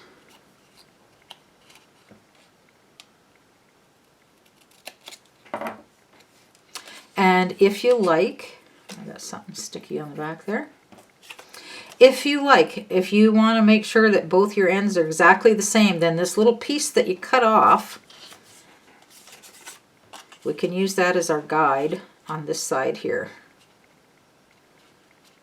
If it matters to you, I would typically just eyeball it, but in case that really matters to you, that they are exactly the same, you can use that as a guide. And then I know here, cut from the corner right up to where that cut line was.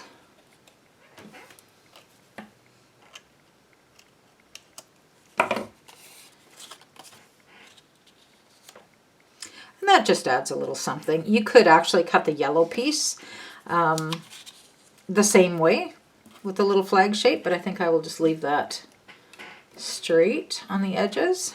And then I'm going to ink. So I'll start with inking this.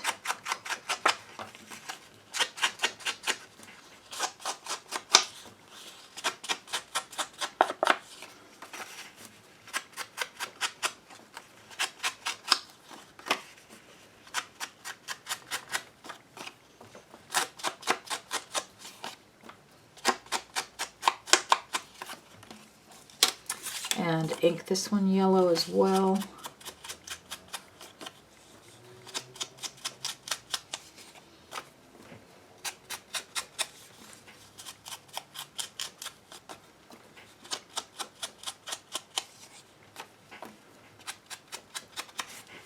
And ink this one as well.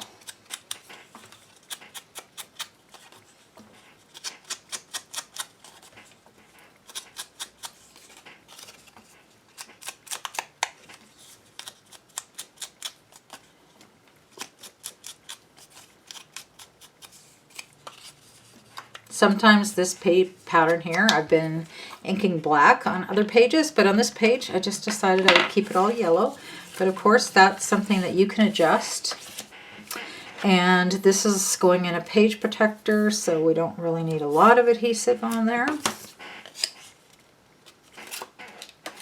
And I'm going to do that roughly in the center, but I do sometimes kind of look at my design and see what portions do I want to cover up and which portions do I want to make sure show. So rather than measuring and going in the middle, I've done it so that these little pots of honey are, you see the full pots, and just put it above there. And then this adds a little bit of color and pattern for us.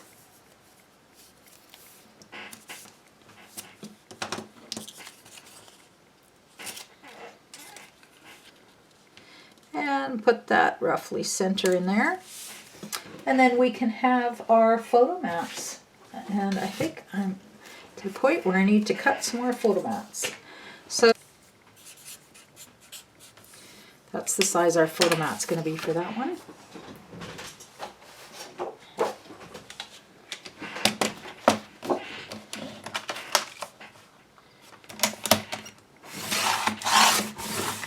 Cutting off 3 inches first, and then turn it the other direction and go 4. And guess what? We have, oh, but it's plenty enough for another photo mat. So we'll set that one aside. Make sure that's going to work on there. That's going to be just lovely. So my pencil is 3 by 4 inches. And my doodle pen.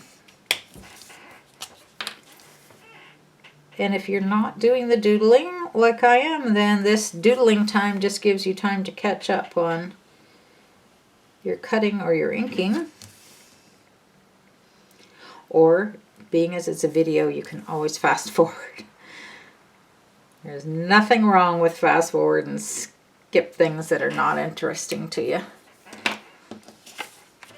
There, that's going to work on there. And the page protector.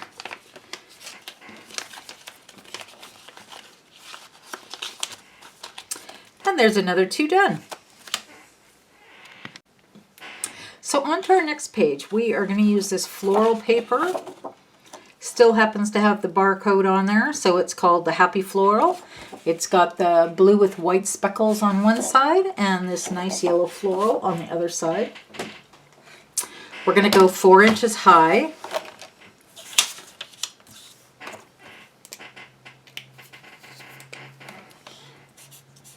And we're going to leave it the full 12 inches this time. So something a little bit different than we've done yet in this album. And you know, the good thing about kind of doing a class like this, hopefully this gives you some ideas that you may not have used in the past. Hang on to that. And then you can use these same ideas on future projects. You know, you could do, who knows, a little Disney album, a flipbook for a Disney album, and just use the same type of format, just different papers. So this one here, we're going to score. I'm going to score this at the 1 inch mark.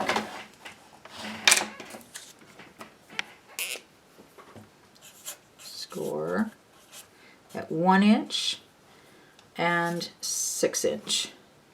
No. Yes. 1 inch.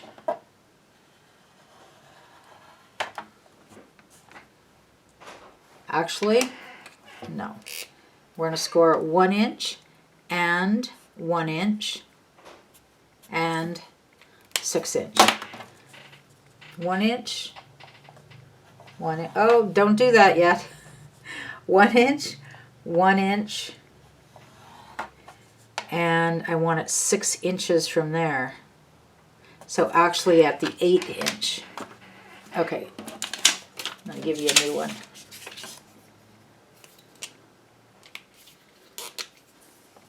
Score at 1 inch, 1 inch, 8 inch.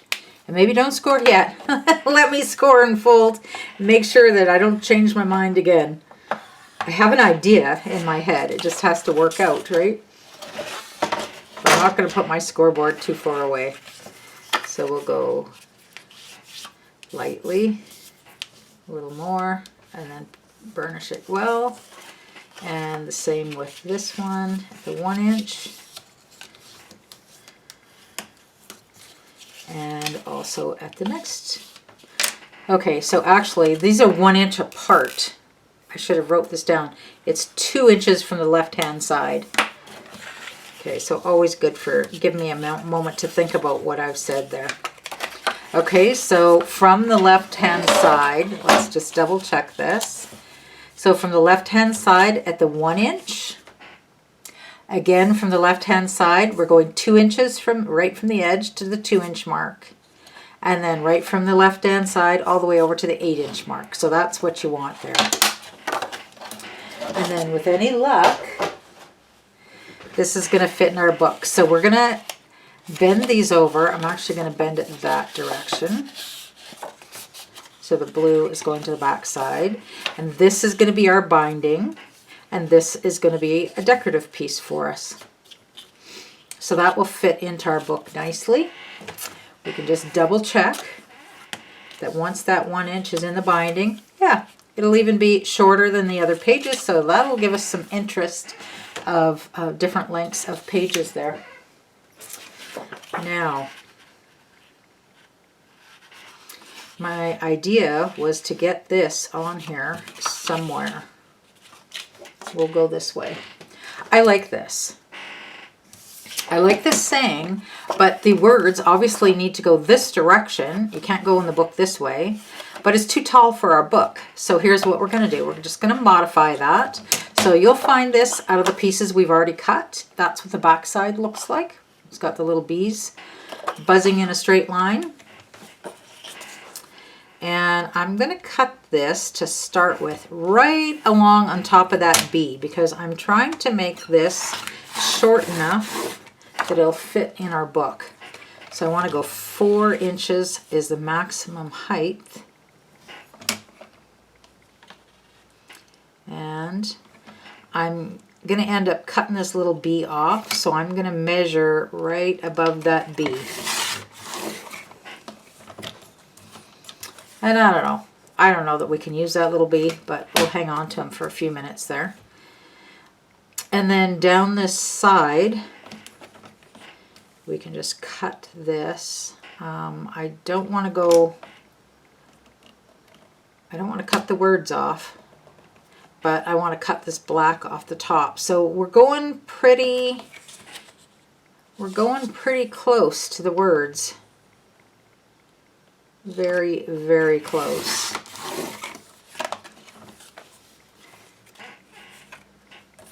And the same on this side. Okay, I don't want to cut off that bee buzzing either. So there's where I'm going. I do have a little bit of black pattern up there. That will be my challenge, to hide that somehow, probably behind a sticker. So our finished measurement.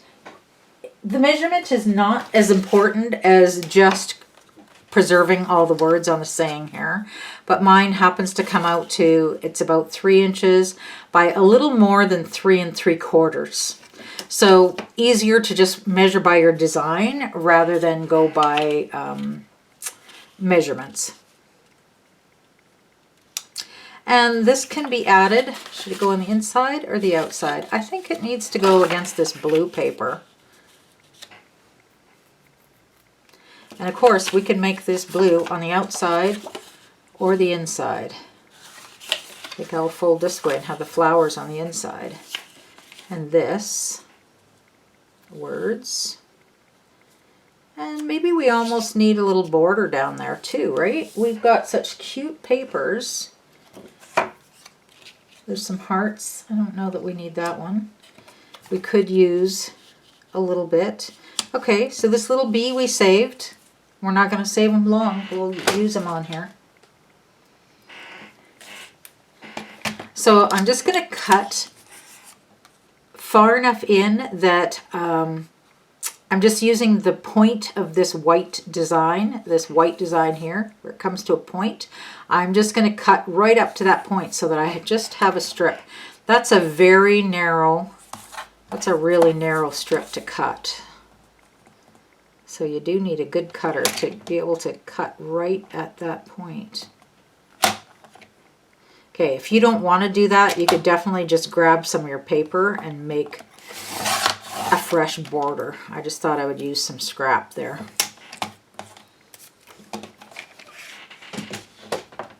And what does that even look like? Sure, I think that adds a nice little splash. And you could cut this off at 4 inches, but what I'm going to do is put it down here and then just the overhang, snip it with my scissors, because it's a little bit hard in the cutter to work with those tiny little narrow strips. So on here I will ink this up with yellow or blue. This side needs to be blue, and so I think I'll do this with blue as well. We haven't used our blue ink much, but here's a good chance. So ink that up with blue.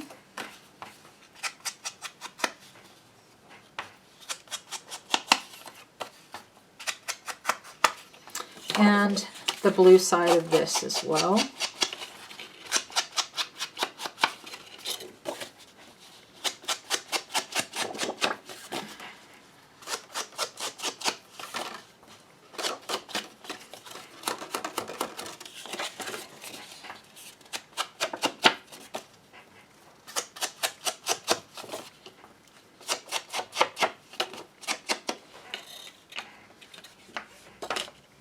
And then this little strip, I think I will ink that yellow or black. I think I'm going to go with black actually for this little tiny decorative strip here. But I don't want much ink on there because I don't want to turn these little white daisies too dark. I'm just going to touch that edge really lightly just to get rid of that white cut edge. Or the white, kind of a little bit of the core, white core of the paper shows when you cut, right? So just kind of getting rid of that core there.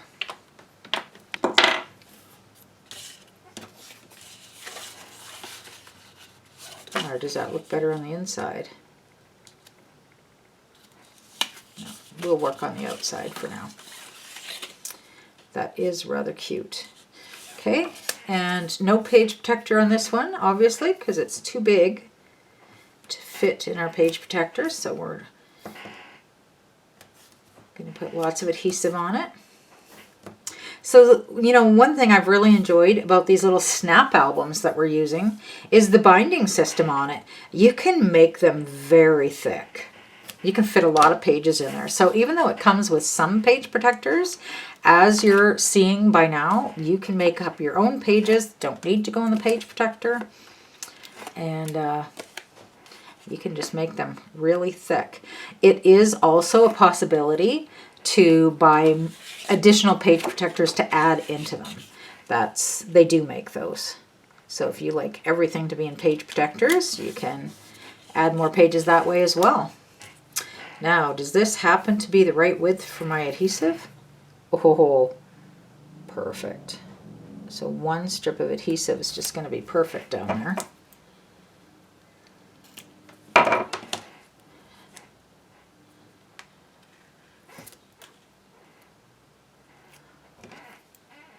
little bit of something hanging over the edge. Okay, and we'll just put this strip right down here just to add a little something. And then this piece that's left or hanging over, I'll just cut that right off. And I'm just going to put a little touch of the black ink just to finish that off. Now my little piece I cut, where'd it go? Here it is, stuck to my scissor. Okay, so there's a start. We have our flap done. On the inside, I think for that, just a nice large photo mat would do. So let's get out our cutter and a photo mat. So we know our page. Do we know our page is 4x6? This section here between score lines, it's 4x6. So you want to go at least a little bit smaller than that. So I'm going to go to the 4 mark here. Nope, I said a little bit smaller. Okay, so if we have, we'll go 3.5. So I'm going 1/2 inch smaller.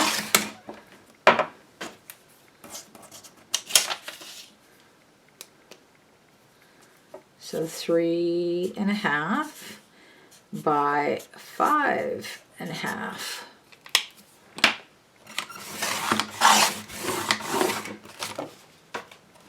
So there's our 3.5, and here we go 5.5. And then we save this little piece because that looks like a good size for a photo mat someplace else. Maybe even coming up right away.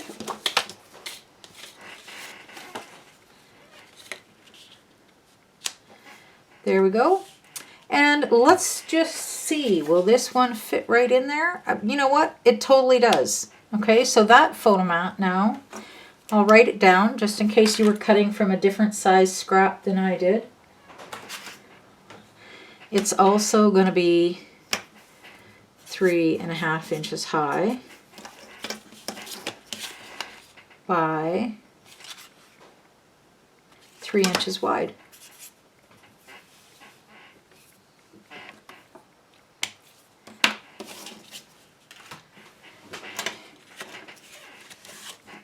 So I'll mark these on here, 3.5 by 5.5 and 3.5 by 3, and doodle time. I do like to doodle, obviously. I have a little book that I doodle in. It's a tiny little book so that I can complete a doodle pretty quickly. Actually, the person that got me started on that was a gal by the name, a very creative, artistic gal by the name of Tracy Scott. She is a designer for the company called Paper Artsy. She lives in England. The company's in France. But she started doing this doodle a day thing on her Facebook group. So if you like to doodle, you might want to look up Tracy Scott. And it got me doodling in my book. Now, I don't do a doodle a day, but I do quite a few doodles whenever I have a chance. It's just a small little project to pull out and work on something creative when you have a little bit of time. And then we'll put some adhesive on here.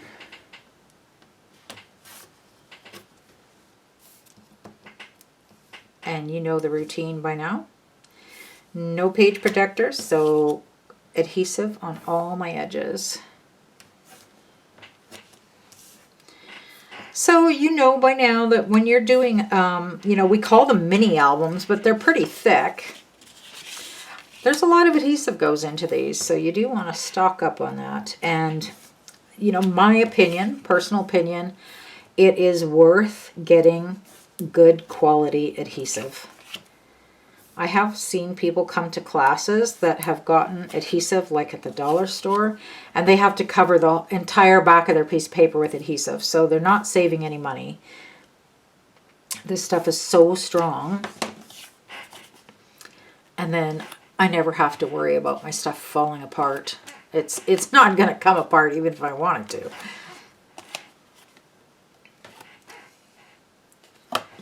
Make sure I have things going the right direction here.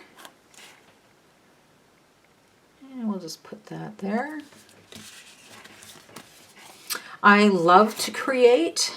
I do not care for repairing things down the road. Once I've made it, I'm kind of done with that. I don't want to repair, so I like to use a good strong adhesive so that there's no repairs needed in the future. It's just the creating.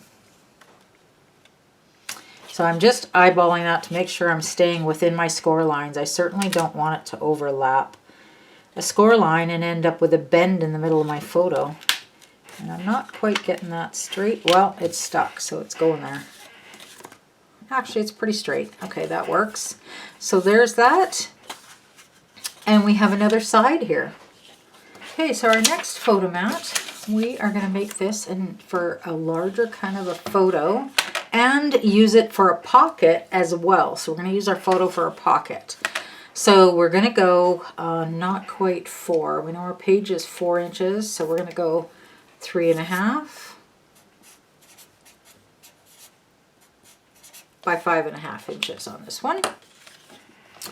So we'll go 5.5 inches here first. Save that piece. This one we're going to go 3.5. And that little piece I'll just discard. Every once in a while I do throw out little scraps. That one I can't see using, so and before I do too much work on here, I like to make sure that's going to fit. So before I adhere it down though, I wanted to use this little You Are the Bee's Knees. That's kind of a cute little saying. But of course, again, it's too big for our page, right? Our pages are 4 inches high, and we know that even if we cut right above this lettering, it's going to cut off some of the letters, and I just don't like that idea. So we're going to make this a little bit shorter, but we'll kind of turn it into a tag type thing. So this is one of our pieces that we've had set aside in our working pile of cut papers. I'm going to cut off the bottom just below the bee's knees words there. And this piece I'm going to actually let it go, I think. Now on the top here, because here's my idea, we can tuck it in behind. But look at how much is sticking up. That's too much. So I am going to cut a little bit off, but not all of it. Just a bit. Okay, so I'm cutting 1/2 inch. So that's a 1/2 inch came off that journaling square. And then I want to make it look a little bit more like a tag. Actually, instead of a tag, let's just do rounded corners. Okay, so I'll just round those top 2 corners. Actually, could round the bottom ones too, might as well. And if you don't have a corner rounder, you can just cut them at an angle as well. So here's my idea. Now that we have it a little bit smaller, we're going to put our photo in there like a pocket. And then this can tuck inside the pocket. Goes, and a little bit of it's going to stick up outside of our book. So we'll have that little piece sticking up, but I think that'll be cute. So this one we can simply ink up those edges, and my preference for this one will be the blue.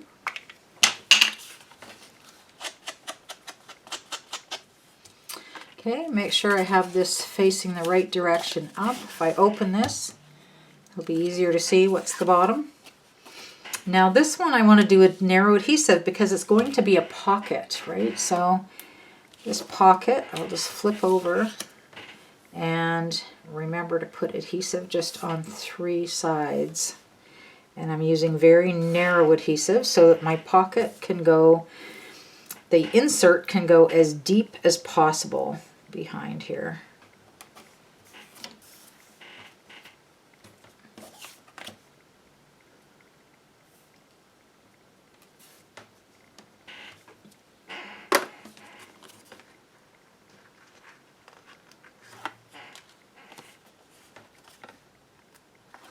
Isn't it fun seeing your book coming together?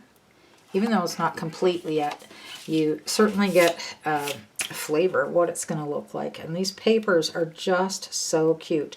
So I am putting this pocket, rather than centering it in the page, I am putting it fairly close to the bottom, not right at the bottom, but definitely closer to the bottom than the top. And that will make sure that this tucks down as far as possible. So it's not sticking up, you know, a mile above my book. It's just sticking up a little. And actually this works out nice with this. You see the full words there. You are the bee's knees. This is a great place to put a photo on the back as well. It's like a little secret photo back there.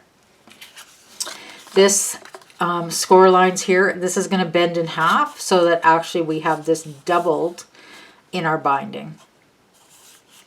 So we could put, yeah, we can put a photo on the back of there. I'm not going to bother with a photo mat, but you know you can put a photo back there. And this side is done as well. So there's another one for the book. Okay, we're going to go on to some pages here using our page protector. So then we know that to fit in the page protector, it needs to be 4 inches by 6 inches. So we're going to cut this next page 4 by 6.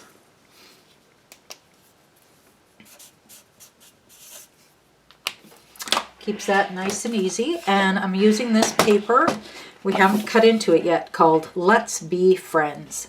It's got black and white gingham on one side, and it's got the flowers and the bees, plus it's introducing some little dragonflies on this side too, so that's pretty cute. So I'm going to cut 4 inches right across the top. Put that aside.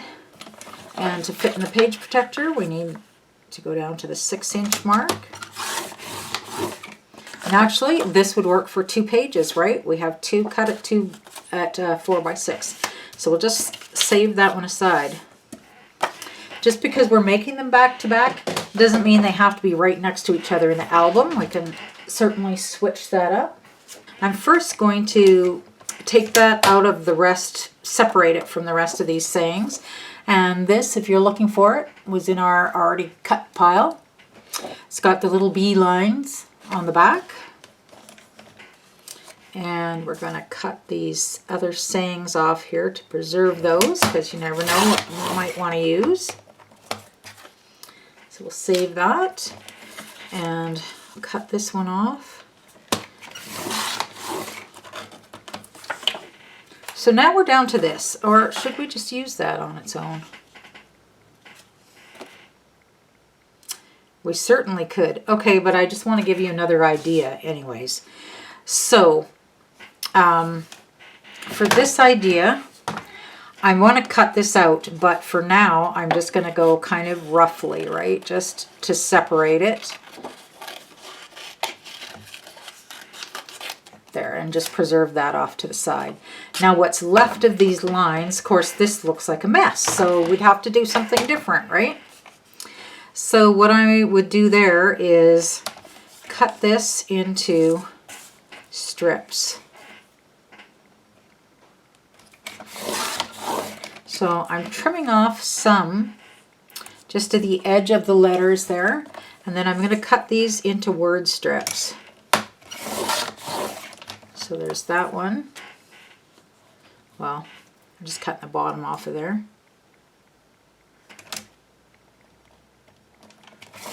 And I'm just eyeballing this. I can't even give you a measurement. It's probably about 1/2 inch, but I'm just eyeballing so that these are all roughly about the same. It's a hair more than 1/2 inch, so it's better to eyeball it than to try to go by a measurement.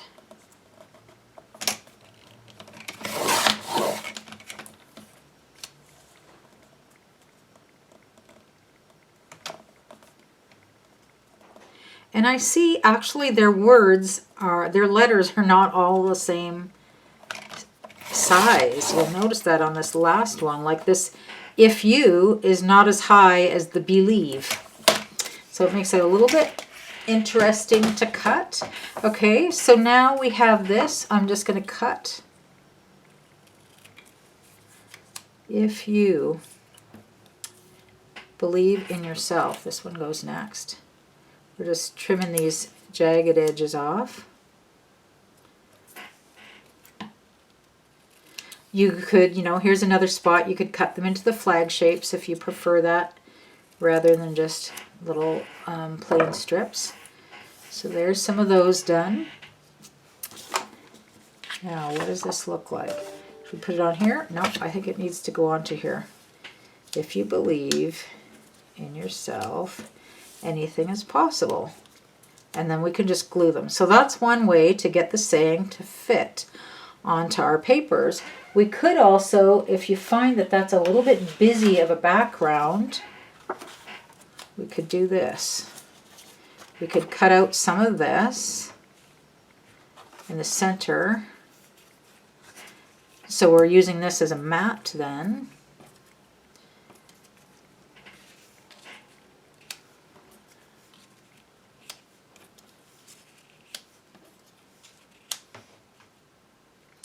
Yeah, I like that better. And then this would have to be at least 3, so about 3.5.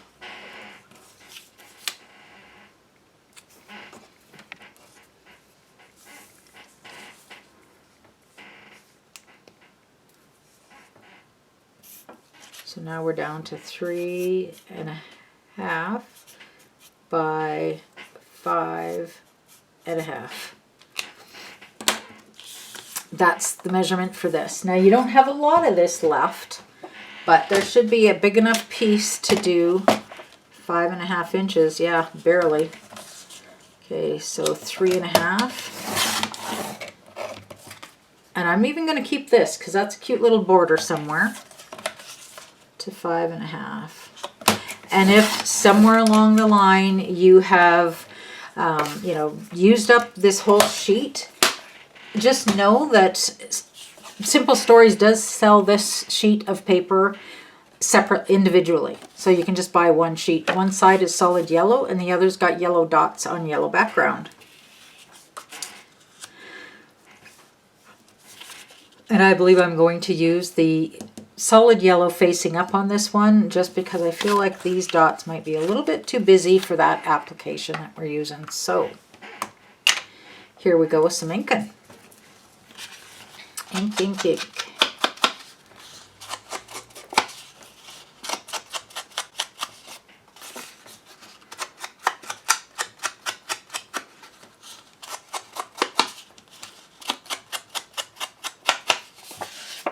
And I'm going to ink this one yellow as well.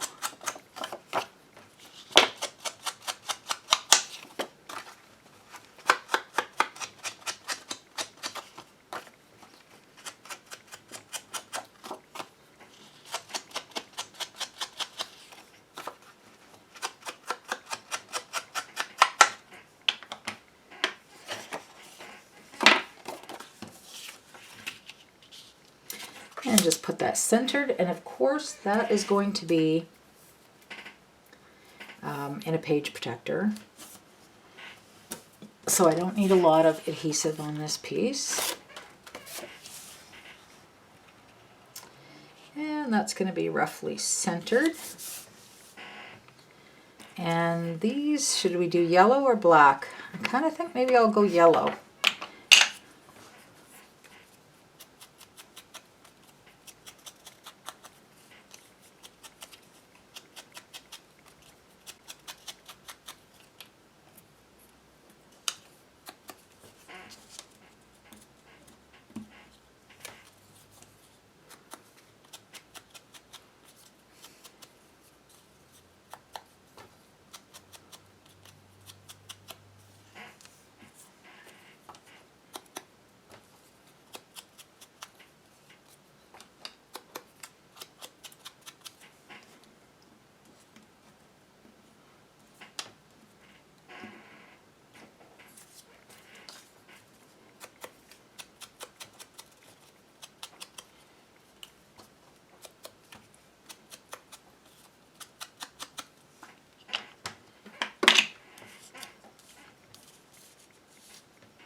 Okay, so we can move those around however we like them. Anything is possible.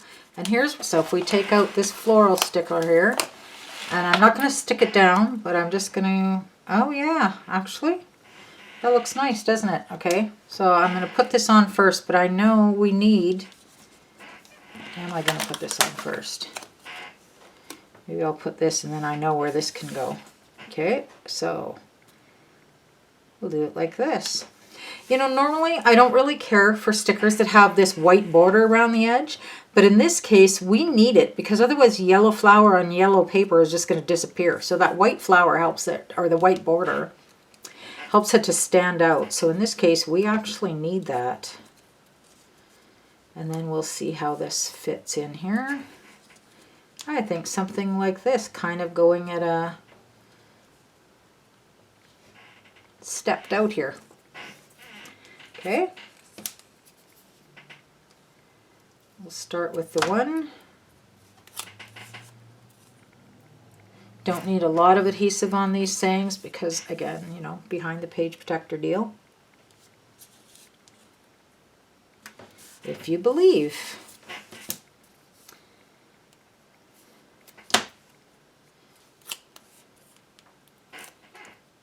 In yourself.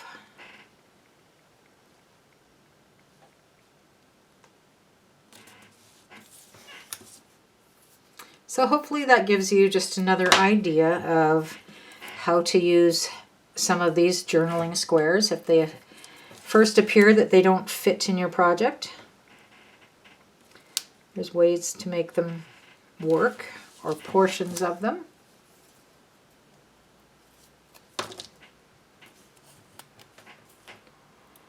And sometimes just having a saying in the middle of your album adds some extra interest. So not everything has to be picture, picture, picture. It can be a little bit of inspiration in there as well. Yeah, like that. And maybe we'll even do a, what else could we do up there?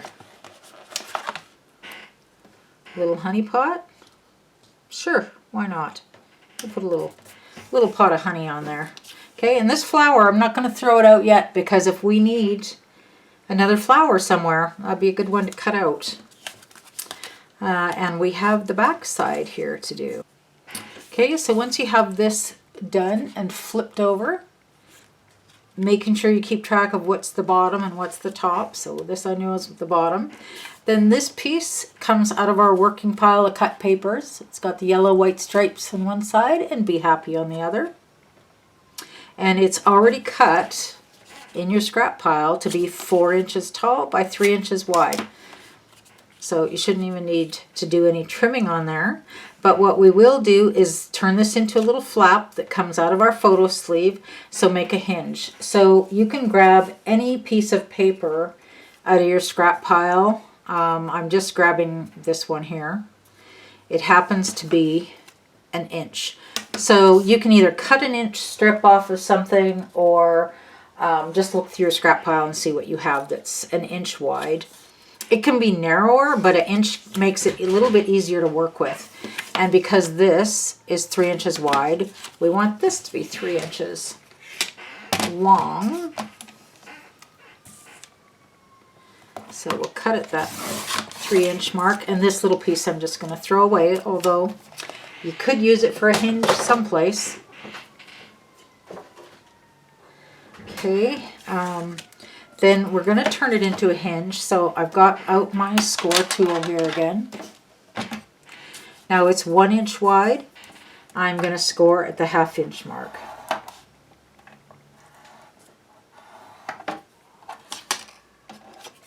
And then bend that over. And then press it with my tool. And then press a little bit harder with the tool. So a nice crease there.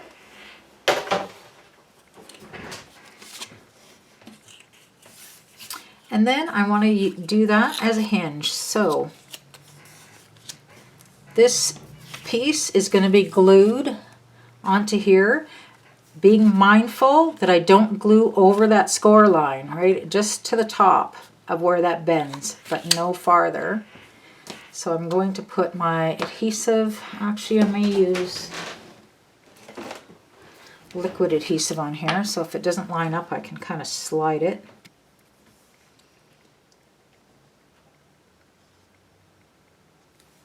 I've got a little bit of a clog issue. So I'm going to do it over my, squeeze it over my garbage pile to get that clog out before I squeeze it all over my project.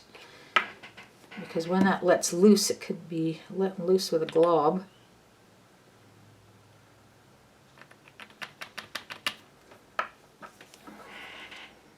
There we go.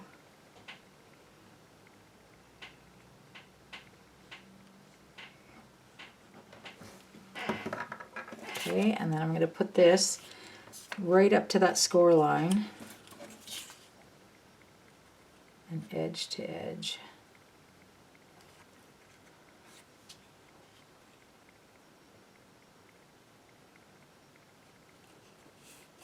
And then I'll just let that sit for a minute because that liquid glue, I don't want to move it too much. Let that glue take hold for a moment.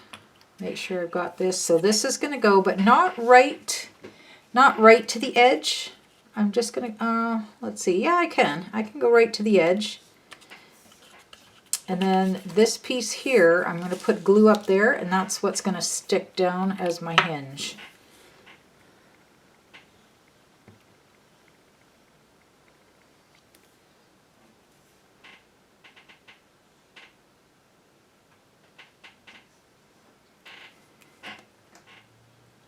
I got some kind of little clog on my bottle. It's giving me some trouble. And I know better than to squeeze it that hard on top of my top of my project.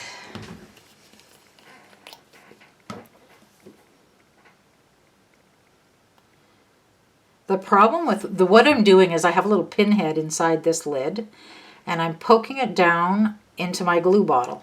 But if there's a little piece of hardened glue at the top, what I'm doing is pushing it down into the bottle. And when I squeeze, the glue is pushing it right back to the top. So it's going to be a challenge until I actually get it out of the bottle.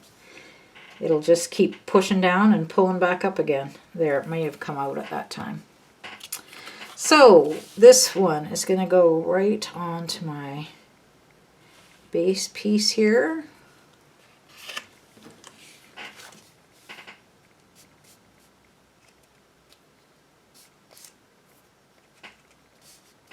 There we go.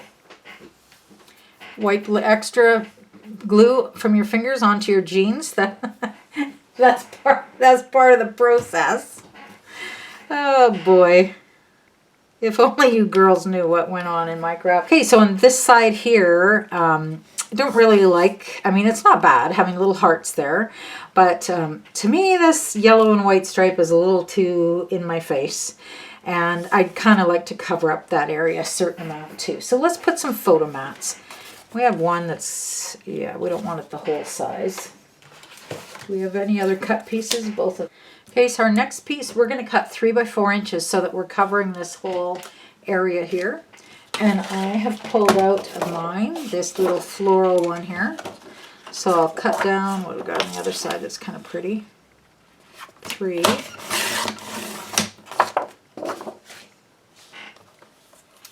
And you know what, before I do that cut, what would happen if we just went right down the side? No, don't care for that. Okay, so we're going for 4. Right, 3 by 4. And keep our little pieces. My goal is to get you the best use out of this paper pack, so we'll use lots of it. And something's not quite straight. I need to shave the edge off of my piece here. So I'm just going to take a sliver. Now, does that fit better? Yes, it does. And my page can still bend over.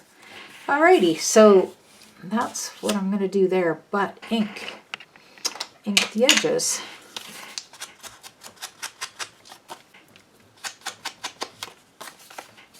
Now if you like this yellow and white stripe, you could skip this step and just leave that exposed. But I'm just finding that's a little bit too, I don't know, bold for me, I guess. So I'm going to cover that little piece up. That paper would be great in the right application, but I just don't care for it on that little back of the flap. And this piece, I'm going to struggle with my glue again, because I want to be able to kind of slide it around until it fits perfectly on that flap. So yes, here I am struggling again. I need a different pen, I guess.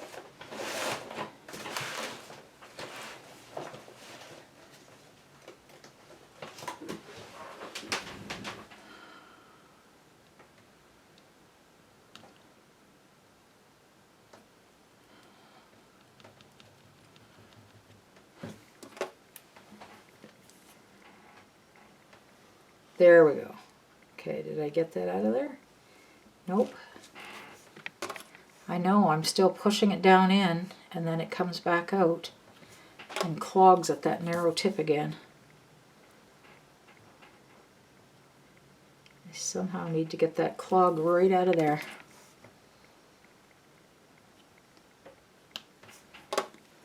Instead of just pushing it into the bottle. But when it comes out, it's going to come out as an explosion, is how I picture it, of glue. The struggle is real, ladies. We all have this sometimes. The trick is, as soon as you are using your glue, put the lid back on, man. Don't wait. Okay, like that. Boom, put the lid back on. Otherwise that tiny little piece of glue hardens at the tip and then you get that, then you get the issue. Alrighty, so line this up on the bottom. And this is why I've used liquid glue, because if I need to, I can kind of slide it to one direction or the other. Side to side, it looks pretty good. I have a little bit of overhang. You might be able to see. There's a slight piece of green paper, but I'm going to let the glue dry and then I'll snip that off with my scissors. Just trim, it's just a hair. And then here we can do a nice photo mat.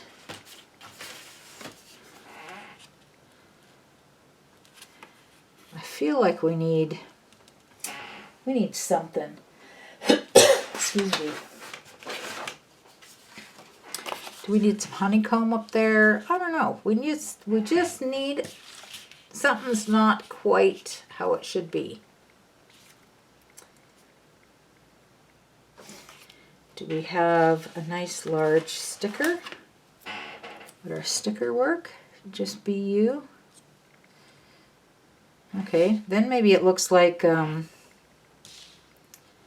it's supposed to be a yellow strip up there. Yeah, we're gonna go with that. So just be you, and then I'm gonna take one of these flowers. Are they gonna show up? Yes, they will, because they have white outline on them, so they will show. And we'll go like that. There. Now I don't mind that so much, having a yellow strip up there. Sure, decorate it. Make it more pronounced, and then it just kind of works. Okay, and then we have this one here, which happens to be 3 by 4.5. So that's our measurement for there. This came out of my discard pile, so you may already have one that works, that's already that size. If not, you can cut one. 3 by 4.5.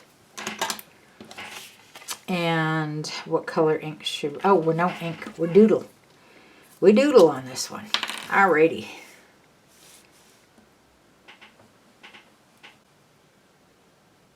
So I'm curious, are you crafters sitting down and doing this whole album in one go? Or are you spreading this over many days or many weekends, or maybe doing it at a crop so you get, 12 hours of crafting all in a row?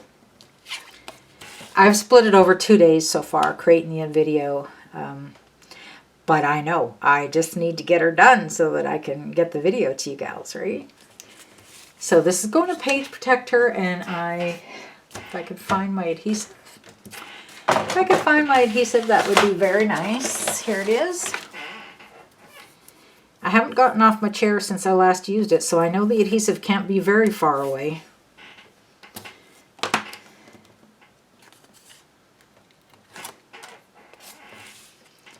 There we go, and roughly center. And this would be a good spot to either put a photo or a saying or stickers. So there's this page done. I just need my page protector. So this is going to go in with the flap up and tuck in the rest here. So that'll be protecting our photo. And then this will be a cute little flap on the outside of our page protector. And turn it over, and we've got this message on there. And let's get started on the next page. Okay, so for our next page, this will be our focal point. Kind words are just like honey. Isn't that sweet? And the back side has our pots of pure honey. Then we have in our scraps a piece of paper a little bit bigger than this one. But it's with the floral on one side and the blue with the white dots on the other. Then we're going to trim this down. Excuse me. So it's going to be 4 inches by 3 inches. And then we're going to score it. So we're going to score at the 1/2 inch. So from the left hand side, show you on the scoreboard. So this is the 4 inches tall. This is 3 inches wide. Score it at 1/2 inch. So for the left hand side, go in 1/2 inch and score. Go into the 1.5 inch mark and score. The 2.5 inch mark and score. So we have 3 score lines down there. So our scoring is 1/2 inch. And again at 1.5 inch. And again at 2.5 inch. And then, of course, bend and fold on all of those pieces, all of those score lines. And then on the very center score line, we're actually going to fold that in half.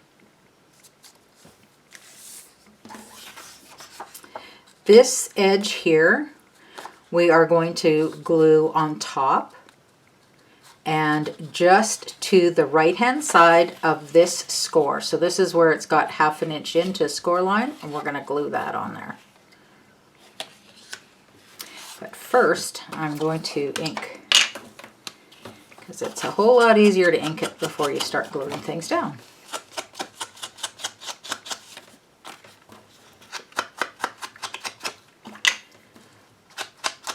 Today, while I'm videotaping this, it is a beautiful sunny day. The weather is so nice. It's just a perfect day to be in the shade and to be playing with these beautiful summer papers. It's also a great project for a rainy day. And we seem to get lots of those each summer. And while I'm at it, I'm going to ink the back side as well, because I think yellow will work with that.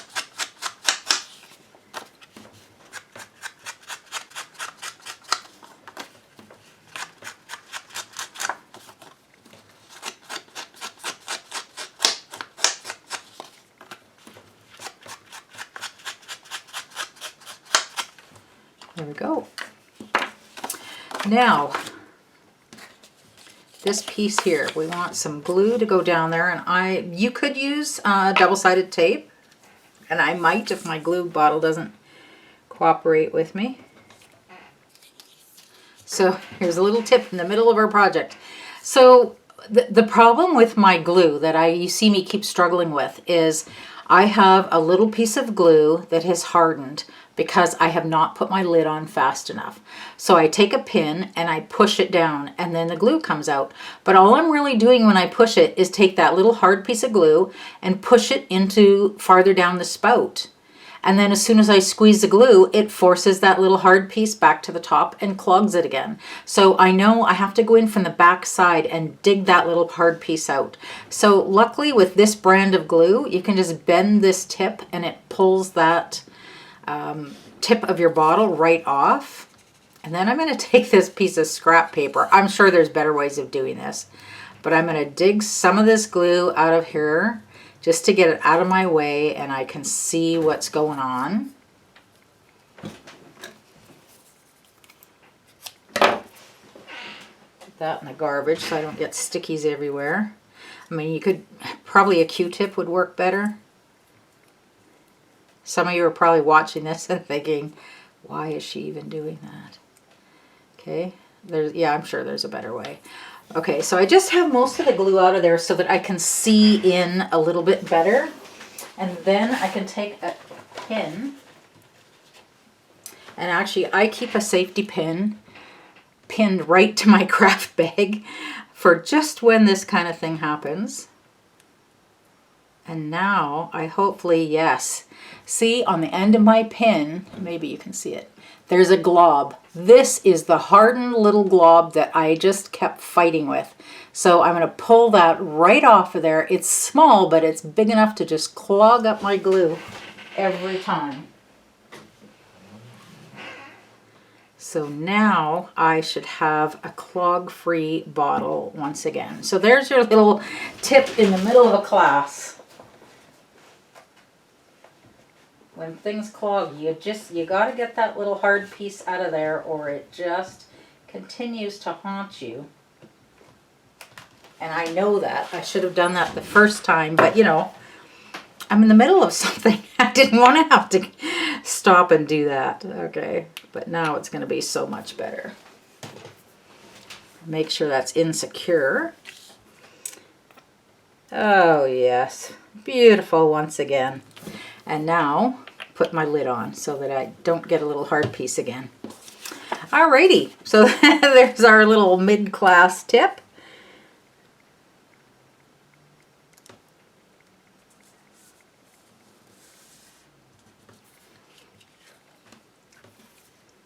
My glue's coming out so good that I even got a little bit off the edges. Okay, so I'm just making sure that this piece does not extend beyond the crease there, the score line. And then on this side, I'm just going to glue this down flat. So what this has done is it's taken this piece and added on the portion that's going to go into the spine of our book. So we'll end up punching holes there, and that will go into the spine. This piece here can just be glued down. I would normally do double-sided tape, but you know, right now I'm just enjoying my glue so much.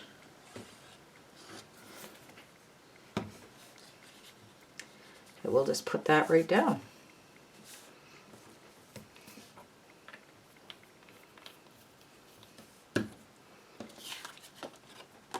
There you go.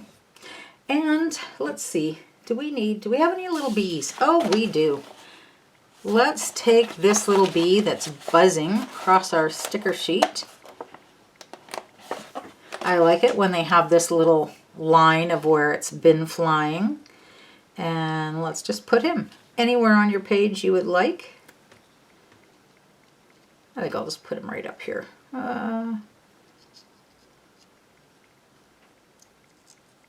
Yeah, we'll just stick him there. He's a cute little guy. Okay. Do we have any other bees? There is some more bees on here. How about if we just put another? That way this guy's got a little buddy here to fly with him. There we go. Cute. I just love the little bees in this collection. They're happy and smiling. They're just so cute.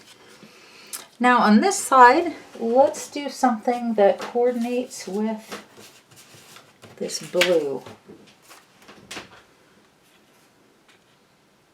Cute as can be, that works. And I think we need to fussy cut this one out so that we're just down to the blue here. And that will kind of coordinate with any blue that you see from the spine. You will see that part there.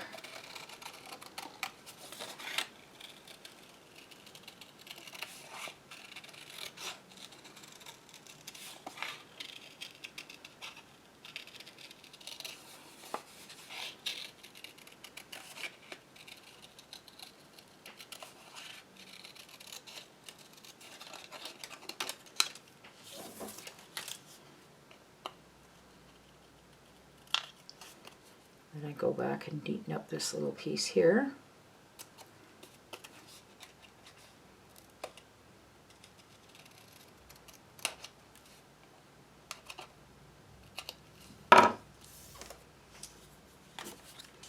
Okay, I think that'll be good. And then we just need a photo on there.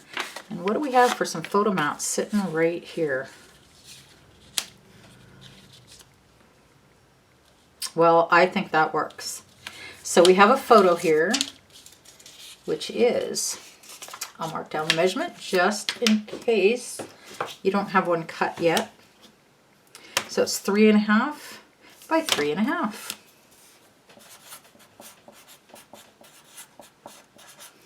I hope you're enjoying this day together of crafting. I just really enjoy creating things, eh? Cute as can be. I think that's going to work for us.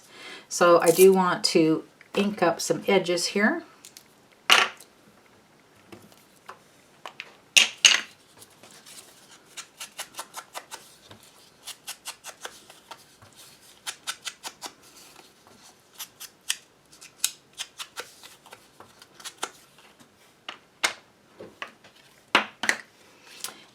And I do want to mark on here what size photo.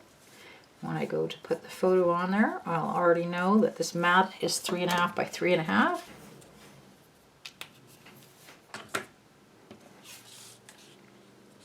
That's going to go on there, and cute as can be.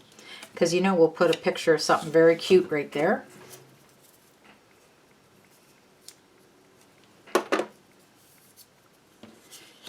And this one is not going to be in a page protector, so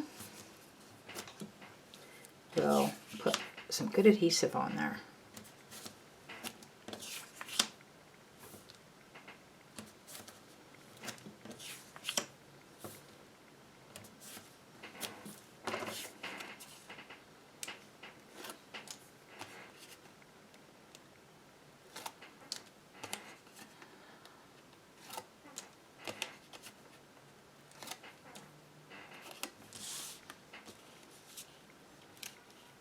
Now I'm having mine so that it overlaps that blue a little bit, but if you don't like that, you could have it off.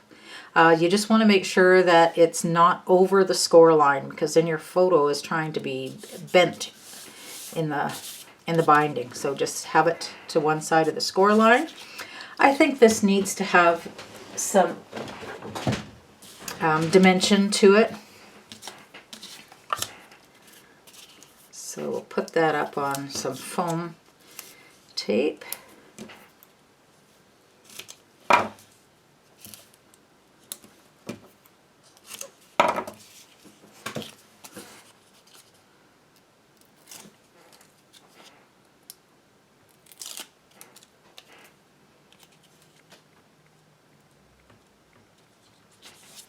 And there we go.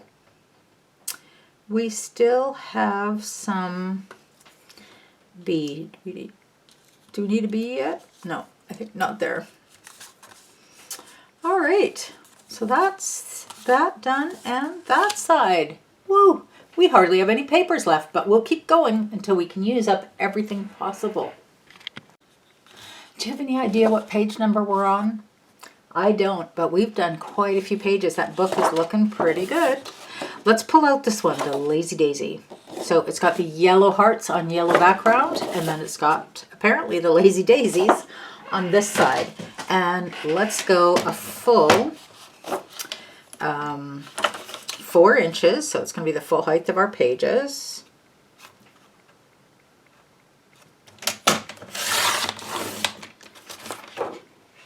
Keep that, of course. And we're just going to leave it the full 12 inches. So this one here, for measurement's sake, 4 by 12. Now we know our book is only, what, about 7.5 actually. So we're going to score. Now let me do this first before you score with me. So I'm going to go with the 1 inch mark, the 7.5 inch mark,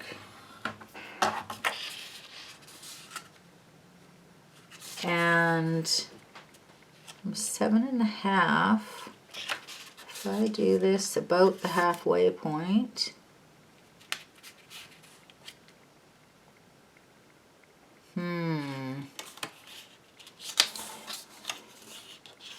and let's go the 9 3/4. Okay, that's just kind of to make things difficult, right? So we're going to score. Now let me try this out before you start scoring yours. Make sure this is going to work. So this was scored at 1 inch.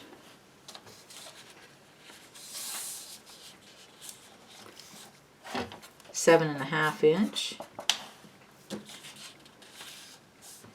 And 9 3/4 inch. Now, let me see if this is going to work.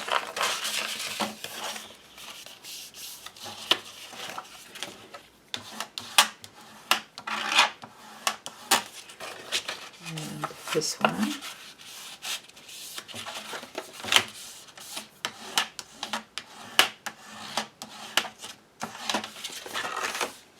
And this first one.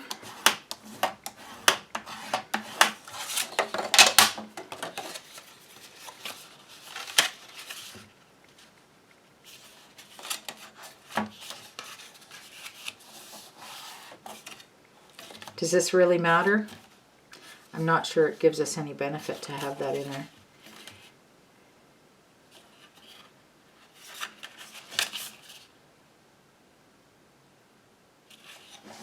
Let me think about that one. Okay, we're going to do something else a little bit instead. Okay, so I'm going to cut this last piece off. So that changes things. Because it turns out this last flap is really not doing us any good. So if we are, let me make sure. I'm cutting it off at this mark here. So we're going right to the 9 3/4. And cut that piece off. Okay, so what did we actually end up doing here? We have, this one is 4 by 9 3/4 inches. So 4 inches tall, 9 3/4 inches across.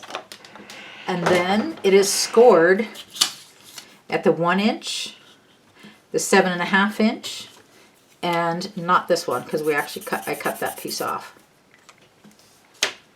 So 1 inch and 7.5 inch, all from the left hand side is where the scoring is done. So we've done a page like this before already, but let's make it a little bit different, okay? We shall. I'm going to take this one and cut it off. I think that's the only one we have left. Oh, we have this one. What other little fancy doos do we have left? Because I'm trying to make good use of all of them. I'm sure you've noticed. And I'm just going to cut this right where the design ends.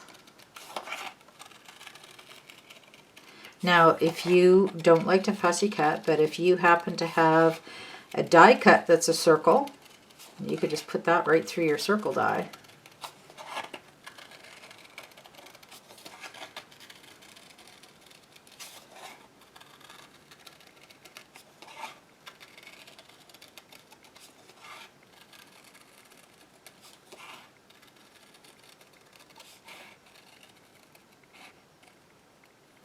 There we go. And I'll just discard that other piece. And we're done with that. Now this, what we're going to end up is a piece that's half attached and half not. And actually, if this happens to be the same size,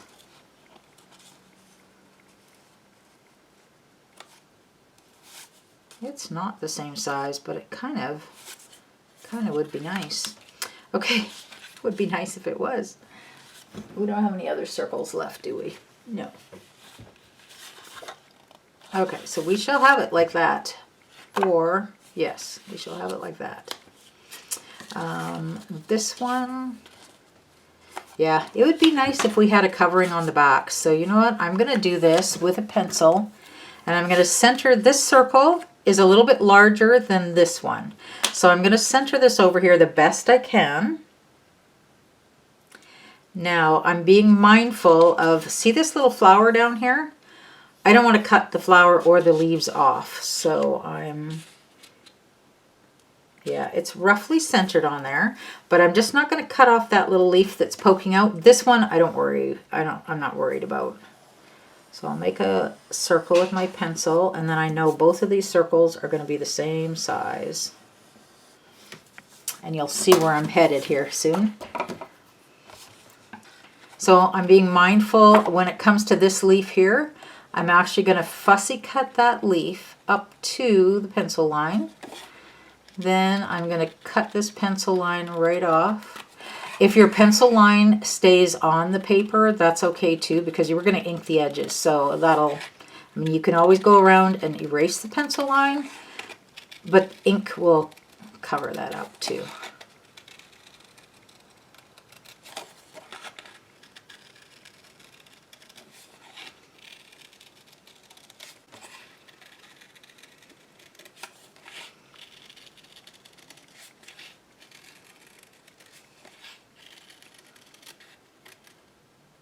Okay, and just up to that green, and then fussy cut that green leaf right around.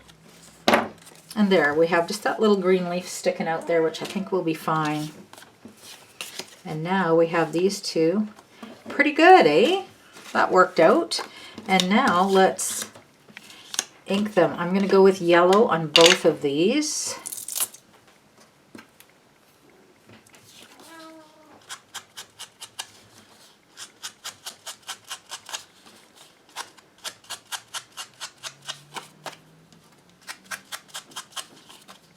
So this circle on this side here has a little bit of a border, and I see where it's not quite rounded there. So I'll just take that bit of a sharp edge off. And then we have this one. And I think, you know, by inking the edges, in my opinion, that helps to disguise if it's not a perfectly round circle.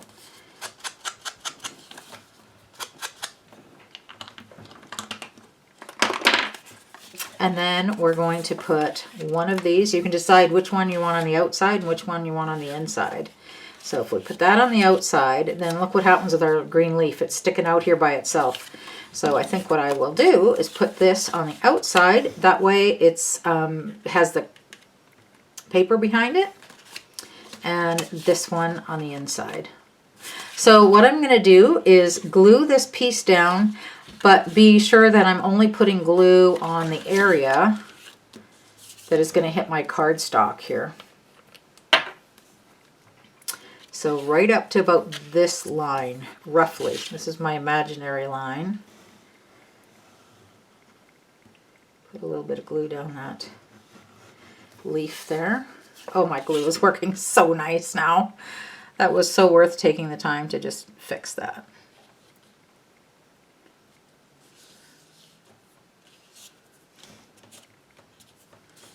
There, that's glued down. Now on the inside,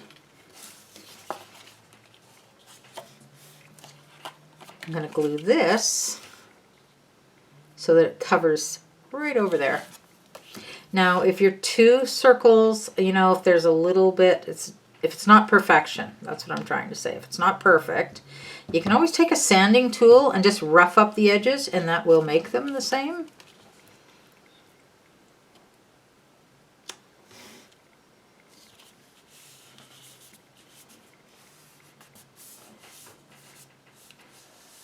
There we go. So now we have ourselves a little decorative flap here. That's something just a little bit different than what we've done in this book so far. But it gives you some ideas. Okay, I just realized I did this page with the video off. So I think the video is on. Oops. On this side here, 3.5 by 5.5 inch mat, put between the score lines. There's where our score lines are. Then when you flip it over on this side, we did 2 mats that are each 2.5 by 3 inches. So 2 of those, and then this is just off the sticker sheet. So you can pause the video while you catch up with that one. And I do need to actually ink the edges here. And I need to turn. So my little pile here is getting thick enough that I think I need to actually put them in the binding. So to do that, some of these I need to have holes punched in them, right? So I'm going to use one that's in a page protector. I'm using this as a guide, these holes that are in the page protector. So I put them over top and I'm lining up at the spine end. Sometimes these aren't the same length, so I'm ignoring that end. And this end here, I'm lining up. And if my page is a little bit shorter than the page protector, then I'm just centering it. Then you could mark this with a pencil through the holes, but I am just taking my hole punch and going right through, using that hole as the guide. 1 and 2. There's that one. And then I'm going to use this page protector again as a guide for this next one.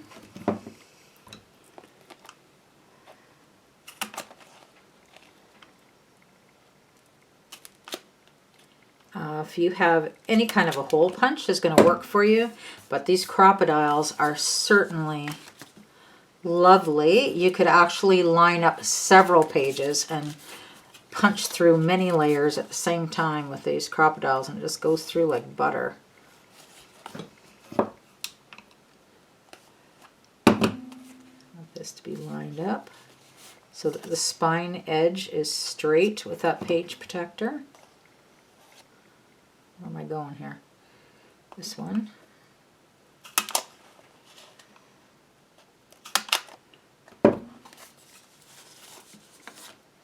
That one's got holes in it. This one needs holes in it. Those are punched. So now I can put these into my album, and that's kind of exciting to see them go in there. And you can decide which ones you want next to what. I'm not too worried about what order they go in, because everything coordinates. Regardless of what it's next to, they all coordinate. That's the beauty of working with one paper pad. All the papers match.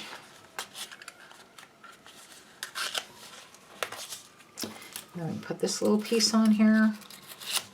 And look at how much extra space we have. So, you know, you could really load this up a lot more even than we have.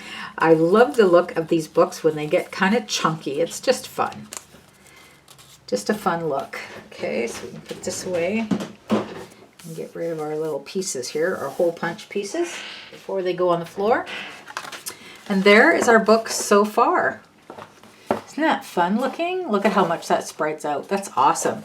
Okay, so now we're getting down to the end of our papers, and I would consider these as bonus pages. This album could be considered complete exactly as it is, but I am going to attempt to use up all the little bits of papers we have left. And the reason I want to call them bonus pages is because if you have cut differently than I have, or if you have discarded a paper, there's one you didn't like, for whatever reason, you don't have left the remaining pieces the same as mine, I don't want you to feel like somehow your album isn't complete or your short pages, because this is a great album exactly how it is. Just in case you don't have all the same papers as me, I am going to decorate this next, and then whatever's left over, we're going to come up with some more pages with them. But we'll decorate with this next in hopes that everybody has a few papers that they can work with still. Okay, so to decorate our back cover here, we'll start by cutting to 6 inches. I'm going to use these 2 pieces and my pen. So 6 by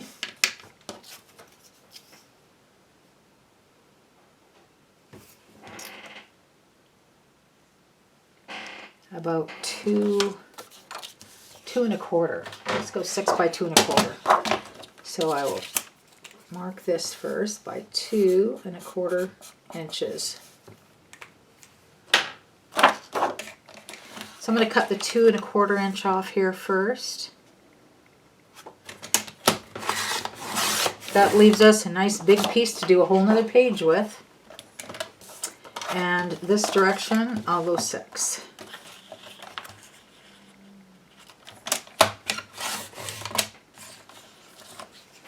And I'm going to save that piece as well. Then this piece here, this is a scrap out of our pile, and I believe it's already 6 inches. It is. And I'm going to cut it just an inch. Actually, maybe just half of an inch.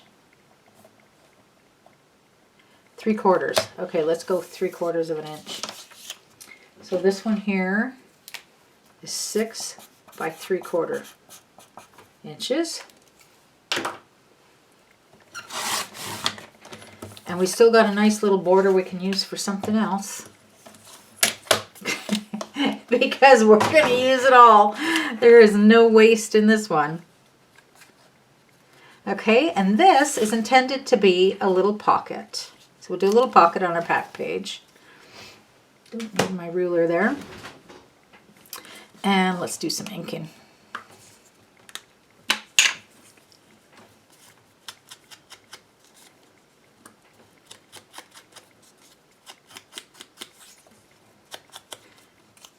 So hopefully this gives you an idea that you can decorate the insides of your covers as well. I do hope that even if you've scrapbooked a long time, that by doing this project, you've maybe either been reminded of some things that you haven't done for a long time, or possibly some new ideas that you haven't done before, because that's always fun to just get some new little tips.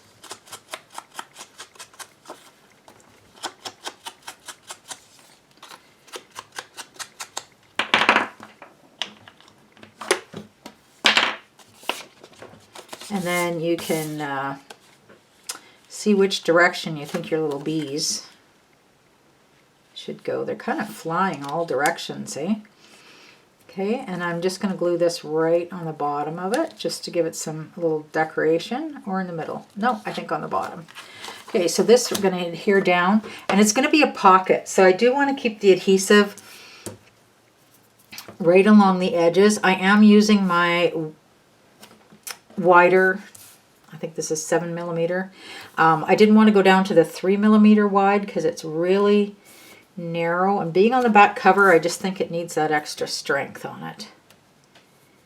Now let me correct that. It's not on the outside of the back cover, it's on the inside of the back cover.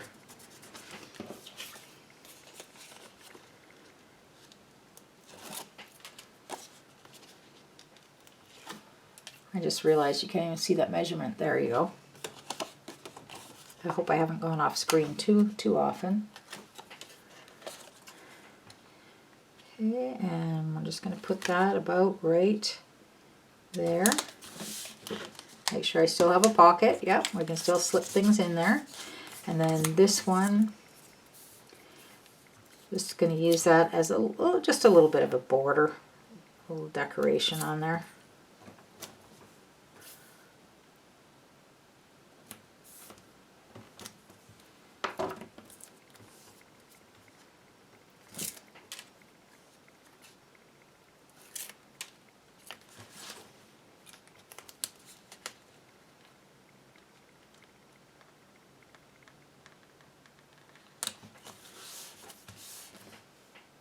So another idea, you could actually do this one a little bit taller and just adhere it on 3 sides, and you'd have like a 2-layer pocket. You'd have 2 pockets going on there.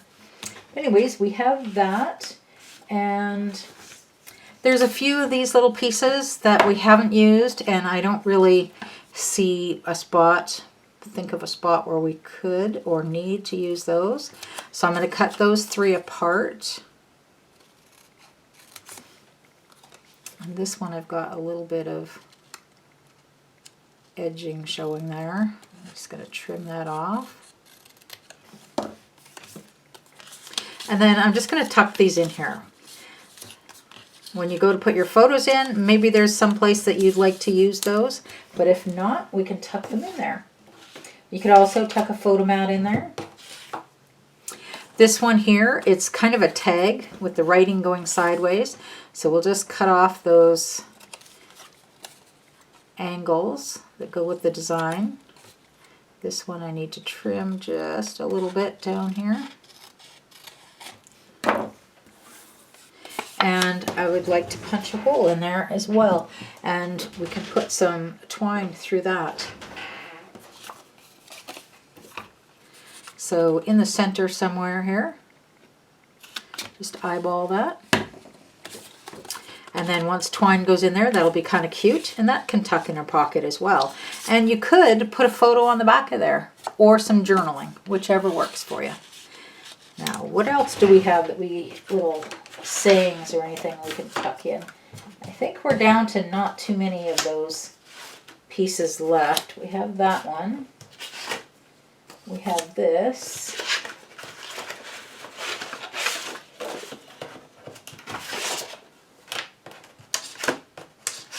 And we have this one that's really kind of too tall. So, can we make use of any of this? Of course we could. We can use whatever we like. So, you know what? This will look good with a little splash of black in there. Now you could use your paper trimmer for this, obviously. And you probably get a straighter cut than what I do with scissors.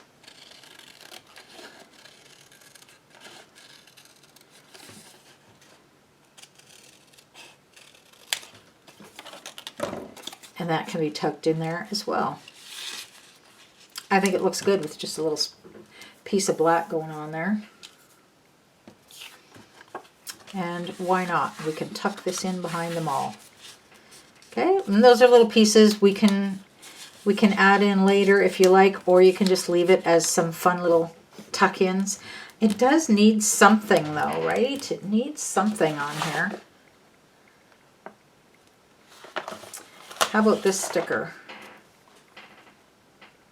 Does that work? No, it kind of blends in too much. It needs to be put onto something. Okay, it needs something darker there, I think. No? What do we have? Oh, look what else. Oh, we found this, but that doesn't help us at all. Okay, I found this little scrap piece. Is that big enough? How about if we put this onto some black? Now, feel free not to follow what I'm doing until you see me finish it, and then you can decide if that's something that's working for you. And then I'm just going to trim this so it's like on a little background.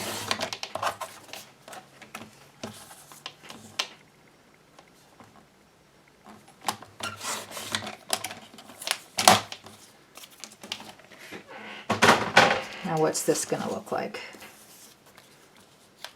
Yes, I think that helps. Okay, so then let's ink up the edges.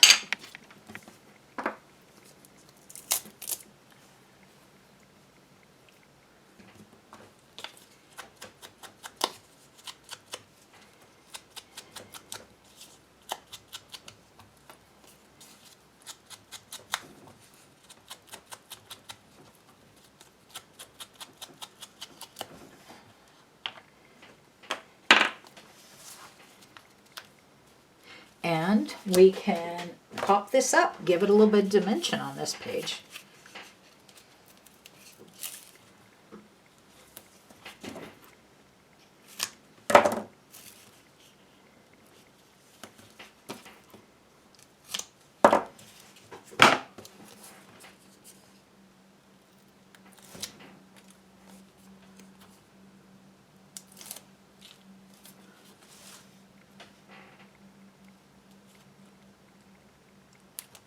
And I'm just going to put it right there. That worked out.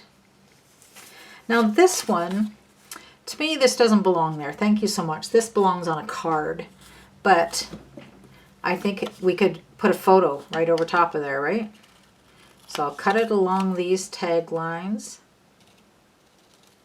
I'm even going to cut it. I have a little white strip of paper along here, so I know I didn't cut it exact when I was cutting it out in the cutter. So I'm just going to run my scissors along there and just shave that little white piece off and get rid of those. Then, what do we have for photo mats that might fit on there? Oh, do I have one right here? Oh my goodness. Seriously? Okay. But just in case you don't have one that just happens to be sitting there, okay, I am going to punch a little hole in here while I have my hole punch out. There we go. Now this photo mat is, what size for you? Oh, I got a pile of stuff on my desk now.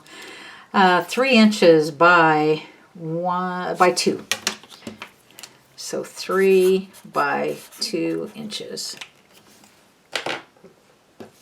And I will put that on a pencil here. 3 by 2. And then my little doodle lines. Where are they going here?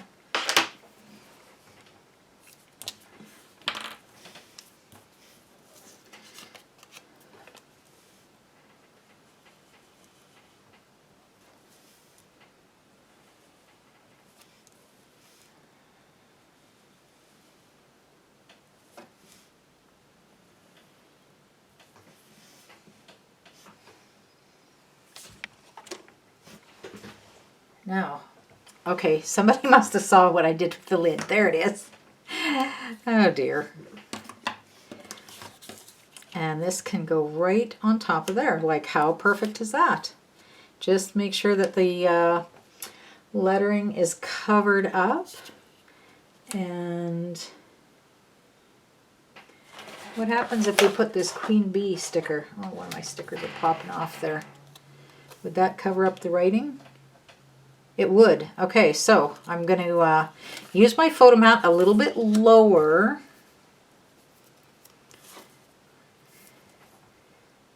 I'll show you once I've got the adhesive on there, because visual is always better than a description, right?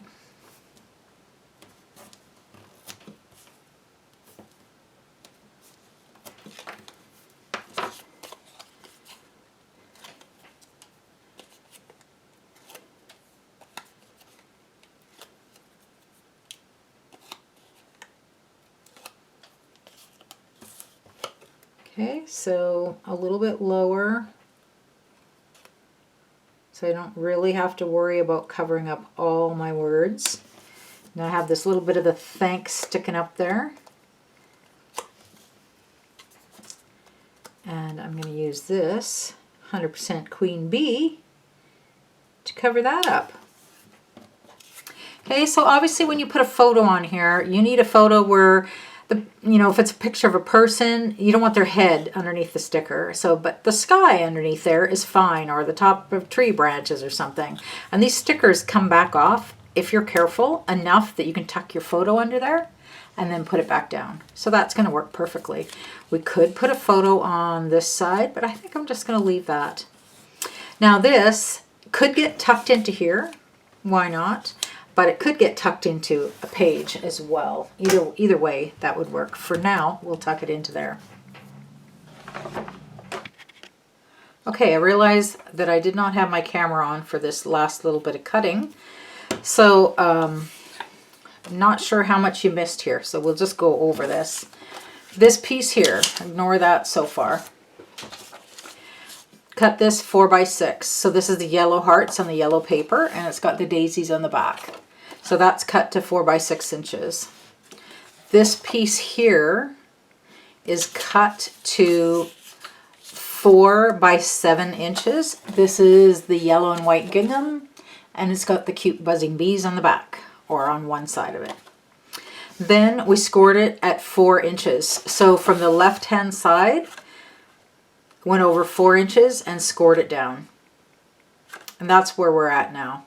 Sorry that I didn't have the video on. Oh, I also did this here. So just from a scrap, one of the little pieces that we had left, cut it to 1 by 4 inches. Then put it in my scoring tool and went over 1/2 inch and scored all the way down. So those are the 3 pieces that we're working with now. This is going to be like a mini waterfall of sorts, and this is our hinge. So we're going to glue one side of the hinge, just going from the bottom edge up to the score line, but not going over the score line yet. I don't actually want glue on the score line. And then while this is folded, with this short piece on top, a longer piece on the bottom, I'm going to attach this down to the glue on this hinge.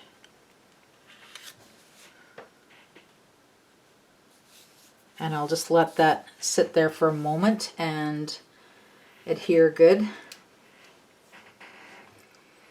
Then I'm going to put glue on the top portion of that hinge, being careful not to get glue right on the score line. And then I'm going to glue that onto my 4x6 piece. And let that just sit for a moment. If you have a tiny little bit of glue kind of squish out.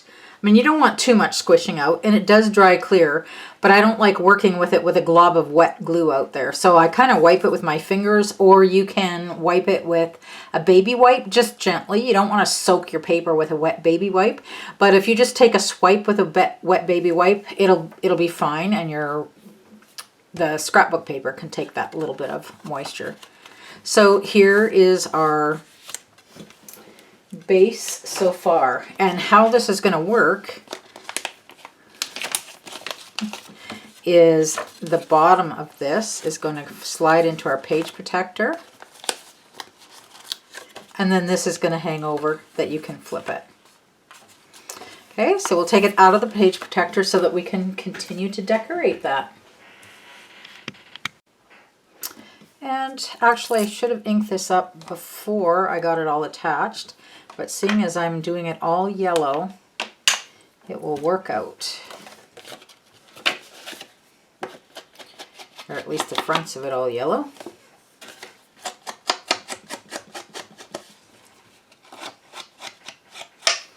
And because this is going to flip up, I want to do the inside of it here, or what's going to become the inside.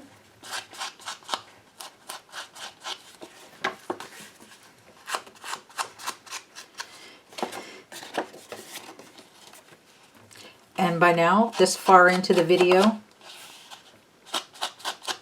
you really don't need to watch it be inked anymore, so you could always fast forward. However, I didn't want to skip any steps in case somebody is doing this as their very first paper crafting project. I do want them to be able to see the entire process, every single step in real time. And then the rest of you more advanced crafters can just go ahead and fast forward through these sections that might seem repetitive.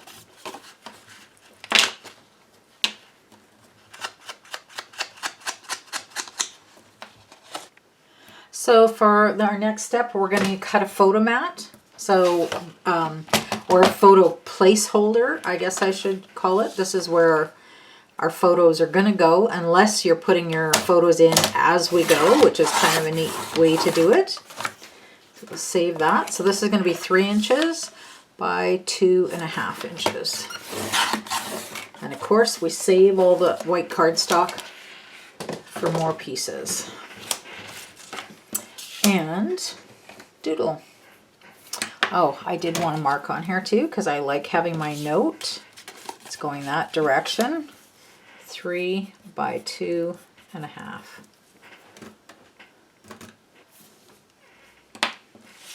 And then this can go on here, but I'm not going to adhere it quite yet, because what I'd like to do is this flower, we did a rough cutout from a step way back when. So you should have this as an embellishment or as a piece of paper. It's got the little bees on the back.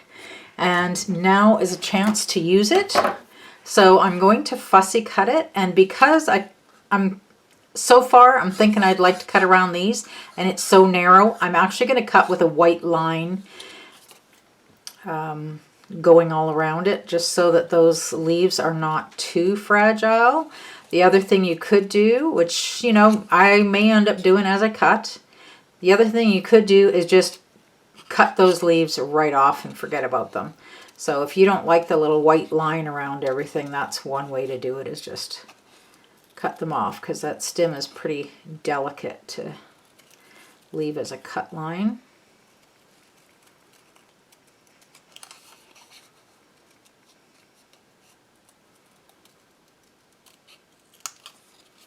If you run out of embellishments on a project, you can always cut little pieces, images out of your papers like we're doing here too. But of course, it's really convenient to have stickers and ephemera where it's already cut for you.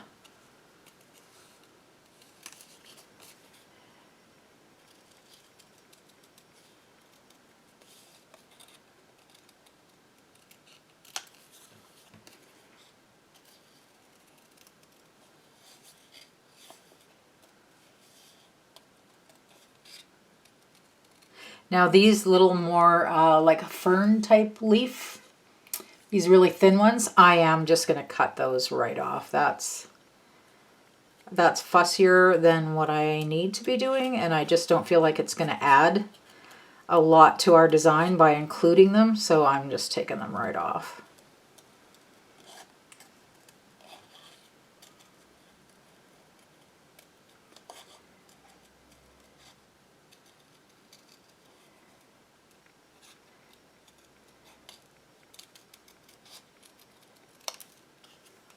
And I'll go a little bit closer to these green leaves here than I had originally.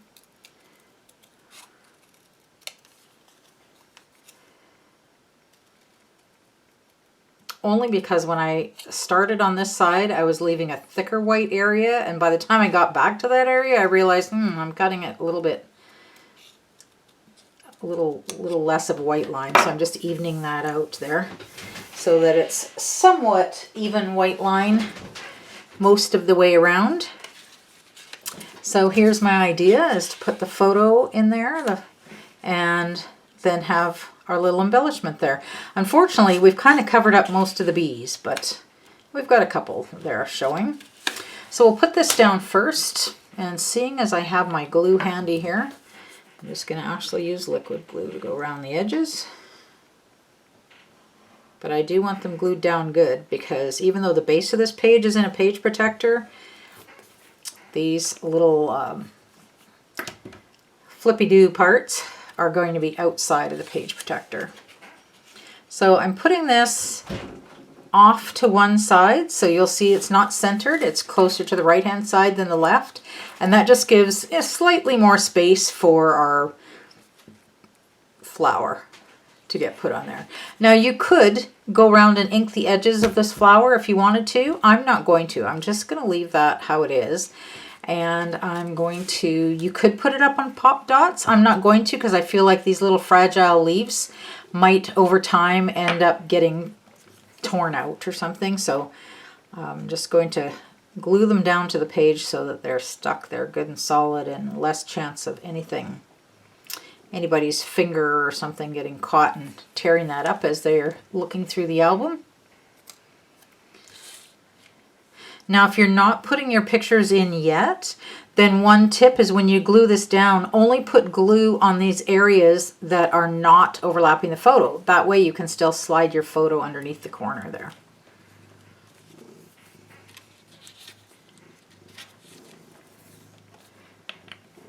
And if you hear a little motor running here, that's because my cat is now up on the craft desk purring away.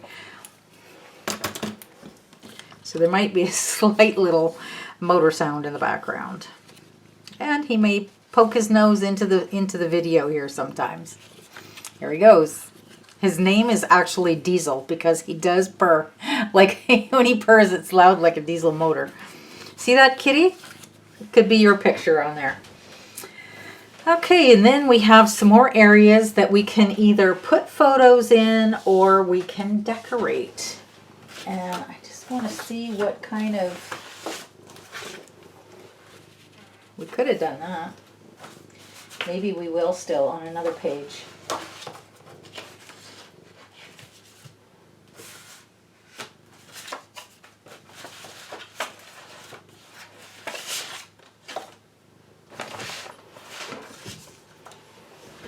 Well, Kitty, you're right on my sticker sheet. Silly boy. Okay, I need my stickers. So,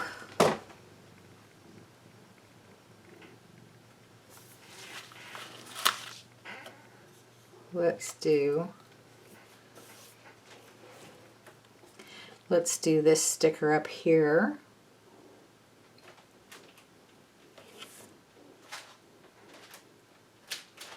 Sure, that's a cute one. And then this other, maybe a beehive sticker as well. A couple cute little things. And then down here I think would be a good spot for another photo. So this album's going to have lots of spaces for photos. So about 3.5 by 3.5.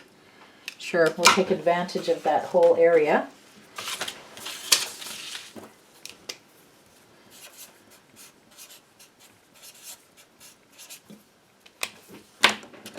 So we're going to cut that to our measurements here.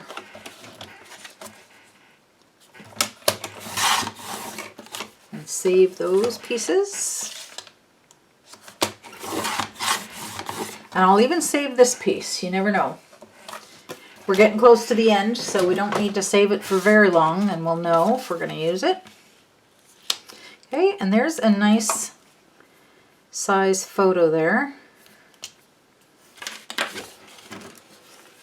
which is 3.5 by 3.5.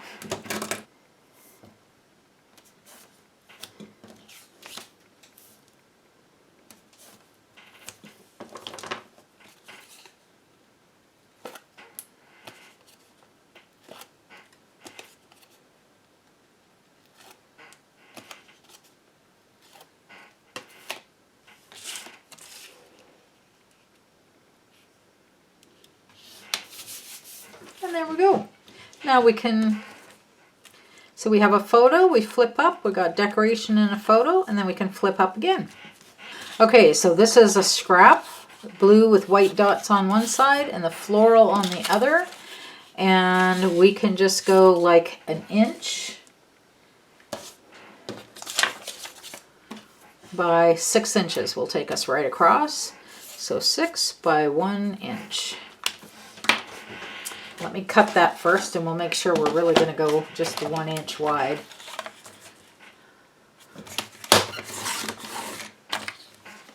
Save it, save the piece.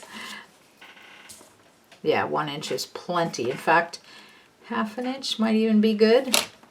But let's go with 1 inch so we can see a bigger portion of the flowers there.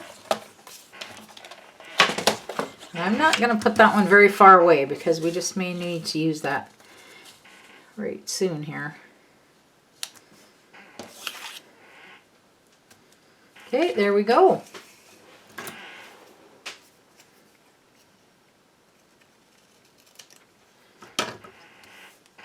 So we're good to go with this 6 by 1 inch measurement, and then we will ink that one up.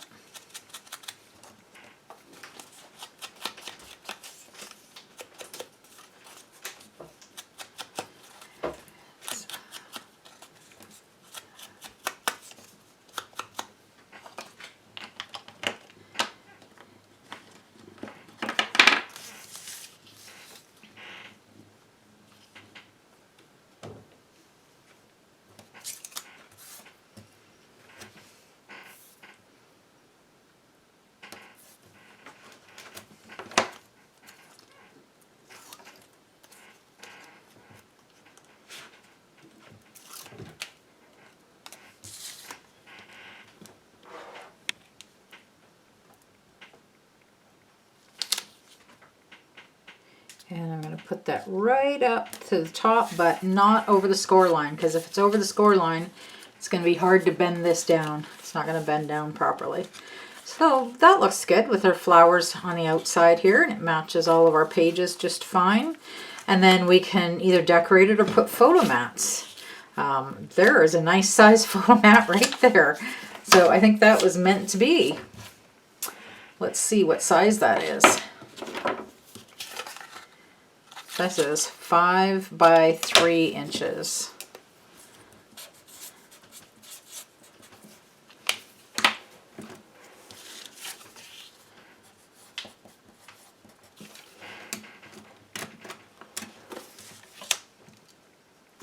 And the doodle.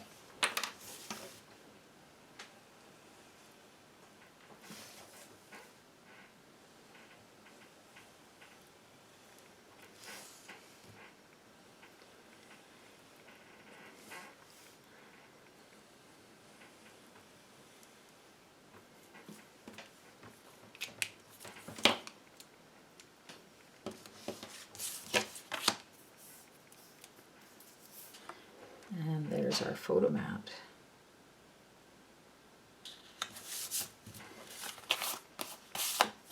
There we go. And I think I will leave this one without anything on there. It's a good spot to just journal later, depending on what photos you put down, or you could put down a white photo mat up here to journal onto. That would work as well. And then this, oh, we've got this side here. So we'll start by, I do know I want to ink those edges with black, so we can start by doing that.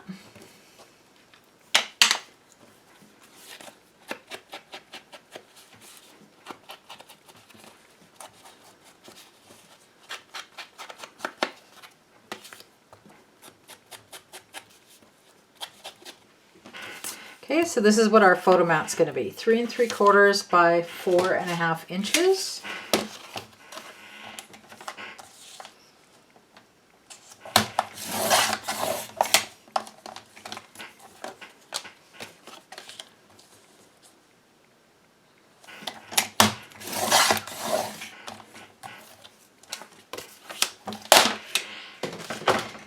And I just like to make sure, yep, that is going how I like it. So we're going here with 3 3/4 by 4.5.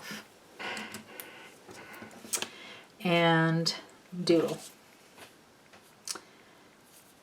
Can't forget that. Won't forget that.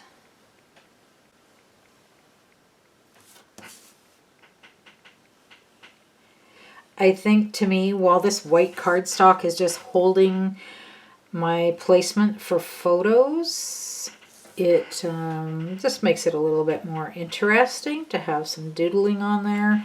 And I may, it depends when I go to put in photos, may use this as a photo mat and do my photo a little smaller than that. So some options. Okay, that's going to go right on there.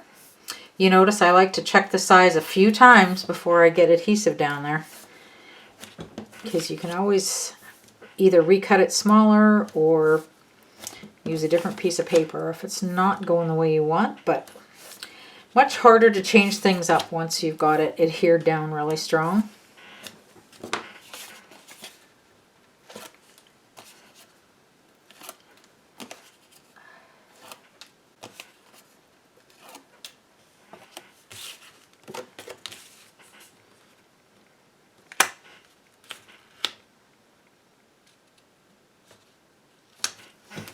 Okay, and then what I wanted to do was use up some of these cute little stickers here. 3 of them, but I'll start with the one on the bottom first. I'm just going to put, so those are a little bit big. So here, let's pop them up. These stickers, as you can see, they come off again pretty easily.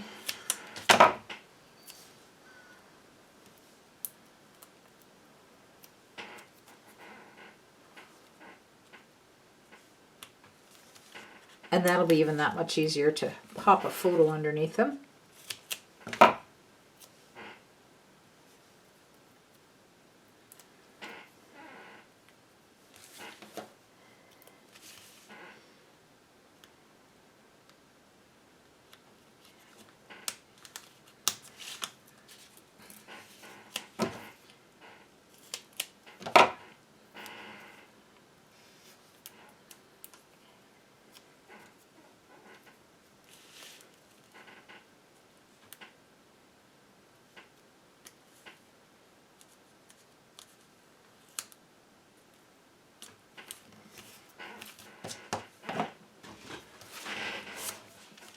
There, honeybees sting.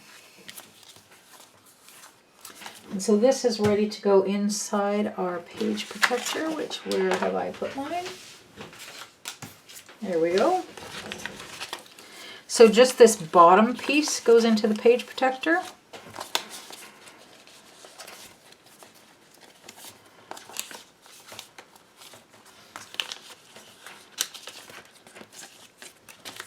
And then these top portions are on the outside of your page protector. There you go. Now, what else? I am basically, at this point, I am just looking to make the best use out of the papers that are left. And there is not a lot left. We have done, I think, very well to make good use out of this. We have, I believe, one page protector is all I have left, unless I've lost track of some, and I don't think so. So let's do a 4x6.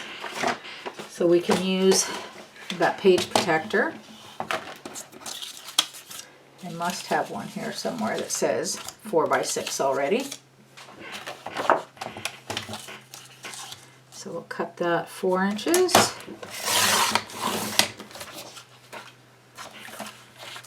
And cut that 6.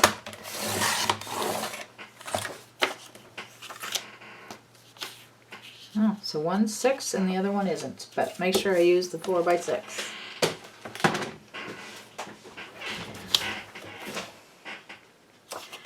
And on this side, what would happen if we just matted that a little bit? No, it takes away from there, I think. Okay, so on this side, I think we need like a little border or something. Actually, these guys would go nice on here. So let's cut this strip 1x6.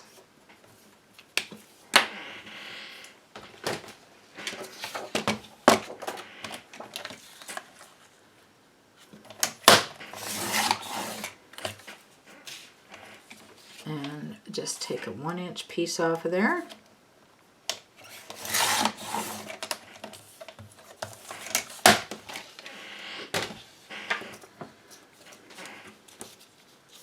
Now, do we want it as a border down the bottom or a strip through the middle? If it's stripped through the middle, it could be a bigger piece, couldn't it? Could be wider. Let's do that, but we'll save this as a border for someplace else. So this one, we're actually going to cut, what do I have left here? Well, I'm just going to cut this piece off, this barcode strip, and then I will tell you how much is left there. So we're at about, it's not quite 2 inches. I'm just doing what's left. So it's at 1 3/4 inches by 6, right? Yes. 1 3/4 by 6. So now we have all 3 of those measurements are right here, those pieces of paper. This one, I'm going to ink the edges, and then we can go ahead and put that one down.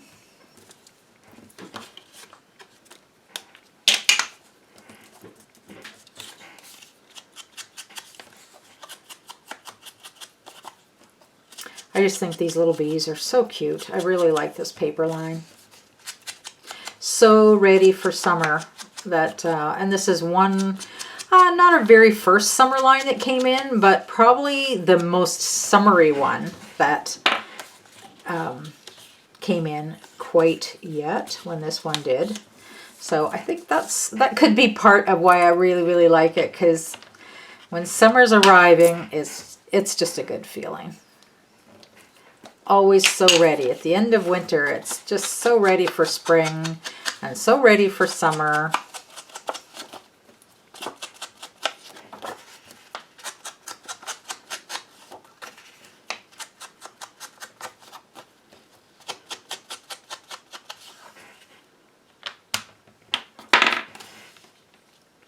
And we'll put this right across there. Have our bees go in the right direction. Yeah, and yeah, I think that's the right direction like that.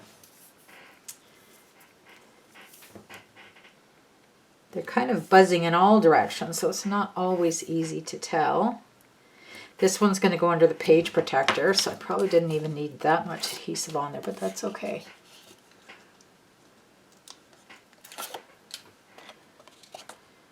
That's the direction I want it to go. And I'm just eyeballing it. It doesn't have to be right in the middle, and actually this one isn't. It's closer to the bottom than it is to the top. And I'd like to do a couple of small photo maps, but not quite that small. Or photo placeholders. That's too small, obviously. Oh, unless we do, no, we don't do 3. Okay, I'm talking to myself. So out of a 6-inch, let's go 2.5, 2.5 by 3.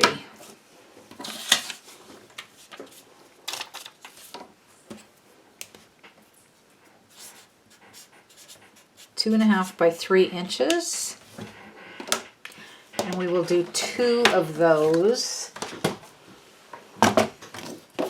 So I'm cutting into a fresh piece here. We'll go 2.5 inches, and then 3 inches, and another one at the 3-inch mark. And then I'm even going to save this little piece because sometimes you just have room for little small photos, and that can be really cute in a mini album too. And then we can go like this, or you can have them lined up that way. I like them on an angle.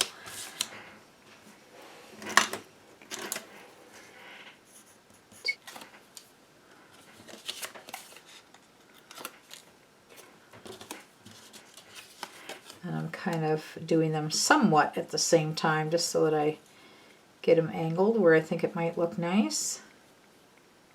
Maybe I'll just do it here instead of overlapping, but still on a slant there. There we go. Now we could, oh, what did I just pull off there? Need to ink that a little bit better. There we go. And we have something that would work.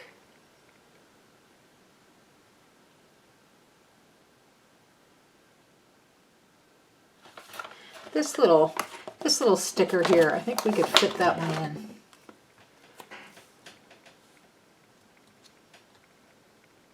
Yeah, let's do that. That's kind of cute. And then in this side here, we know we're going to ink. Putting yellow on this one.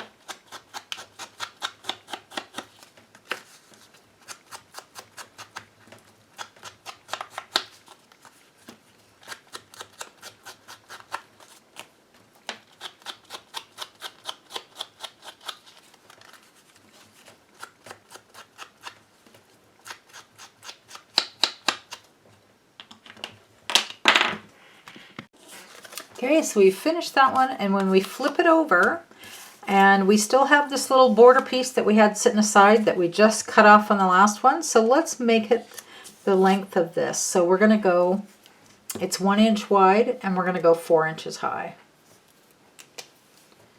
So 4 by 1 inch.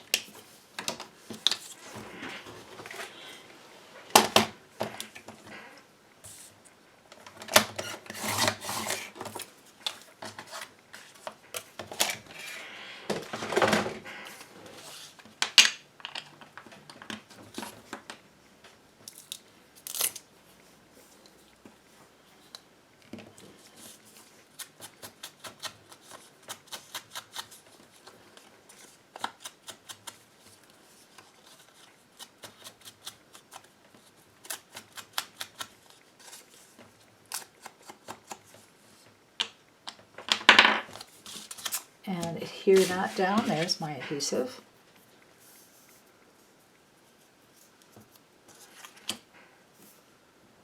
And I'm just going to put a bit down the center because this is under a page protector. Otherwise, I would go right to both edges now, which is the top here. So I'm going to go down this side.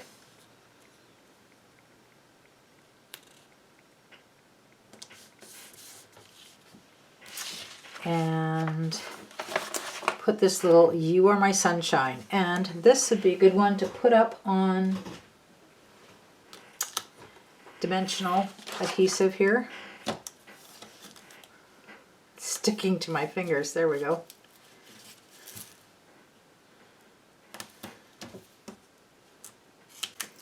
Ooh, taking off on me. So it's sometimes, as you can see, it's a little bit tricky to work with the back of a sticker because it wants to stick to my fingers. It wants to stick to everything. If you want to get rid of the sticky on a sticker, since we're not actually putting it flat down there, we don't need that adhesive. If you're wearing a pair of jeans or put this against a towel, just stick it to your towel and pull it off, and all that lint will cover up the sticky. And then you're working more like with a piece of paper instead of a sticker so that it doesn't stick to your fingers and things. And then we're putting this adhesive down anyways, so that becomes your adhesive. I think I'm going to ink up the edge of this just to make it stand out a little bit more.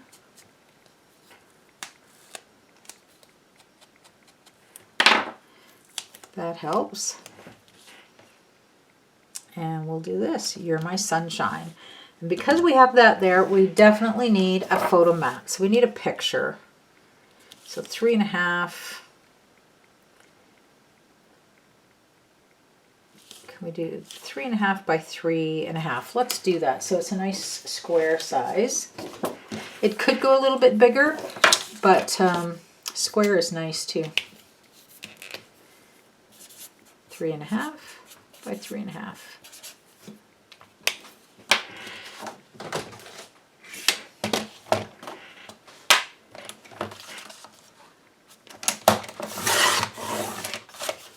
Save that piece that I just threw to the side.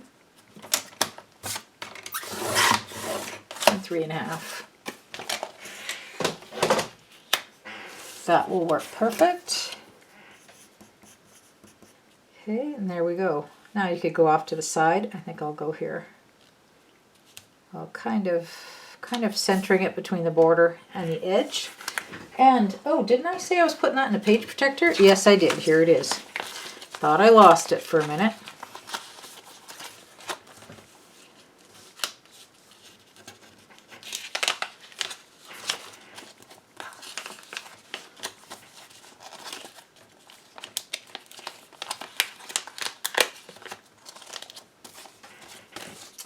There we go. So this is, let's see, let's go back through our book. We have a few embellishments that we can add in here.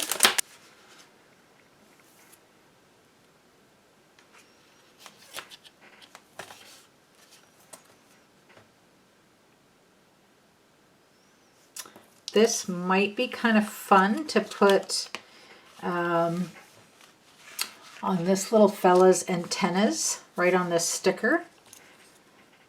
Take two of these little tiny ones. They seem to be about the right size. And let's just plug that up there so that he is a little bit dimensional. I think that's cute. So on the tips of his antennas, we've got little dots there. This is the fun part because it's no work. It is just simply having fun. And let's just do a few random placed dots near this little bumblebee.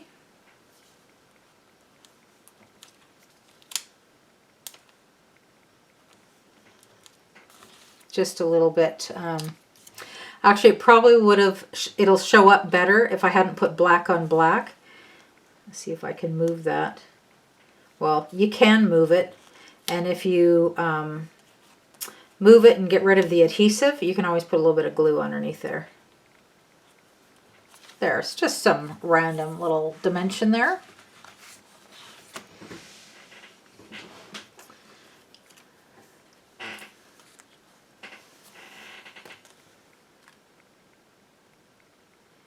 I kind of like these little tiny things on his antennas. So let's try it on this one. There's not a lot of bees where it's big enough to put that on the antennas, but hey, when we've got a few, let's do it. So I'm just putting this on this little guy's antennas. So there's two more. I like those. That works out well.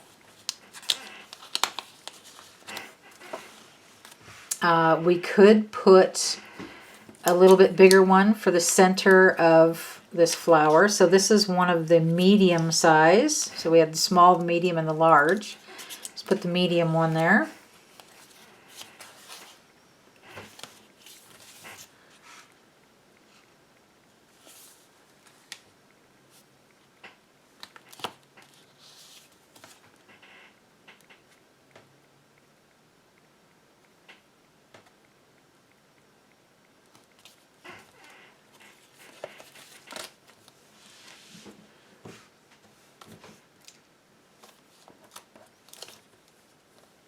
I think we need some black on this page for some highlight. So let's maybe just put one.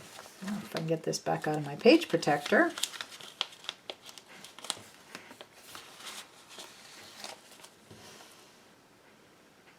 Maybe put one of the larger ones. There, just so we have a little pop of black. It's really nothing necessary, but just kind of fun. I'm going to keep in mind that we have another bee here that could put his antennas, but we'll just see what happens.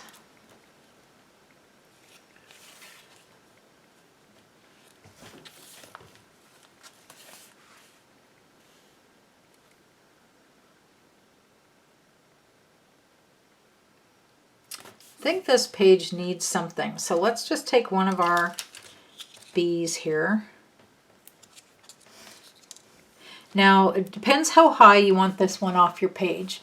These have a little foam dot underneath, and if you don't want it to lift up quite that high, you can take this little foam dot off. In fact, I think I'm going to do that. I'll take the foam piece off that makes it dimensional and just throw that away. And then I'm going to put my glue right onto this wooden bee. And it just, because the bee is pretty dimensional anyways, I don't think I need it raised that extra height. Ooh, and now I have it covered in glue. So I'm just going to put him right up here. Yeah, that's raised high enough. I don't believe I need the foam on there. And then we're just going to let that sit for a minute before I turn the page.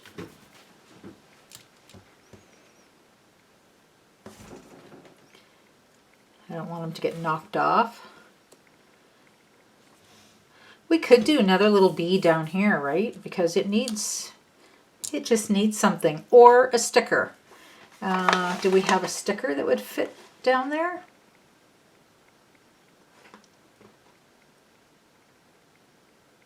So here, I'm just going to let this sit so I don't touch that too much. Okay, on the sticker sheet, we have this title here that says Be Happy and the little bee. Let's cut that off, and that can become a sticker as well. So I'm going to set that aside and bring in my trimmer.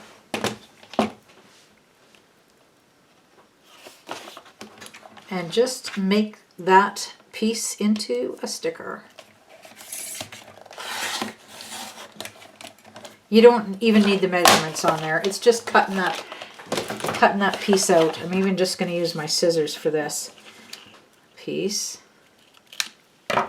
So we have the Be Happy and the little flying bee.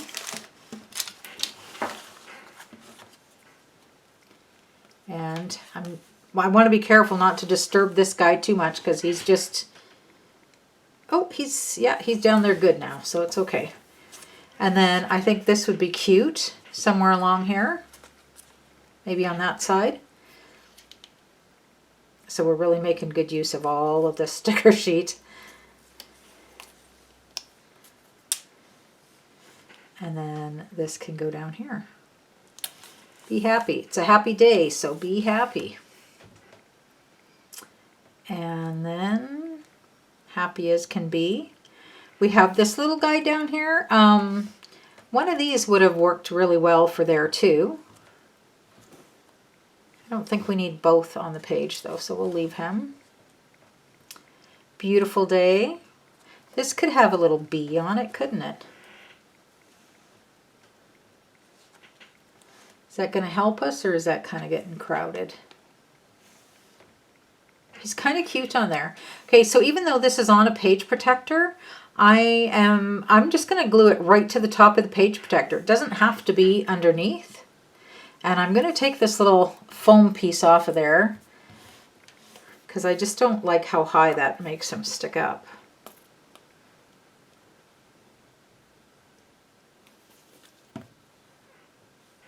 Oh, now I dropped him. And he can just overlap that word a little bit. There. And now I want him to, the glue to kind of set up good there. Now, I think that's good. Oh, here's a little cutie. I just love these little bees. They're so cute.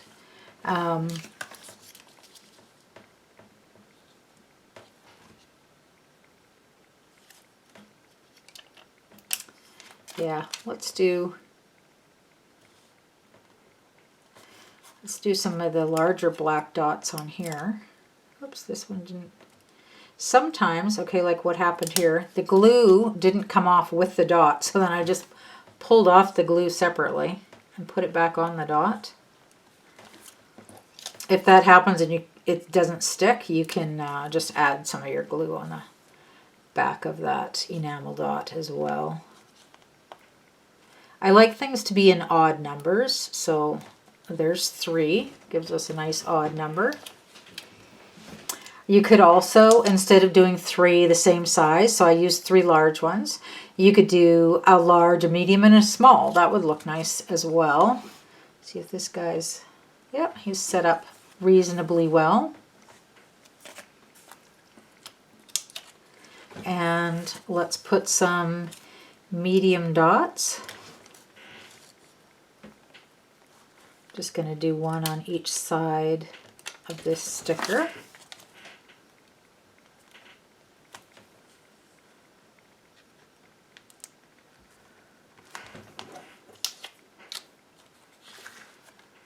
Natural honey. Can we replace him with another bee? Or his wings are going to stick out?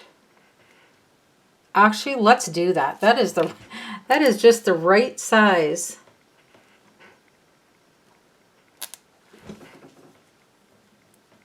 I'm feeling like the foam dots they put on the back of these wooden bees, the adhesive on those is not very strong anyway, so it's, I think, a good idea. Actually, it's probably easier for me to put the glue here. I know I'm going to have it cover that body of the bee. And then I can pick this piece up without it being covered in glue. There. And now, well, he kind of has 2 sets of wings.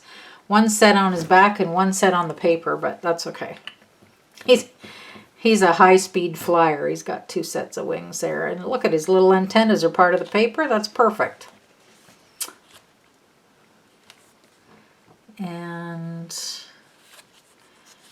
where else? We're just looking for fun places to put these little pieces.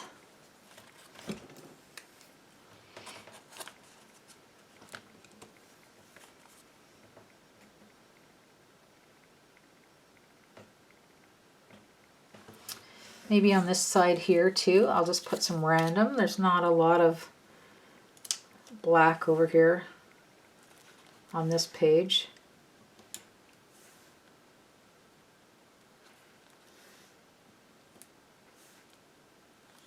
So just put some random dots there for a little pop of black. Oh, look at this guy and his antennas. My, does he need some?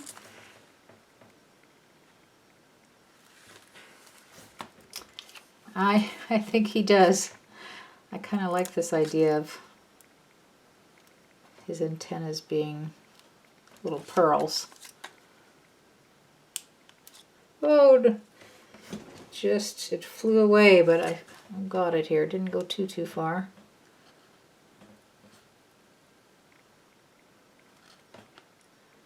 Now it's stuck to my finger. That's where one of those jewel picker tools would be a whole lot easier than fingers.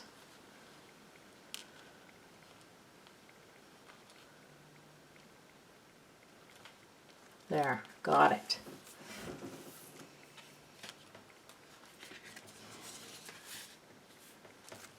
Do we need one in the center of that? Sure, why not? Put one in the center of that flower. I think those are all good.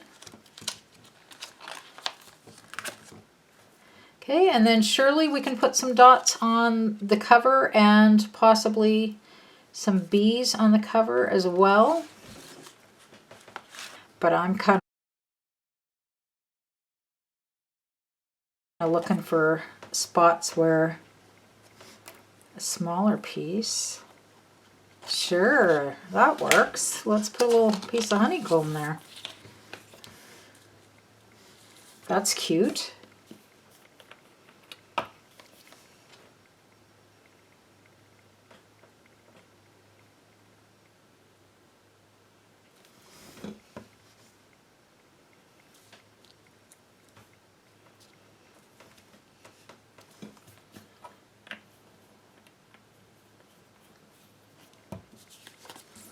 Now if there's any liquid glue oozing out of there, you don't necessarily want to put it back in your page protector because you don't want it to actually stick to the page protector.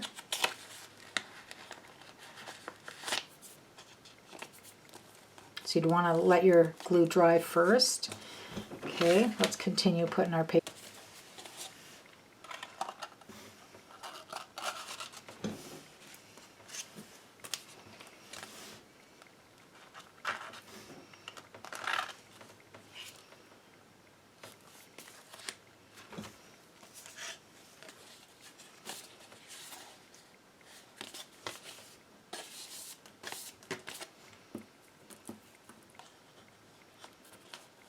That would be cute.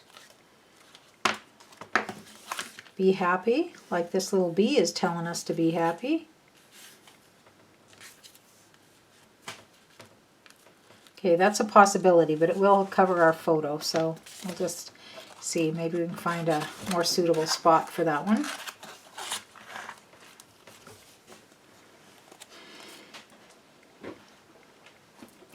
This one could definitely use something.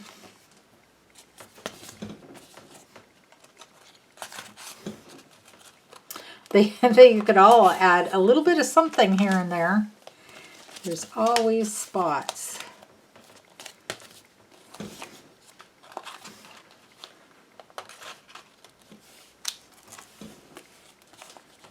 There's one that's got a bee on it already.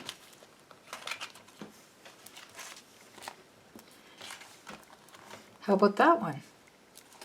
And then it kind of matches as a corresponding page. Okay, there, we found a little home for that bee.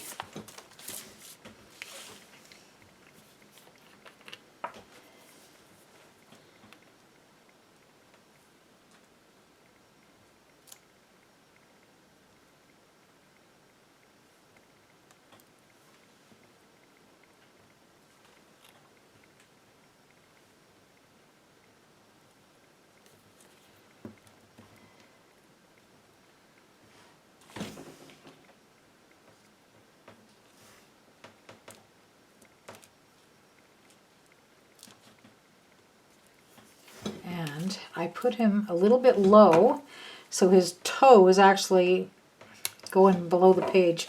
I just clipped his toe off, poor little guy. Okay, well that's okay, he can fly. What's this? Oh, my pearl stick in there. Make sure he's on there good.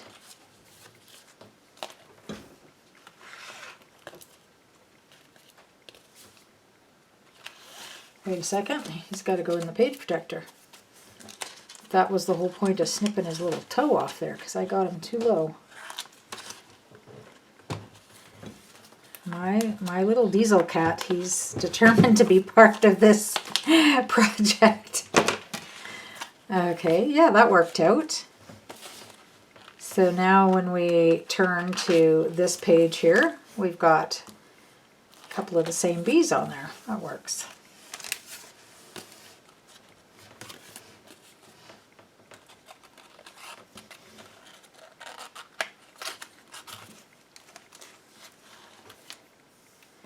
This one could probably do some honeycomb too, couldn't it? So this, you could either glue the honeycomb on top of the page protector or underneath. I think I'm going to do it underneath, and that way you don't really have to have glue everywhere, because it's not like it's going to come off. It's not going to get, you know, somebody's finger hook on the edge of it or something if it's not adhered down totally, because it's going to be under page protector. So I put it in most places anyways. And there we go. Let that adhere down good. And what's on the other side? Oh, I got a bee. I have a bee on that page protector, so I got to make sure I put this back in the same way.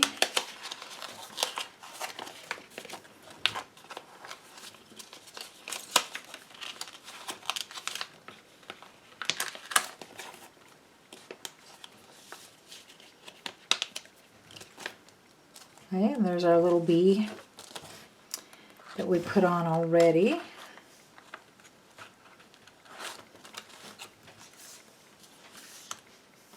this. Okay, so that's one spot where we could have, doesn't need to be, but it could be there. I don't think any of those need anything.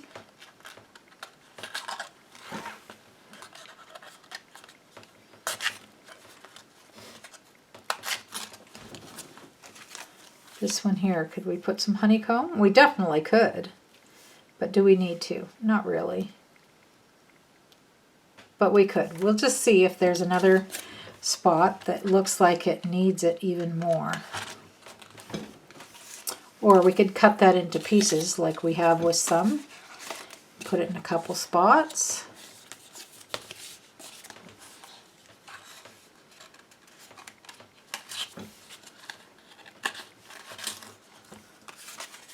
Here's another one where it might fit. Oh, a little bit too big.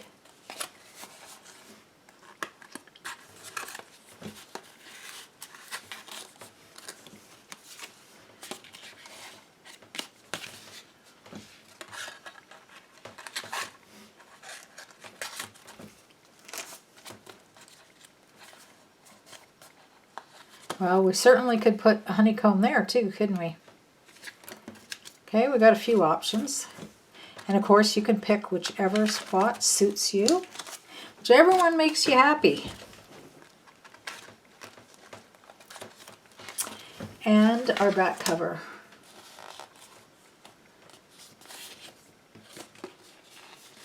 And I don't decorate the back cover, but you know, that's an option you could. I don't, because when it's sitting down on its back, it's more likely just to get some damage or dirty on there. Okay.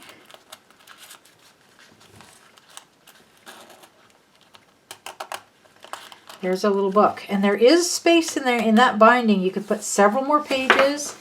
I don't have a lot of paper left, but you know what? There's enough here that you certainly could do a couple more pages.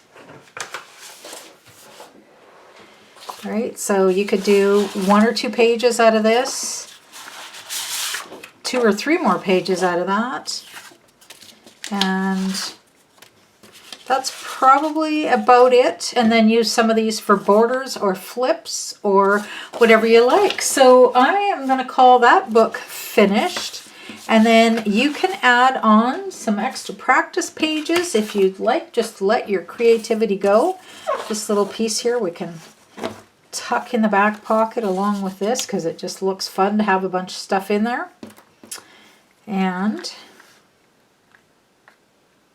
maybe we'll just do that right on that back cover. I think I will.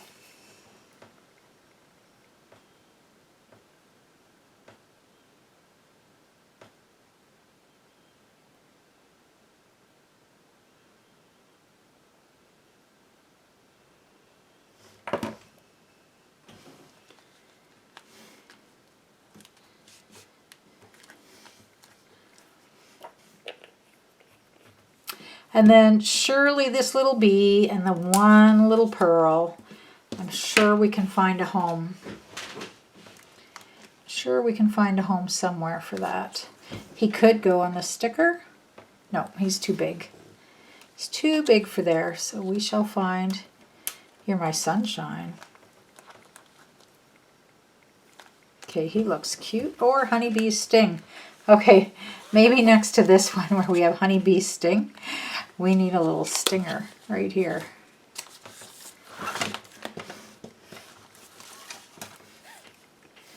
So I'm going to put this guy right onto that page.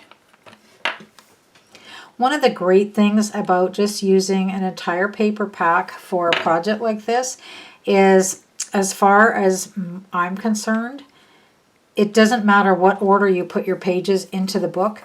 They're all coordinated. So if when you're adding your photos, you want them in a different order, you can certainly do that again. They're very easy to move around. And of course they all coordinate. I'm just getting this back in here. A little bit tricky when you have embellishments that are popped up to put it into your page protector, so just go slowly. And yeah, just enjoy our little book. I'll just pop this little guy onto here. Nothing wrong with a little black dot. And there, we've used up all our embellishments. Well, almost, okay? I really like this little flower. However, I've torn a piece of it here, I see. But I could use it. It would be cute. It would be cute right in here. There we go.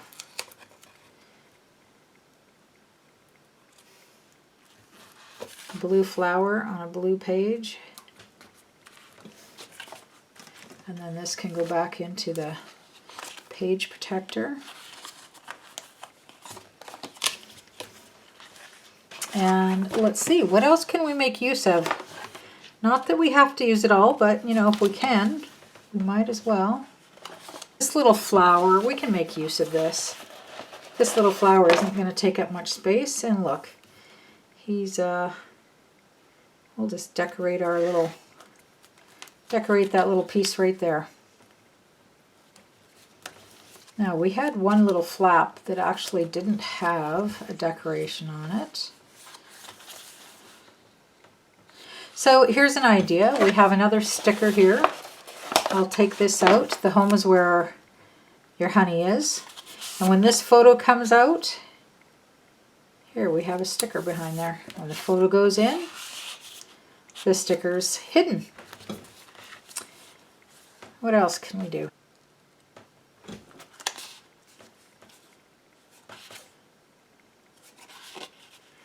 These little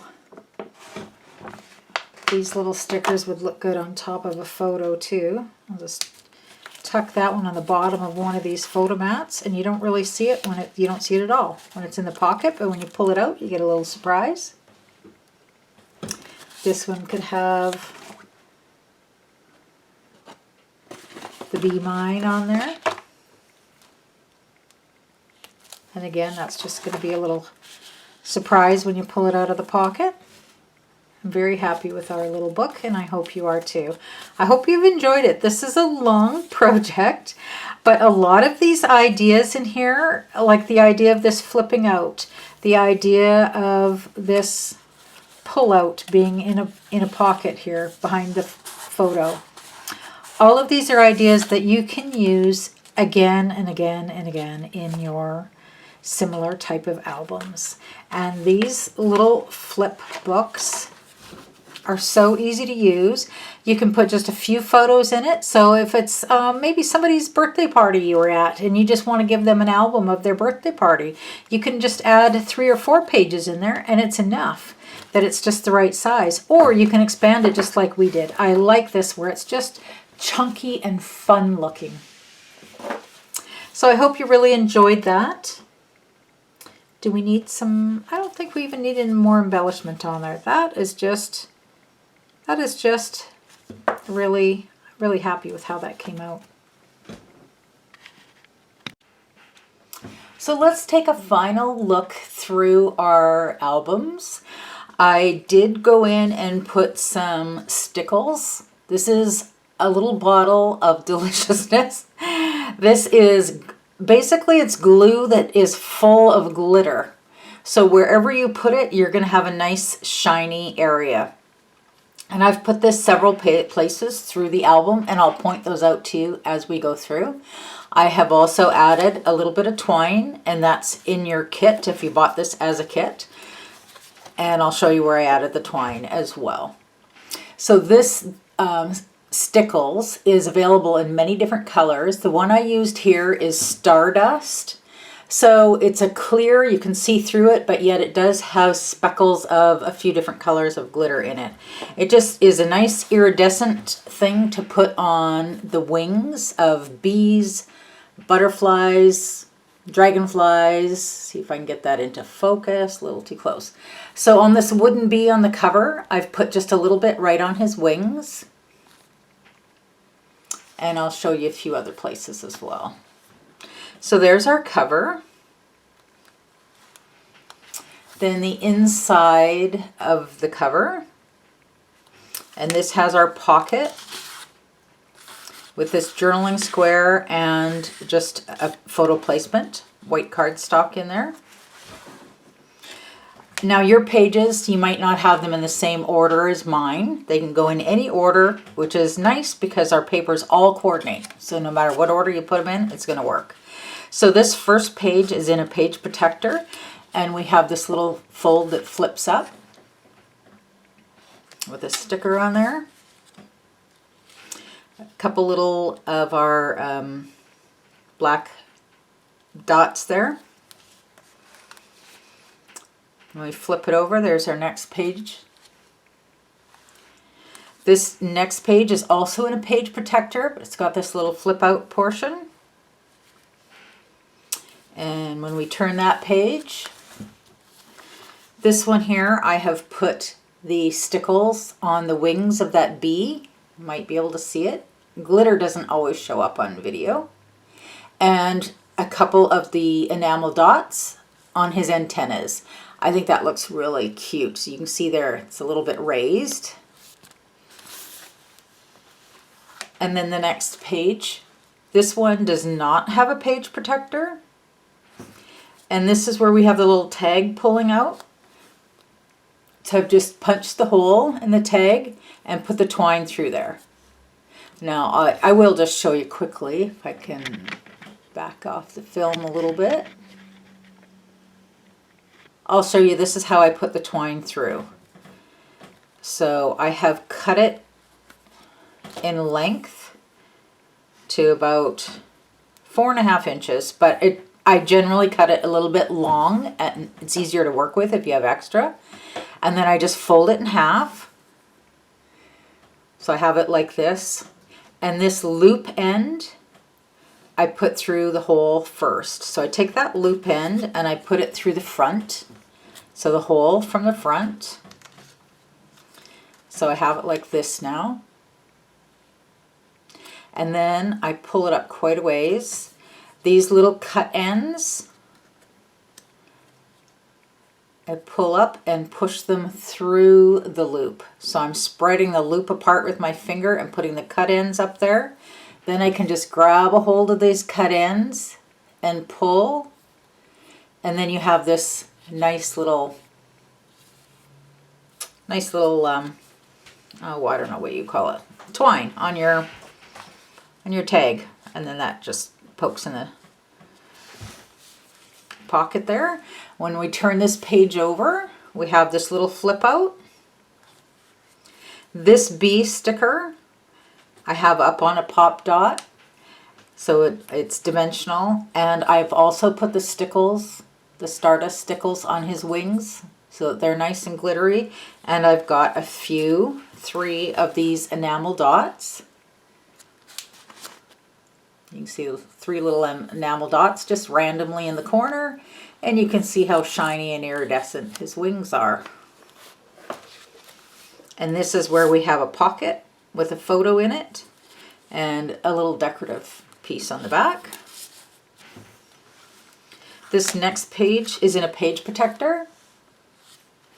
This bee also has stickles on his 2 large wings there, and enamel dots, the small enamel dots on the tip of each of his antenna.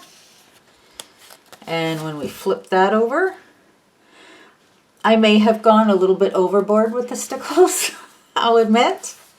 On this page here, I went to all these little tiny bees and just put a little dot of stickles on each of their wings. So it may not show up much on the computer, but you'll see on yours, every place you add stickles, it just adds sparkle and makes it cute. So I did add just a speck of stickles on each of their wings.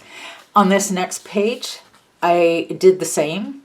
This bigger bee, I put stickles on his wings and also on these smaller ones. This little flower sticker, I have it up on a dimensional adhesive, so one of the foam dots, and I have a little black brad, or not a brad, a enamel dot right in the center there. This flips open. This bee here, I didn't put stickles on his wings, but you certainly could. This next page is where our photo is actually a pocket, and we have these two little pieces right in, tucked into our pocket.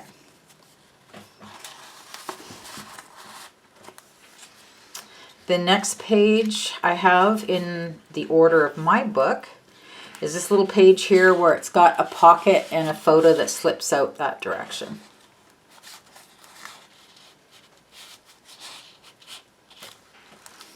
And when we turn the page, this little bee sticker, I put the Stardust stickles on his wings as well. And across on the other side, this little guy here, he's got Stardust stickles on his wings. And this is the page that flips up. This page is in a page protector. And on the back side, a little piece of chipboard and another enamel dot. This page here flips up. I did put some stickles on this one bee that happens to be showing out on the paper. This chipboard bee is in the page protector on our decorative paper there. We flip over, and this is what we've got on the back side. This page is also in a page protector, and both of these bees, I've put stickles on both of their wings. On the back side is one of the chipboard bees, and the chipboard bees, I added stickles to their wings as well. This page is not in a page protector. This little wooden bee, I put stickles on his wings, and then a little dot of stickles on these tiny bees all the way around. I like sparkle. The next page, oh, I didn't put any stickles on him. I just might need to. He needs to sparkle too, right? The next page, we have the little pockets with these inserts. They're ready to have photos put on them, and they've each got a little sticker in the corner. So that sticker is like a little surprise when you take it out of the pocket. The next page is on a page protector. I've got a larger piece of the chipboard there, the honeycomb chipboard, and I did put stickles on this little bee sticker just on his wings. On the back side of that one, I have the wooden bee up near this Beautiful Day sticker, and I did put stickles on the wings of this wooden bee. On our next page, it's not in a page protector. I've got 3 enamel dots. This page flips out, and the little bee on the inside, I've got stickles on his wings. And on the back side of that, a couple enamel dots, and this sticker is up on foam dots so that it's raised up a little bit. The next page is in a page protector, and this cute little bee has stickles on his wings so that they're shiny. And there's the back side of that page. Our next page, there's no page protector for that one. I'll zoom in a little bit closer so you can see the details. This page has the flip out, and on these 3 bees here, I have stickles. The back side of that page is where our photo is a pocket again. And the next page, there's no page protector again. These 2 bees here, I've got stickles on their wings. And when you flip it over, this chipboard bee has stickles, and then there are 3 enamel dots. The next page, again, no page protector on this one. There's 1 enamel dot there, just adding a little pop of color, and this page flips out. And on this piece that flips out, this bee, he's got some sparkly wings there from the stickles, and 2 enamel dots for his antennas.